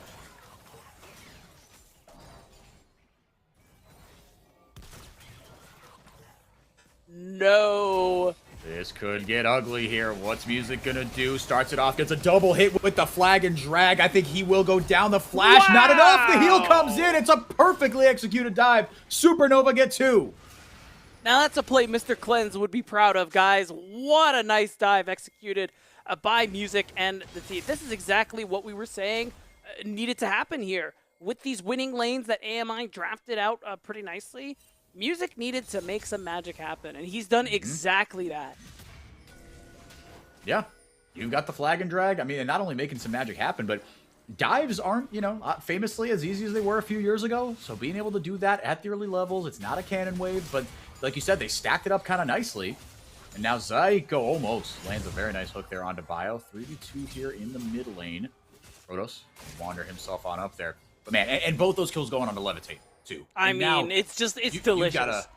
It's feeling awesome for Levitate. Yeah. He's got himself a BF sword on top of the boots, and just feeling so good about things. Yeah, like that's tough. Caitlyn, yeah, you definitely want to be using these advantages. You want to get ahead. Getting 2 kills behind, no, that's suboptimal. Bad. So yes, that doesn't leave this room, but I agree. Suboptimal. It's tough, and it's only going to get harder. I mean, you still have that double range advantage, but anytime Music shows up, that extra bit of gold is just going to allow Levitate to come online faster. So it is going to make a lot of these early skirmishes a little better for Supernova when we weren't really expecting it to be. No, I mean, to be up 1,000 gold just effectively off one play, bit of a dream start if you're Supernova. I mean, this to me was the most problematic lane, right? And I think you called it out that that you said you would just straight up dodge if you were levitating Zyko's spot. So I can't say I blame you. It is a really toxic lane to go up against. Maybe not quite what it was in 2022 when Heimerdinger was just like the talk of town, but now you've pretty much like I said, shoot, if you can get to 20 minutes down 1,000 gold, you're feeling pretty good about things. How about up 1,000 gold at 6 minutes? Now Protoss in a little bit more trouble here. As Levitate dishes out the damage, but now Baz responding actually pretty nicely here. Gets a headshot onto Zyko. Yeah, they need to go. Bio's level 6. They're going to respect that Arbrio. Solo Bolo. Now that could be a problematic lane as well. What can the Renekton do with this newly found advantage? Yeah, I think that's the kind of asterisk with the lead and success that Levitate has found. Oh, that's awkward. Well, we're going to see the replay again. Yeah. I mean, it went exactly as you expect with Renekton versus Zambesa, you know? Yeah, Hoarder with the ultimate. Renekton kind of juked him out of his sandals there. Yeah, I would agree. And the other thing, too, like we were saying before, yeah, really great for Levitate to start off ahead like this. He still has to deal with some dive threats, like the Akali. Psycho. Psycho hits a very nice hook. There's the Cataclysm. Now Shochi showing up. Bio will get taken down. Shochi on the board with kill number 1 for the Azir. It's just a good read from Zyko, roaming up, expecting this invade, being able to punish it big time. Again, just really good plays so far here from Supernova. Even though the draft at this stage of the game is so nice for AMI, I think with the exception of top lane, Supernova have been playing very nicely. Yeah, Supernova. I mean, they've been playing aggressively, right? They've been taking their chances. Like you said, a really good read by Zyko to get up there and say, look, what is going on? That was a nutty hook. That was fantastic. Zyko is putting on a clinic right now on this Thresh, man. Yeah, he's cooking. I mean, he plays pretty well at the Enchanters, but we always love Zyko for the engaged champions, and he shows it to us again with the Thresh, where it feels like he just cannot miss a hook. That's grub time. Music. Be the first one onto that. Arbrio. Well, that is Dominus back up in 3, 2, 1 right now. Gonna pop it, get the empowered stun there onto Hoarder. Break up the shield, though, as Music gonna flag and drag his way to safety, potentially. Arbrio with one more spell rotation could get something to happen, but he'll take a flash out of that Jarvan. Not a bad way to go. Zyko not going to eat the ace in the hole. Levitate. Should be all right here. But instead, Bio will take over on the grub duties. Yeah, we'll say bot lane could shift. Levitate does have Moonlight Vigil. He has red and white guns, so there's a chance he red ults and gets a burst of health. But Zyko lost enough health that they just want to let this one go. Opt out of this one, unfortunately. That perfect execution lands. Is it enough, though? Flag and drag in. The Cataclysm is down from earlier, but actually it's a back up in 2 seconds. I spoke a little bit too soon here. They could look for a region gauge. Arbrio absolutely does not have his Dominus. Level advantage might be too much here. Why flip it? Why give a winning lane a little bit more? Yeah, definitely walk away. Otherwise, things are kind of going back to slow a little bit. Not really much else to be seeing. Still a pretty good advantage there for Levitate in the bot lane. But now it's gone down to like 500 gold. Oh yeah. Shochi wanted the all-in instead. He will get nothing, but it does get a lantern there from Zyko to bail him out as Retrozing potentially looking for a way back in with the help of Zyko. But no dice on that one. Dragon still has not been taken. Now with the bottom lane advantage that Supernova has, Shochi able to shove Retrozing down. Got some pings coming through here, but Music gonna just go back and clear his camps. Maybe he wants that Sundered Sky before he commits fully, but you gotta think the Bio's chomping at the bit to get something back here. He's going to have his eyes on that dragon as well. This is the thing that must be so awkward for AMI. You go into this game thinking, with this draft, thinking like, all right, we're running Caitlyn. We're going to get a lead. We're going to be setting up for our second dragon at the 10-minute mark. And bot lane just kind of fell into catastrophe. So instead, the 10-minute first dragon, and I think it's a top solo bolo. Yeah, get him. Yeah, should be another one. He just walked at him, let the taking damage do the rest. Arbrio making full use of that first item, Black Cleaver, burn the flash, but that's absolutely a kill you'll trade. So AMI do have signs of life in that Renekton. They do. He is going to be a big side lane threat. With 2-0 already, that first item, as you pointed out, things are looking really good there. And I think overall, Retrozing, despite not having as flashy of a lane phase, is also going to be pretty impactful, just because I'm going to be able to easily dive in with Wukong and Renekton. And unfortunately, Akali at even gold, I say unfortunately for 80 carries, can destroy you pretty handedly. Zyko has his work cut out for him in the defense department. Yeah, and it'll be interesting to see how these fights shake out, because to me, the way I see them playing out is you have enough dive threat, right, with the Jarvan, with the Mbessa, shoot, even with the Azir, if he gets in and does his, EQ flash shuffle. Zyko, to me, like you said, beatdown just has to be playing defense. Yeah. I completely agree. And, some offense, some really well-placed death sentences, kind of like what we just saw the result of. But still, that's going to be first Drake for Supernova. A little bit late, but still a very big win. Oh! Gets the root down there with the Graviton, man. Yeah. Bottom lane, they're still throwing hands. I'll give it to Baz and Protoss. I mean, they're not going down without a fight, even though they are down a significant amount of gold. They're taking these trades actually all right, all things considered. Yeah, they are. I mean, Caitlyn's still strong. Hybrid does quite a lot of damage. But still, overall, Levitate Zyko really happy with how this early game has been going, surely. Now we're a couple minutes away from Rift Herald. You got to imagine we are not going to rotate our bot lanes.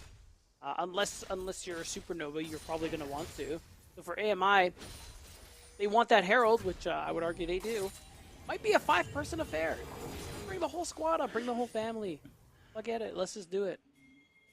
I think it very well might be. I think you're kind of dead right about that one. If nothing else, you gotta, if one person brings their big old threat, right? If one person brings the Croc, you gotta bring your you gotta bring your edgelord. You gotta bring Zyko. You gotta bring Zyko and Levitate in. Let them do their thing, because in a straight up 5v5, I mean, it's just so good for Supernova, right? If you can execute that game plan, dive onto Baz and Retrozing. And Retrozing is going to be shifty, but you get the idea. Looks like we're going to get a pause here for just a little bit. But it's good to see Beatdown, AMI have signs of life, because that bottom lane was just an absolute nightmare start for them. Yeah, it really was. So AMI still have some good things to play for. Again, their solo laners are doing pretty well so far. And we see that first item also come through for Retrozing, the Hextech Gunblade. So there is definitely a lot of backline threat available. So even though Levitate is in such a good spot, there are still many ways that AMI can get on top of them. And if you take him out of the fights right away, fights still look good for you as AMI. It's definitely not all doom and gloom. No, like you said, lots of backline access, really from both sides. But yes, absolutely. And an Akali on even gold. I mean, shoot, even if you don't come into a fight with full health and you're left all alone, Renekton with a flash double dash, right? And even, I mean, shoot, I guess Serpent's Fang doesn't do the dash anymore. I remember back in the day, you could clear an entire screen as Renekton and just pop the enemy AD. Oh, I think you mean Prowler's Claw. Prowler's Claw, that is what I mean. Yes. That was so funny, man. Good times. Yeah. I missed that. Yeah, it's like, look, it's like I did nothing this game as Renekton, but I can still do this thing that I really should not be allowed to do with the build and the way that this champion is designed. But yeah, man, good times. It's yeah, they definitely got options here. So it'd be good to see Arbrio kind of wear his carry pants again. I think because this is someone that made his name on that in tier 3. The Gwen and Camille, 2 highlight champions for him. So absolutely think that he has those those characteristics. Just 19 years old is Arbrio from French Canada. Definitely playing the AMI role very well, right? French Canada? Just say Quebec, man. It's okay. French cat. Yeah, I think he is. In my notes, I wrote French Canadian, and so it came out as French Canada. But yes, I understand. Quebec. I understand. I had to bust your balls a little. That's all. Yeah. Hey, no, believe me. I know not to mess with the Quebecois. That is not Quebec erasure. I mean, you can mess with them. It's okay. I can. They get very angry if I do that. That's okay. About Quebec. It's okay. It's not important. Make fun of them. That's what the rest of us do. I was gonna say you're very much on the you're a Cascadia Canadian, right? Sure. Is that the word? I don't even know. I think that's like Pacific Northwest, right? Are you Vancouver, right? No, I'm in Toronto. Or in Toronto? I thought you were in Vancouver. I'm technically Quebec adjacent. You are Quebec adjacent, yes. Right. Yes. So if anyone can make fun of the French Canadians, hell yeah, that's me. That's us right here. Bio gets onto that Trinity Force, excuse me. So everybody kind of on that first item as far as the top side is concerned, kind of caught up to Supernova. We've got the advantages kind of up and down the map, though. So going to be a little while before we have an objective to fight over as we get back onto the Rift. Arbrio try to keep on that advantage, and he is just, pressing the attack. Forgive the pun, but really making it Hoarder's problem here. Actually, I think it's more accurate to say he's conquering. It is more accurate. Really You're looking right. at keystones, but Yeah. you know, pressing the attack, conquering, whatever you want to call it. That's first brick. All for Arbrio's pockets, which are looking flush at the moment here. So the response is going to be another bot lane dive. Potentially, Baz and a Protoss. Zyko just threaded the needle. Baz going to need the heal to stay alive. Yeah, we might not be done just yet. The cannon, yeah, I think actually we might be done. If Zyko lands that hook, maybe we've got another situation coming there. Lantern goes down. Cataclysm in as well. Music gets ripped up by the trap. Very nicely done. Arbrio showing him. Now a double kill does go over there as Bio goes over the wall against Shochi. Might pay for it with his life. Indeed, he will. Chaos erupts all over the rift. Double kill for Protoss, but getting one back there is Retrozing onto Shochi. I mean, doesn't Arbrio literally just kill this guy? Like, am I crazy? He's level 12 Renekton. Okay, fine. I guess we're just not doing it. Overall, very messy. Couple of seconds just now. The fact that Zyko is raw dogging so many of these death sentences is actually spinning me. Like, what? Guys, like, what's going on? There's no way that's how that's supposed to happen. But he's just ripping apparently it, man. it is. He's not afraid. No, clearly not. And, of course, we're just seeing fights happen mid and top side as well. Arbrio TP'd, honestly, not for a whole lot. So there's that angle for Supernova. Make a play on the other side of the map. He cannot join unless he walks up the river like he's doing. And, yeah. So we'll see if that's where he wants to end up here. Music. There's something over the wall. I don't think he knows he's standing on a stealth ward there. Zyko. Just as he planned. Absolutely calculated. Now Bio gets locked up in the box. Levitate with the max range. Gonna snipe him down.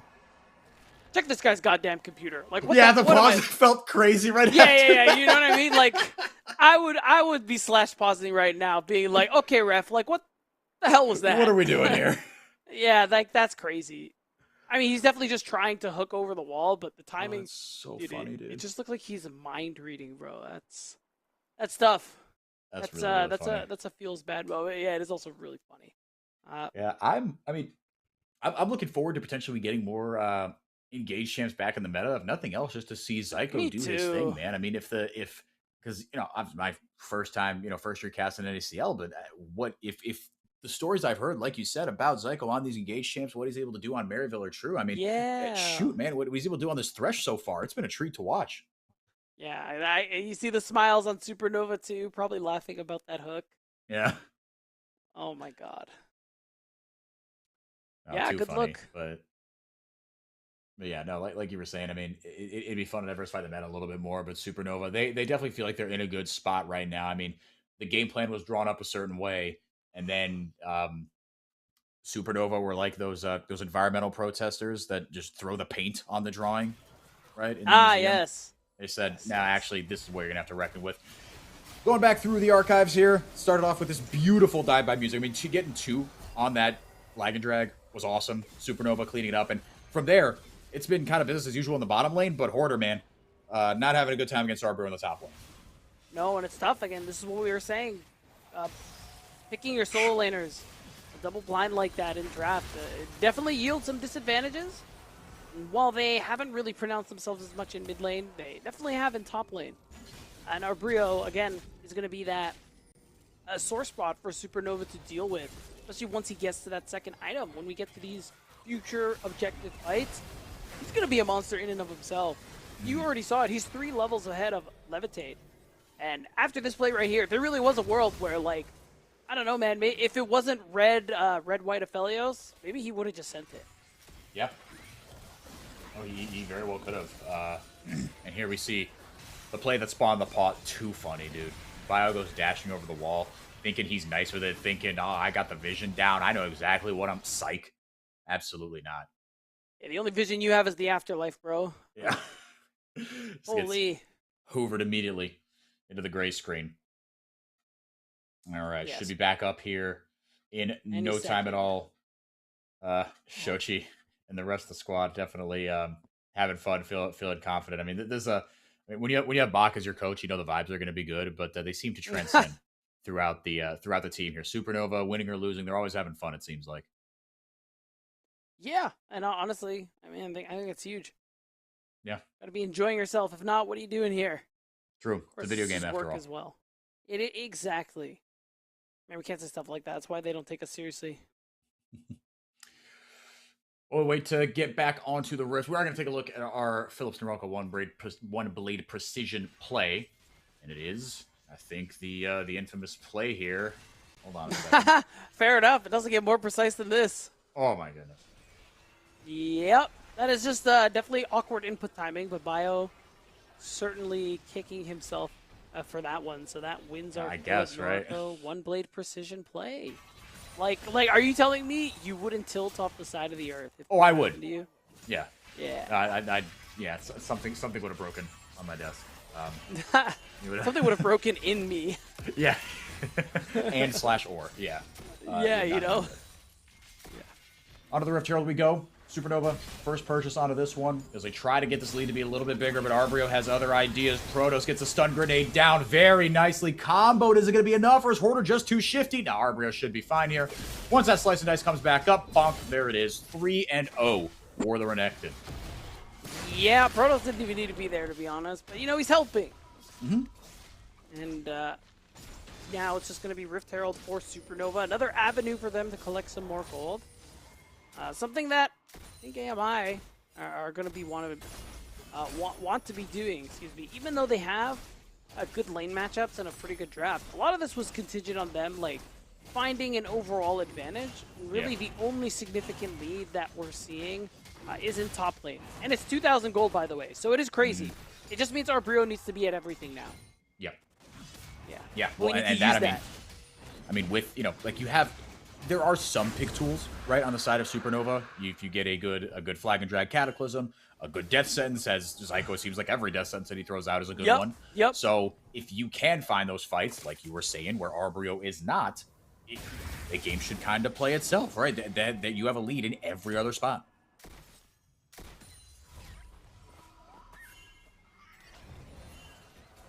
And as you see on the sidecar there, you're highlighting just, you know, the two carries for this team as things stand right now. 10,000 damage done for Arbrio. Very nicely done. But you see, yeah, the gold difference at 14. It became very clear who was going to win out the lane pretty early on. Levitate flipping a losing matchup, but Arbrio absolutely taking his winning matchup and making it Hoarder's problem. On 2 items here. Streets ahead of anybody else. Now Supernova, yeah, they're the ones that are going to try to look to get a little bit cheeky here. RetroZing shows up. Yeah. Look at Arbrio. He's hanging out too. Just making sure nobody steps illegally. Yeah. What does illegally mean? Whatever Arbrio decides is illegal. Exactly. Because he's powerful. And he's decided that everything's fine for now. He's going to make his way back to the bot side. We aren't going to see it's looking like very many 5v5s. I don't know, until like a Dragon Soul comes up. Like both these teams, they don't want a 5v5. Feels like that's just been the way it is this whole series. And we're just going to wait until they decide. Until they deign to grace us with a team fight. Here's your SAT word for the day. Yeah, both these teams very cognizant of where their competitions are strong and where they are not. So they're not going to take any sort of suboptimal fights. They recognize, look, if the Aphelios is here, we're toast. If we can just catch him, then we might have a way into this one. Arbrio, oh man, you can see Arbrio was just frothing at the mouth. He wanted that kill so bad. And he just showed up. Oh, nice interrupt. Yeah, very good interrupt there by Bio and Company Music. Don't do it. Don't do it, guys. The aggression. Now Arbrio. Oh, do it. Never mind. Everyone's do it. showing up. AMI want the collapse, and by golly, they just might have it. Music is going to back, and he's off the Rift. Yeah, this is a 3v2. Shochi trying to get back with something here. Zyko going to flash away after he throws up the box to get Arbrio off his behind, and it worked. Yeah, they make it out. Tough for Supernova. They committed a lot of time to make that happen, and as a result of getting nothing, Hoarder is able to get a big wave crashed. He's going to let the turret kill as much of it as possible so it can't be picked up, and then he's going to collect another wave in the meantime. However, could be in trouble. RetroZing doesn't have ult. Oh, he wins. Yeah, just bouncing back and forth here. If Music can maybe turn this. Yeah, I think he's given up on it. He knows that Hoarder was not long for this world. Now RetroZing gets on the board with his first kill. Baron has spawn. I think it's going to be... Well, I say that. Both these teams seem very happy to flip the Baron, or if nothing else, look for a fight around this Baron, so we could see action around it as early as, I mean, shoot. I mean, there's going to be a dragon up in 2 minutes, and it wouldn't result in soul point. So could see there being a little more aggression around the Baron, right? Not a crime if you lose the dragon. Yeah. Also, something AMI need to be aware of, and they probably are, is don't give SN a chance to go for the Baron. They take it very quickly with Aphelios Azir. Like I said. And Zyko is toast. Yeah. Yeah, Baron take for Supernova, incredibly fast. So they need to be very careful. With the support pick, though, AMI looking like they want to force another early Baron. They don't take it really very quickly at all. So if they do start it, it is 100% so they can turn. And that's exactly what they tried to do. Flashing for it. They want everything. Protoss, fantastic grenade. Now sets up another kill for Arbrio. Now we turn our sights to the Baron. Yeah, now that's really good. Waiting to see them go for it. They're going to start it. It is a little slow, but it's looking like with these numbers, Supernova, they aren't going to force it. It is just going to be maybe that 50-50 attempt. Oh, never mind. Chochi's TPing. Oh, they're going to use the Herald?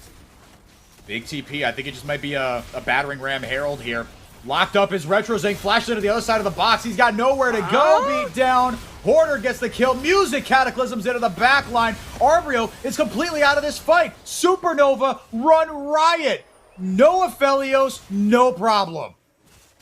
I need a replay of that fight, only because I am, like, really astonished that AMI lost it the way that they did. I thought this was their fight. I thought this was their it was Baron. curtains. It was supposed to be. It really was. But instead, they lost a pretty critical fight. Not only do Supernova have a huge lead accrued for this, they're going to get more because of the upfront gold Baron gives you, and of course, what they're going to be able to earn off the subsequent turrets that they are going to take. Even with these spawn timers, there's no way AMI can even contest this next dragon. So Supernova get Baron, they get Dragon, they drop Herald, they're going to have it all. This all of a sudden went from okay to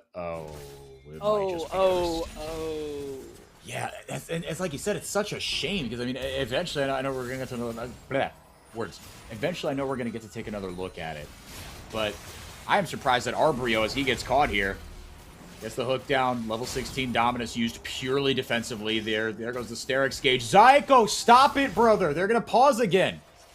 Dude, for real, they're gonna check your computer. Holy. So, yeah, at this point, they can just play through 2 lanes really easily. Start systematically knocking down these turrets, taking away resources. And basically, if they just win another fight, they have the firepower to just... Oh, yeah. I mean, just to end the game. It'd be a really fast one, too. AMI need to be very careful. And I like that they're having RetroZing split. It's tough because I think Renekton would split better in this case, but he has all the gold, so he needs to be around to slow down this push, and Kali just doesn't do it fast enough. Yeah, you said exactly what I was going to say. They need the Renekton here. They need Arbrio around. He is their Binky. They need him around. That's true. Now RetroZing found himself back in the base here as the tier 3 should... Well, let's see if it's able to survive. Shochi doing his thing in the mid lane. And now the lead for Arbrio also, I think a critical thing. It's down into the triple digits again. Hoarder got 2 massive kills in that Baron fight. All of a sudden, he's more or less on equal footing with Arbrio. Yeah, it's pretty crazy when you think about how that early game went. All of what Arbrio had worked for basically diminished, especially when you consider, you know, the time in the game, the effectiveness of Renekton as time goes on. Yep. And I like, too, that Supernova, I actually really like that they opted to focus on knocking down some of these structures, really pressuring AMI side of the map before doing the Baron. Just because that they were able to do this, or sorry, before they do this Dragon, they can do this Dragon whenever they want. They only have Baron for 3 minutes. Now they got themselves that Hextech Dragon, Hextech Soul coming up in 5 minutes. Now Supernova, it feels like beatdown. They can just kind of slowly and patiently play this game out. They are in the blink of an eye up 5,000 gold. Play this one out. Get your objective setups in order. You know that the game is going to be played on your terms. Look, AMI still have some pick tools, but everyone is ahead of their opposite number, except for Hoarder. And even then, it's an Ambessa. You're not going to, like, 100 to 0 her, necessarily. So, RetroZing might have other ideas about that. There is no MR in that build, but Yeah, you should be all right. Protoss total damage, highest in the game. My goat. Wait, that is actually that's actually so funny. There's no way that's right. I mean, honestly, it really could be. No, I have trouble believing it too. But at the same Levitate time, only 7K? Levitate actually hasn't been a part of many fights. I guess. Like, a lot of his kills came during, like, the really early stages of the game, and there really wasn't much fighting since then for him, you know, with some exceptions. So, actually, it's not that crazy to me. The crazy thing for me is Protoss is at the top. By, like, a lot. By, like, yeah, they're not even, like, by 100 or, like, like by a lot. Oh, he's fully up there by, like, a few thousand gold. Protoss is Okay, just... you know why this is hard for me to believe? Protoss only has one item, and Arbrio's almost on his third. That's what I'm saying. Like, I guess just all that scrapping. I mean, they were throwing hands a lot in the bottom lane, but still. Yeah, I guess, like, he's just throwing his spells at everyone. Yeah, I mean, look what he's doing. Wow, that's crazy. All right, respect, Protoss. Respect. I mean, even if they don't come out on top in this one, we've definitely got now another thing to look out for Protoss, the Protoss Hybridinger. Slayer telling me that real ones know that this should not be a surprise. But I don't think even he would say that the damage profile was going to be exactly what it was. But either way, the upshot of it is AMI still down 7,000 gold and still not looking great as far as their prospects are coming back into this one. It would take something pretty miraculous here. Baz is only on 2 items. I mean, Levitate is streets ahead of him right now. I mean, you are hoping for Arbrio buy some time, Bio Disrupt, Retrozing get into the back line. And I guess Protoss to be Thanos. I guess maybe that's the thing I didn't think about. I think right now if you're AMI, you're hoping some keyboards did get disconnected. I can't lie, bro. Yeah. 7K down? Holy moly. And now, I mean, do you have a Hextech? Not Soul, but Hextech Soul Point coming up soon. Yeah, you just really got to send it on a play like this. But it's tough because, you know, Music, Psycho, they're aware of this. And they're here to cover their mid laner. Now, yeah, I mean, they're just playing aggressively, right? They're posturing up front, making sure that everyone is safe, making sure that everyone can see everything, getting the vision down.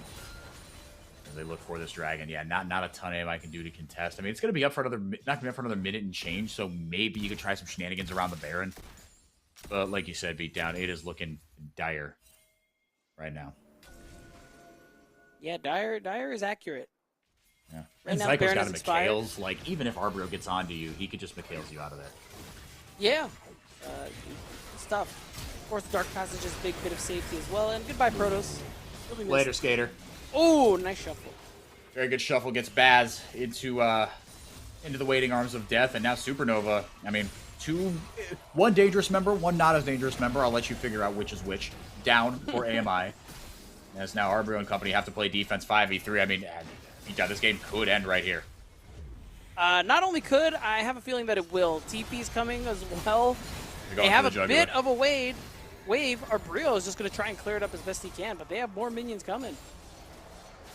Poor kid. Yeah, tier 3 or the bot inhib will go down eventually. Or they could just go for the game. Very nice hook again by Zyko.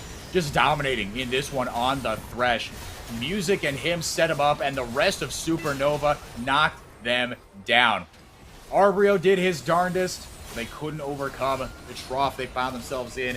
AMI will go to 0-4. Supernova get a much-needed win. Wasn't always pretty. Not the cleanest 2-0, but a 2-0 nonetheless. I mean, if I'm being real, Game 2 was actually kind of clean from Supernova for the most part. It's Game 1 where I think they're going to go back in VOD review and be like, yeah, guys, this was not our best. But overall, Game 2 is a lot more of what I expected from this roster. So nice to see them kind of bring it back at the end like that. Props to AMI. Played better than I expected they would in this matchup. But oof, there's some things to work on before they're going to be able to convert early advantages like this into actual wins. Yeah, unfortunately. I mean, it's just been a string of moments, right? For AMI, that's kind of what we said coming into it, is can they turn those moments into something else? And even in Game 1 and even in Game 2, we found some moments. We found some flashes of some good stuff. But then, I mean, again, I would love to, like, well, I think maybe I'll ask our MVP what went on during that second Baron fight, because that was, to use a phrase you said about CCG in game 1, as good of a look as you were going to get. That was like, it's here. We're going to game 3. Beatdown's gut can be trusted after all. It's not just the Taco Bell he ate this morning. The vibes are good from Beatdown's gut, but it wasn't meant to be, I guess. Yeah, taking a look at the post-game damage here. Paukas, congratulations. You win the Raid Boss Award. Unfortunately, unless you watch this game, it's going to be like kind of lost to the annals of history, but what a game on the Heimerdinger, dude. Dude, what a game on the Thresh, man. I don't care about the Heimerdinger. Like, Zyko was him in game 2. It was a good look. I think everyone played really well, though. Top to bottom was really tough for Hoarder in the top lane, but you know, that's Renekton and Mbessa. That's Renekton almost any champ for you. So, you know, it happened how it was supposed to, and he tied for damage in the end. So, who really won here? It's a question you'll have to decide for yourself, dear viewers. But yeah, you got back up there eventually. Shochi, again, just another solid performance on the Azir, and then the Annie in game 1 as well. Levitate looked really good on the Aphelios. I mean, got that 2v2 kill, and then just kind of really never let go of the lead. Didn't have a ton to do as far as damage. Like you said, the things were just kind of happening all around him. But he's reliable. And him and Zyko having that in their back pockets. I mean, really just it's Zyko on these champions where you can throw a hook out, make something happen. Looking really, really good. But I believe right now, Beatdown, we don't have him for an interview just yet. We're going to be just a little bit later, but we do have an MVP to give out. We do. And I was going to throw that in the chat. I know that's kind of cope because you won't be able to see it, but you have to trust me that I was going to say Music as our MVP. In game 1, he was monstrous on the Xin Zhao. Thank you, Beatdown. That feels good. And that dive, starting things off, I mean, just set the wheels in motion in game 2. Yeah, I mean, I think overall, Music as a player ever since he joined the league in 23, they're just someone who's been really good in that early game facilitating his teammates. I think he's grown in that regard over these last couple of years, and I think this series is really just a great example of that. Again, the Xin, how he was able to enable his teammates, especially in the situations where the team was really falling behind. He was the one setting up a lot of these crucial comeback plays. And in game 2, bro was everywhere. He helped set up that excellent dive on the bot lane here against that Caitlyn Heimerdinger, and then he helped set up the excellent dive all over again several minutes later. And he was just all over the map. Everything was hitting, firing on all cylinders. It really just feels like he was the one that we had to vote for. He was the one. He was him. Yeah, it's an absolutely monstrous game by Music. Really monstrous series on the Xin Zhao and then on the Jarvan, like we said. We've got him locked and loaded for an interview, so we're going to swing it over to that. Get Music on the desk here, get his thoughts on the series, and then we'll wrap things up. Here we go. I think should be ready to roll. There we go. All right. Music, brother, thank you for being here. Congratulations on the 2-0. How are we feeling? A bit of a shaky one last week against CCG. Box said he took responsibility for that loss. Would you like to? Dude, I called it from the fucking first interaction I had. More importantly, how did we move forward from that to get a pretty solid win here over a team at the bottom of the standings? I mean, Box just a humble guy, you know. That's what I love about him. He just wants to take responsibility, but I think a good thing about our team is that a lot of people like taking responsibility too. So we definitely don't see it as coach fault. I think everybody know they didn't play well. So we just had to reset and look at what we did wrong and then take that as experience for this week. So that's what we tried doing. We only scrimmed one time. We were kind of busy this week, unfortunately. So we really try to put everything into our one scrim to do a bit better for this official. I think it's baby steps, you know. Definitely we're not happy with how the first game was. I think the second game is a bit better. So at least, you know, a win's a win, but we still need to improve if we want to contest the league. Yeah, can you shed some insights into what kind of some of those baby steps you saw were, maybe from last week to this week, or kind of what you think still needs to be improved on as you go forward? Yeah, so like this is actually from like a real life experience. So basically on campus right now, there's a bunch of geese, you know, they're nesting, right? So I was walking up the trail, right, just like going to you know, get food, and then this goose just looked at me menacingly, and it was like flying towards me, you know, fighting for his territory, you know. And that inspired an epiphany in me. I was like, you know what? I need to be like this. We need to be like this goose. We need to fight for our space, you know? And then I realized, you know what? Yeah, and our officials, we weren't doing this well enough. So I was like, okay, you know, we're playing in this pocket. That's our space. We're fighting for it, you know? We're like fucking goose, you know? Like we're just going in there. Geese are terrifying, man. Yeah, low key. No, if you don't make too much eye contact, they are apparently very territorial. Oh, so I made eye contact. It did not matter. It did not matter. I was looking into the devil's eyes right there. And you came out okay. I came out okay. Now, as far as yeah, I mean, you certainly were goose-like in this game. I mean, on the Xin Zhao in game 1, monstrous. How did you kind of, like I said, game 1 was had some ups and downs. How were the comms kind of as that game was rolling on, and you had all the kills? You were driving the bus. What were you telling the boys? How were you puppet mastering on the way to a win? Oh, we just can't get discouraged when things go wrong, It's like a long game, you don't lose the game immediately. So even though the game wasn't going well, I was like, we could still win. We found our picks, we found our fights that we wanted. We started getting momentum, and then we were like, okay, we're in the driver's seat right now, which is good. I think we're down tempo a lot. We were recognizing that. We were losing a lot of sideways, getting picked, and made the game very hard, I think, in mid-game. And we were just not on the same page, and I think that caused the mid-game to be very shaky. But it's not enough to lose, I think. So, we bounced back, and I'm pretty happy that we managed to bounce back. I think it's an important win. Yeah, you got right. 2-1 now on the season. Last one for you. That fight around Baron, where you lose 2 members kind of spread out in game 2, and then you show up there kind of like, it's almost like 3v5. You get the Renekton away somehow from the rest of the team. Just talk me through what the heck happened in that game, because I thought that's where AMI finally got the pick they wanted. They took out the Aphelios, and that's where they were going to get the Baron and try to maybe slingshot the game through the Renekton. What the hell happened there? So Baron is pretty tanky. It's sort of like a mini Autocon. So like, even though it's a 4v5, like they use Renekton and Heimer ult and Heimer flash. So like their turn in this game is really like hoping we walk into their space and Akali tries to find a flank with Wukong, right? But if they're on the Baron, then our backline is safe, which was basically Shochi on Azir. So we're just like opening up to create some space, and then they kind of just gave us the angle. We found the Akali, we spread them like their formation, we picked her, and then they just went into our space, and we just managed to like turn the game from there. Oh, sounded good to me. Yeah, that Akali pick was huge. Yeah, Zyko locked her up pretty good. All right, over to you, man. Any shout outs you want to give before we wrap it up? Yeah, I'd like to shout out my team for staying strong in this series. I think it's pretty commendable to not like tilt and then just fall after the tempo is being so bad for us. I think that's important. I'd like to shout out Coach Bach, doing a good job, keeping the vibes good, showing up 100%, going to the ER, doing his draft prep despite getting attacked by animals. Like, hey, that's hard. I gotta respect that. And yeah, shout out to Supernova.org, keeping us, believing in us, and once again, shout out to my teammates, played excellent. I love them all. I have a very fun time playing with them. It's awesome to hear. Congrats on 2-0. Many wins in your future and many fewer animal attacks between you and Bach. Hopefully you guys have better run-ins with the wildlife going forward. Thanks for your time, man. Back to Beatdown we go. To wrap it up, man, I